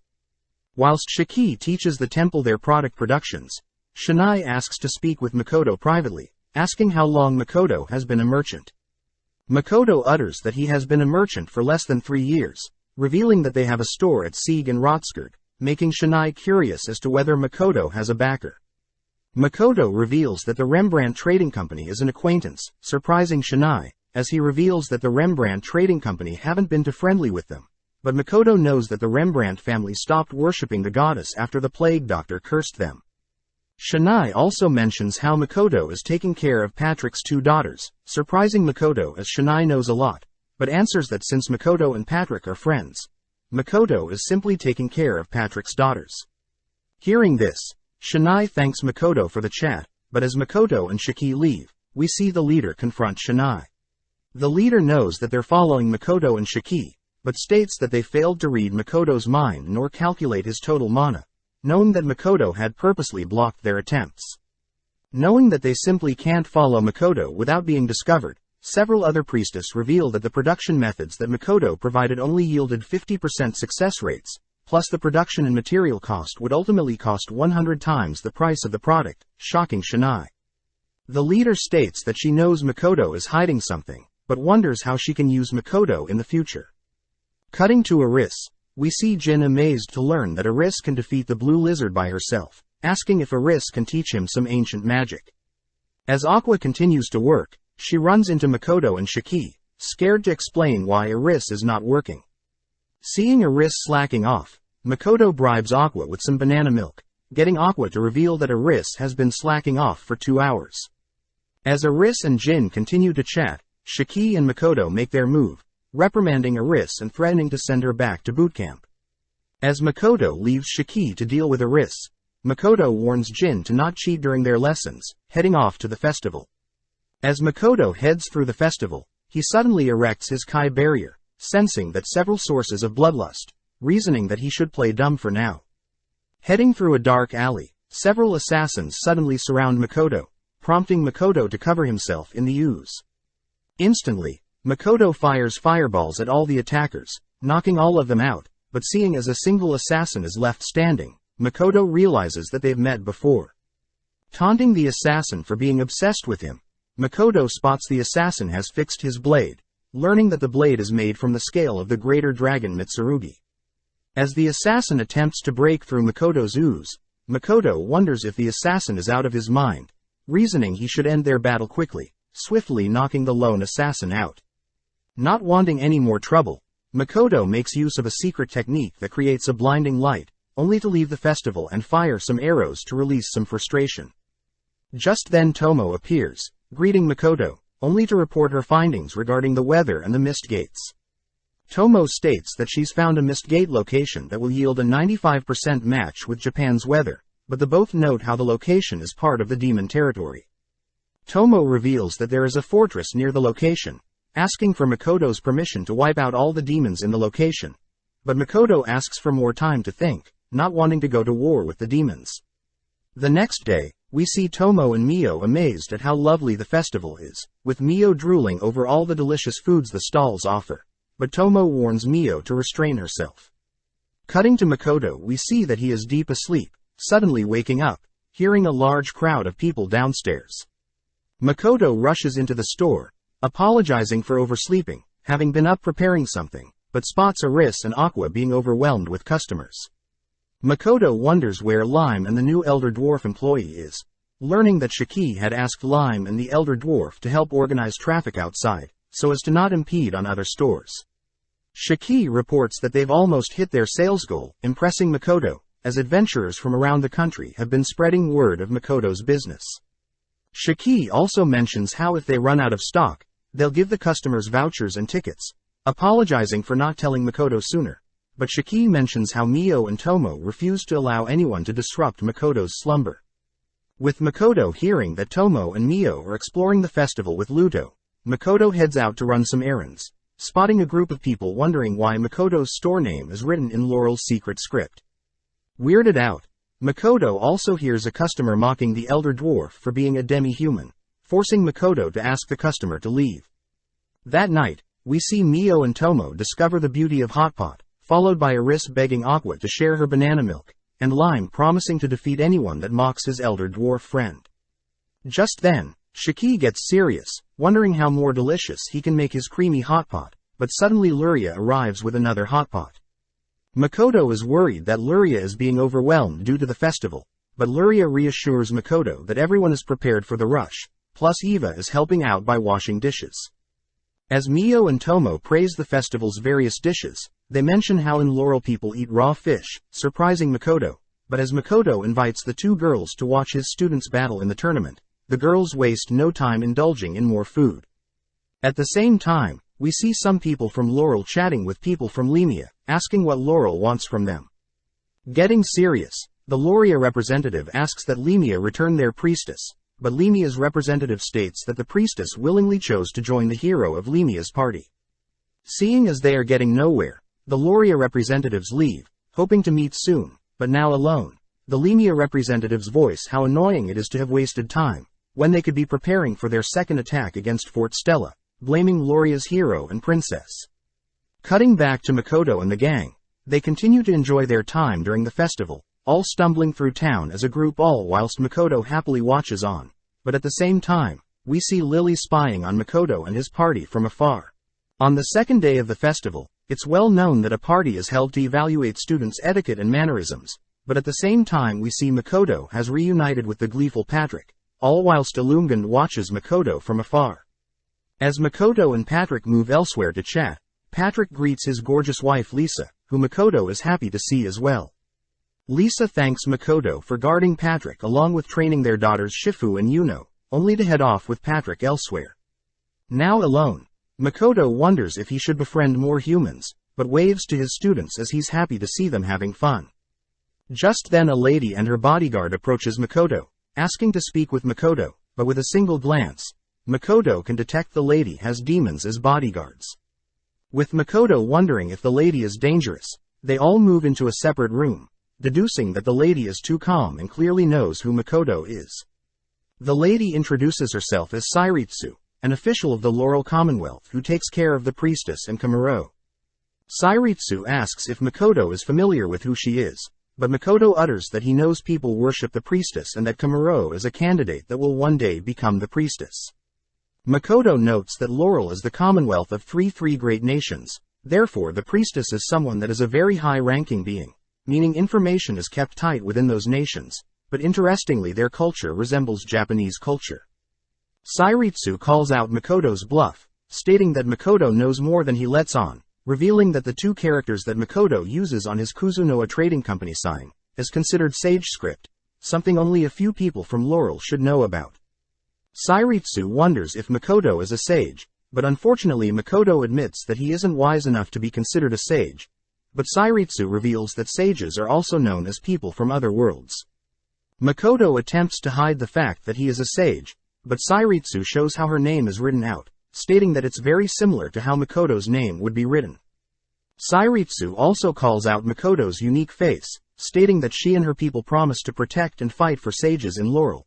But Makoto simply says he'll inform Sairitsu if he runs into any sages in the future. Seeing as Makoto is not budging, Sairitsu reveals that she suspects the two heroes brought to this world are sages as well, but keeping a stern face, Makoto simply says he can't be sure since he's never met the heroes.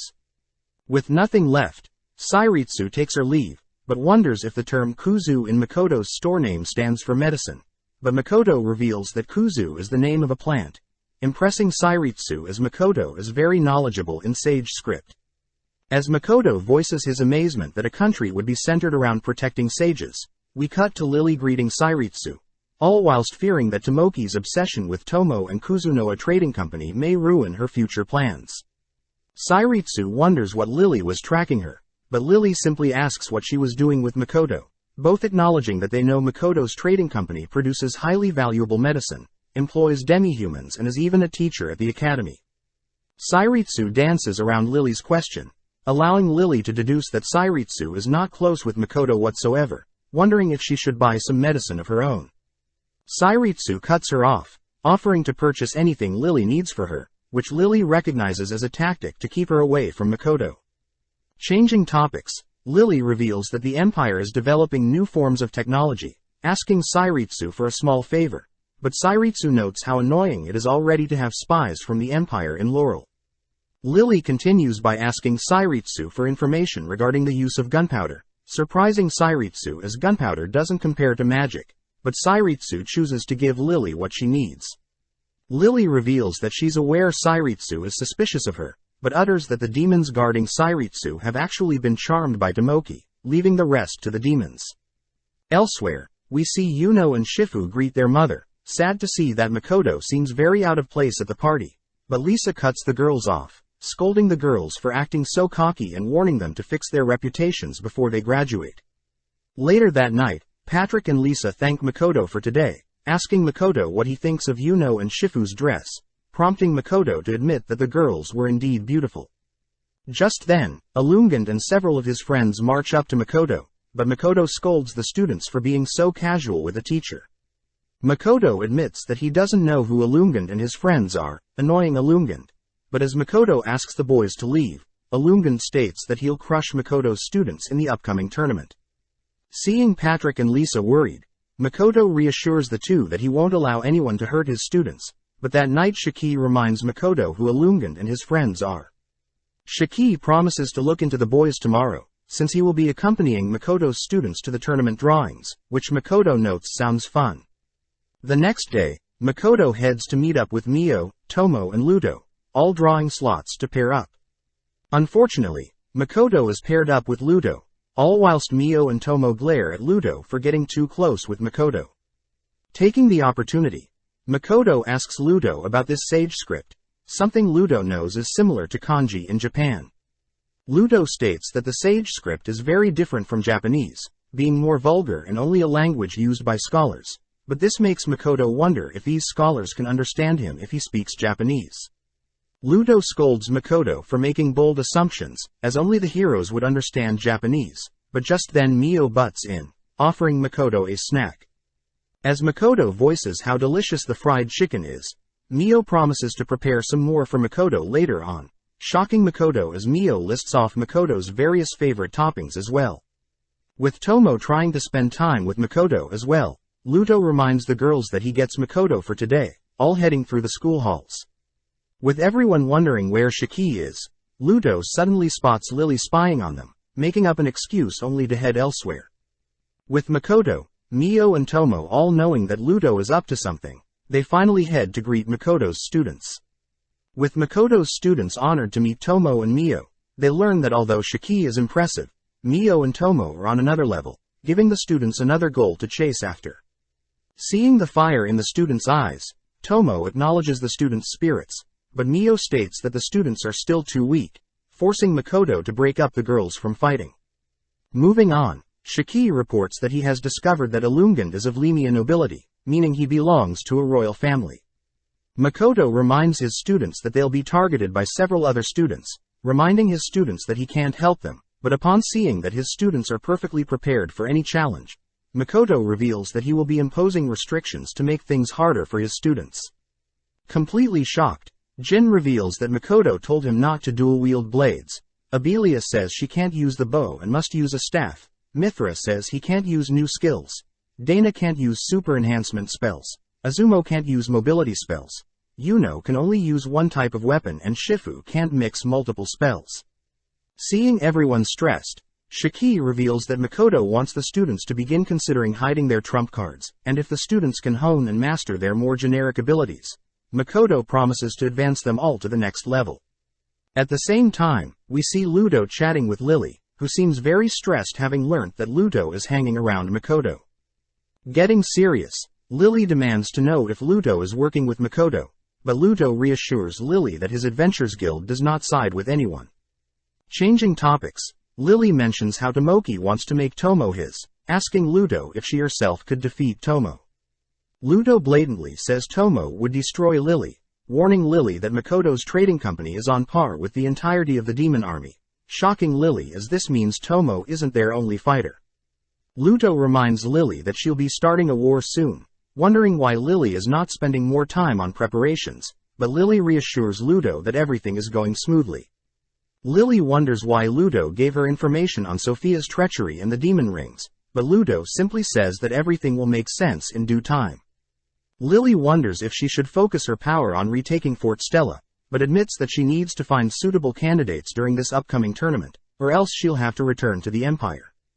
That night, Makoto voices how annoying it is that nobles have already started their attempts at poisoning and assassinating Makoto. Having made it through the night, Makoto learns from Patrick that Makoto has been summoned by the Merchants Guild.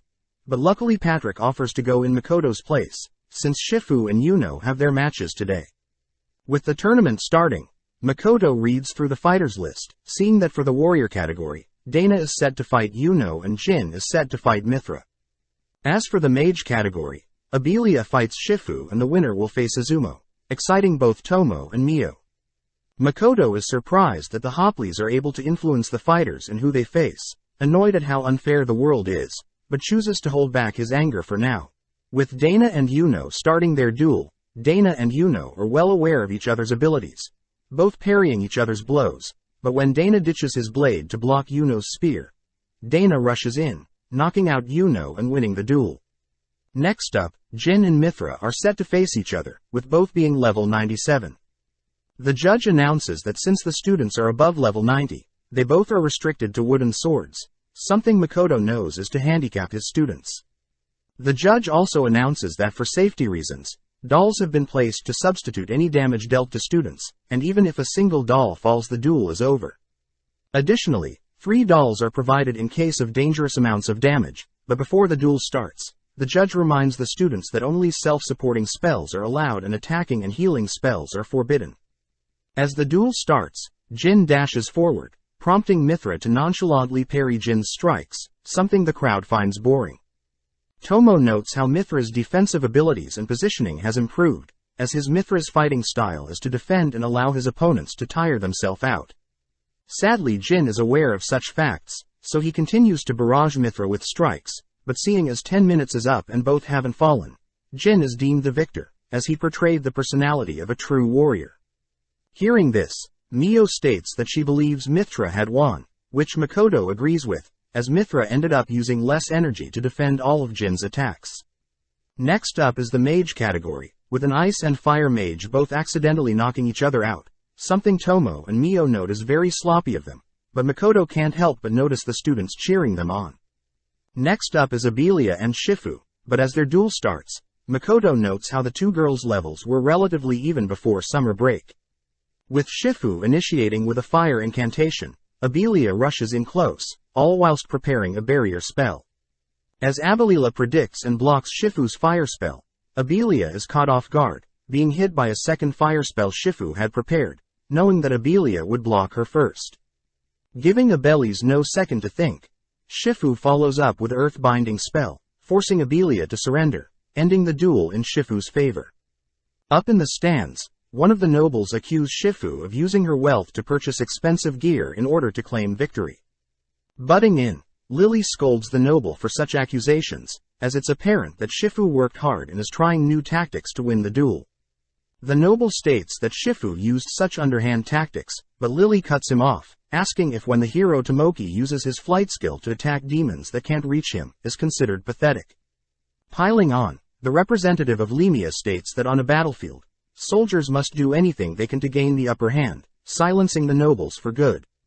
With Pluto diffusing the situation, we cut to Izumo and Shifu starting their duel, but instantly Shifu conjures an earth barrier, blocking and regenerating from Izumo's wind magic.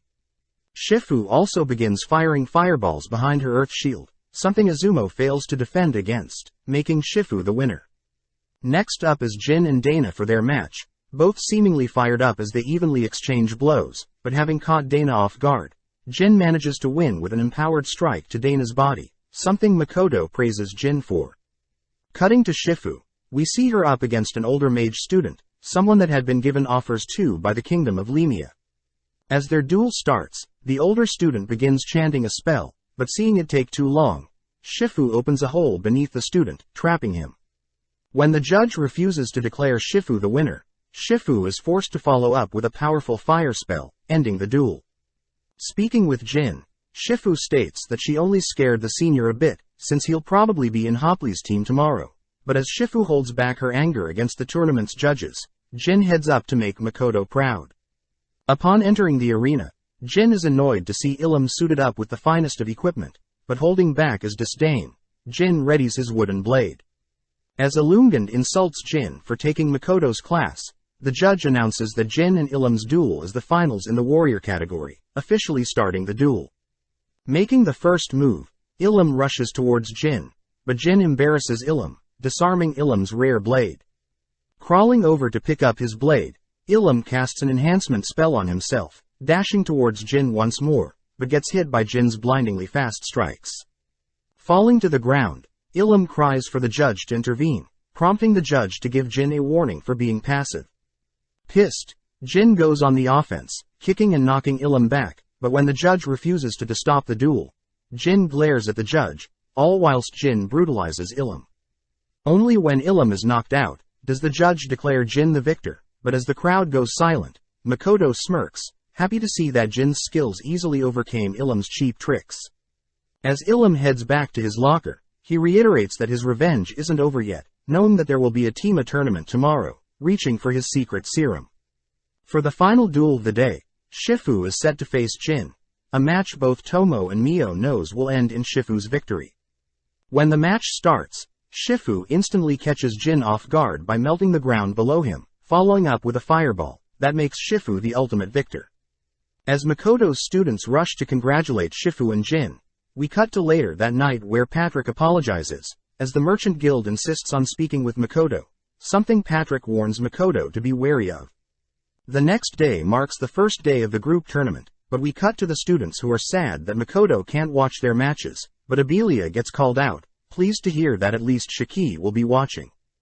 The students also note how there is a special rule that restricts their total level to be 365, meaning that at max only 3 of them can be in a group. Luckily, as Lily watches on, she's amazed to see Makoto's 3-man team easily dismantle their enemies, someone Lily and the representative of Lemia knows is very valuable. Cutting to Makoto, he's seen in the presence of Zara Hardies, the leader of the Rotskerd Merchant Guild, but getting down to business, Zara accuses Makoto of working with the demons to run his trading company. Insulted, Makoto reassures he doesn't use underhand tactics, but Zara reveals that he had reached out to the temple, and know that Makoto is hiding how he obtains his raw goods, as there are no records of Makoto's shipments. Not wanting to reveal the mist gates or the demi-plane, Makoto states that he uses wagons and carts under the Rembrandt name, but Zara states that the items Makoto are selling are way below market price, meaning Makoto is intentionally giving away money. Makoto states that if he's being interrogated, he is more than happy to show Zara how he runs and creates things, but Zara calls Makoto naive, mocking Makoto's status and circumstance. Completely cornered, Makoto demands to know what Zara wants, prompting Zara to demand Makoto hand over his knowledge of transportation methods and any other secrets, but Makoto simply refuses. Hearing this, Zara states that Makoto isn't fit to be a merchant, deducing that Makoto is indeed keeping secrets, admitting that he had expected greater things from Makoto, but now knows Makoto is simply a spoiled child. Zara states that moving forward, Makoto will have to hand over 90% of profits to the guild, and only then will other merchants stop annoying Makoto, something Zara states is the only option. Getting more annoyed, Makoto accuses Zara and other merchants for not being honest, but Zara fires back by suggesting Makoto set up a shop elsewhere, and only sell to demi-humans, something Makoto knows isn't profitable. Zara reminds Makoto that he must stay in line, threatening to label Makoto and his trading company as allies with the demons, if Makoto chooses to resort to violence. Zara states that Makoto has no choice but to close down his store in Rotskerd and head back to Sieg, but Makoto finds it strange that Zara is acting awfully nice, shocked to learn that Zara was holding back, knowing that Patrick will now owe him a favor. As Makoto heads back to the store that evening, Makoto admits that he revealed his use of teleportation through one of his followers, but Makoto still hid the existence of the demi-plane. Hearing all of this, Mio offers to slay all those who oppose Makoto, but Tomo asks Mio to calm down. Mio wonders why Makoto is being treated unfairly, even though Makoto only cares about helping others, but Tomo calls Mio naive, stating that it's the sacrifice an honest man must endure. Tomo asks why Makoto doesn't just side with the demons, but suddenly remembering the land Tomo had found, Makoto states that he'll move to that land after the festival. Makoto declares that he wants to create a harmonious relationship with both demons and humans, reminding the others that Kalanion was once part of Elysian, the place where Makoto's parents met, became adventurers and traveled the world. Shiki remembers that Luria and Eva's hometown are from the same location, but Makoto states that he plans to ask the two something, impressing Mio, Tomo and Shiki. With everyone on board with Makoto's idea, Makoto utters that since the two heroes are fighting with the humans, Makoto plans to take advantage of the current situation. Flashing back, we follow a young Ilum and Luria sitting in a flower field somewhere in Kalanion, the domain of Ainsland. Ilum promises to strive for a less corrupt future with his noble status, promising to protect the weak, which impresses Luria, but in the present Ilum seems to have held onto that memory all whilst taking out a mysterious item. Following Makoto, we see him admit that he was too naive, especially when being grilled by Zara for not being qualified to be a merchant.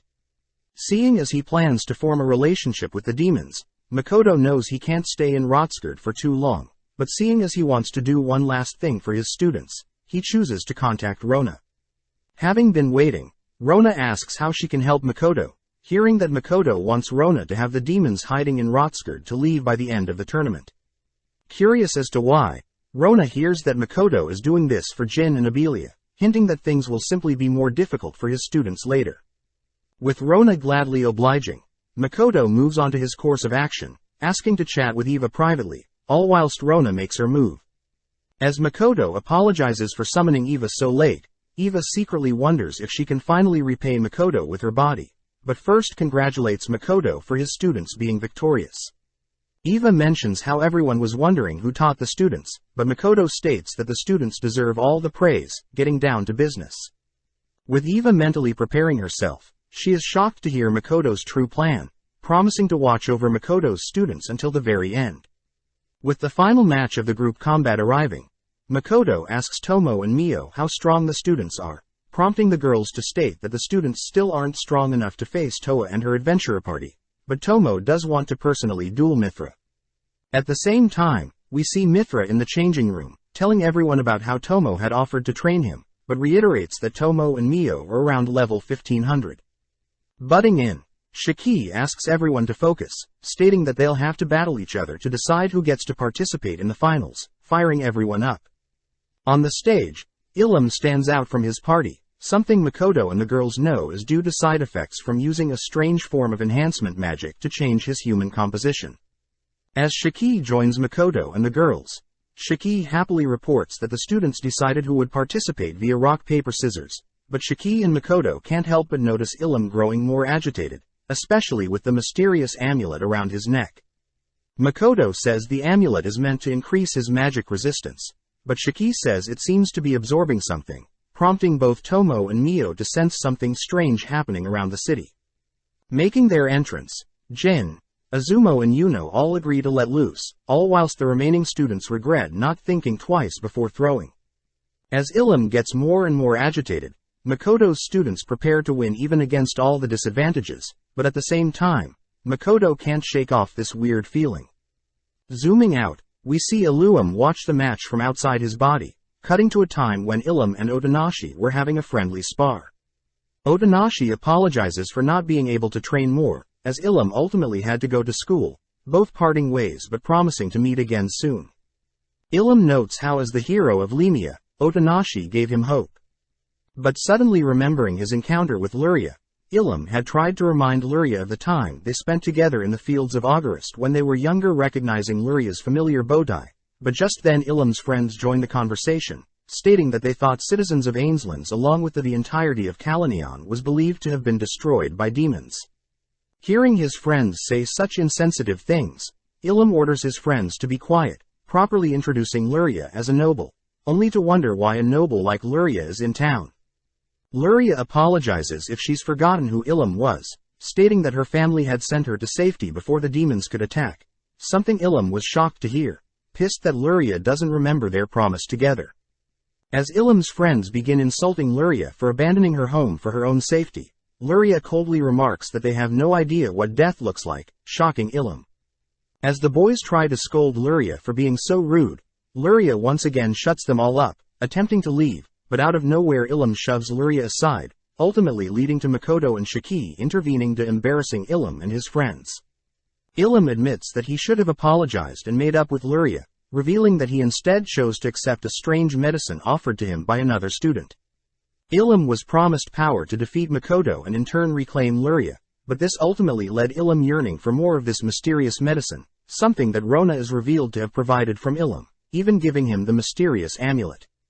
With Ilum seemingly reaching his breaking point, the group battle is seen to be started, prompting Azumo and Yuno to dash past Ilum with speed enhancements, all whilst Jin deals with Ilum. As Jin blocks Ilum's first slash, he immediately senses abnormal strength from the slash, caught off guard as Ilum kicks Jin aside. Apologizing for underestimating Ilum, Jin prepares to take the fight more seriously, prompting the two to rush at each other. At the same time, Yuno initiates the 2 versus 6, tossing her spear at one of the students, following up by knocking down another 3, all whilst Azumo only manages to defeat 2. With Yuno bragging about defeating more students than Azumo, they both suddenly get jealous, seeing Jin dismantling Ilum's, having promised to defeat Ilum together. As Jin lands blow after blow, he manages to carve off parts of Ilum's armor, but Azumo finds it strange that none of Ilum's dolls have taken any damage. Out of nowhere, Ilum begins swinging maniacally, weirding out Jin and the onlookers, but when Jin asks if the referees want to stop the match, the referees simply ask them to continue fighting. Ilum continues to utter Makoto's name, but having heard enough, Jin orders Azumo and Yuno to help finish Ilum off for good. Thrusting his wooden sword at Ilum, Jin is shocked to see Ilum catch it with his mouth, but this leaves him wide open to be caught up in Azumo's wind spell, prompting Yuno to follow up with several combination strikes whilst in mid-air, impressing Makoto. Putting some distance between herself and Ilum, Yuno tosses her spear for the finishing blow, falling to the ground as Azumo and Jin rush to catch Yuno, but Yuno reveals her weak floating magic. As Ilum is seen falling to the ground, his dolls all blow up, marking the end of the duel. Both Mio and Tomo are impressed by the students' teamwork, but as Makoto heads off to congratulate his students and check up on Ilum, he suddenly spots Ilum twitching, something his students notice as well. Out of nowhere, Ilum's amulet begins releasing some dense mana, something Mio and Tomo know stems from his old emotions. Shiki utters that there is no hope for Ilum anymore, revealing that Ilum has begun to mutate, something Makoto learns is the work of Rona. Makoto wonders why Rona would do such a thing even after promising to help him out, but Shiki asks if Rona had promised to not do anything in Rotskirt, stating that demons are very deceiving. Makoto begins wondering if he should have trusted the demons at all, something Tomo and Mio gets pissed about, seeing as Makoto has been quite unlucky recently.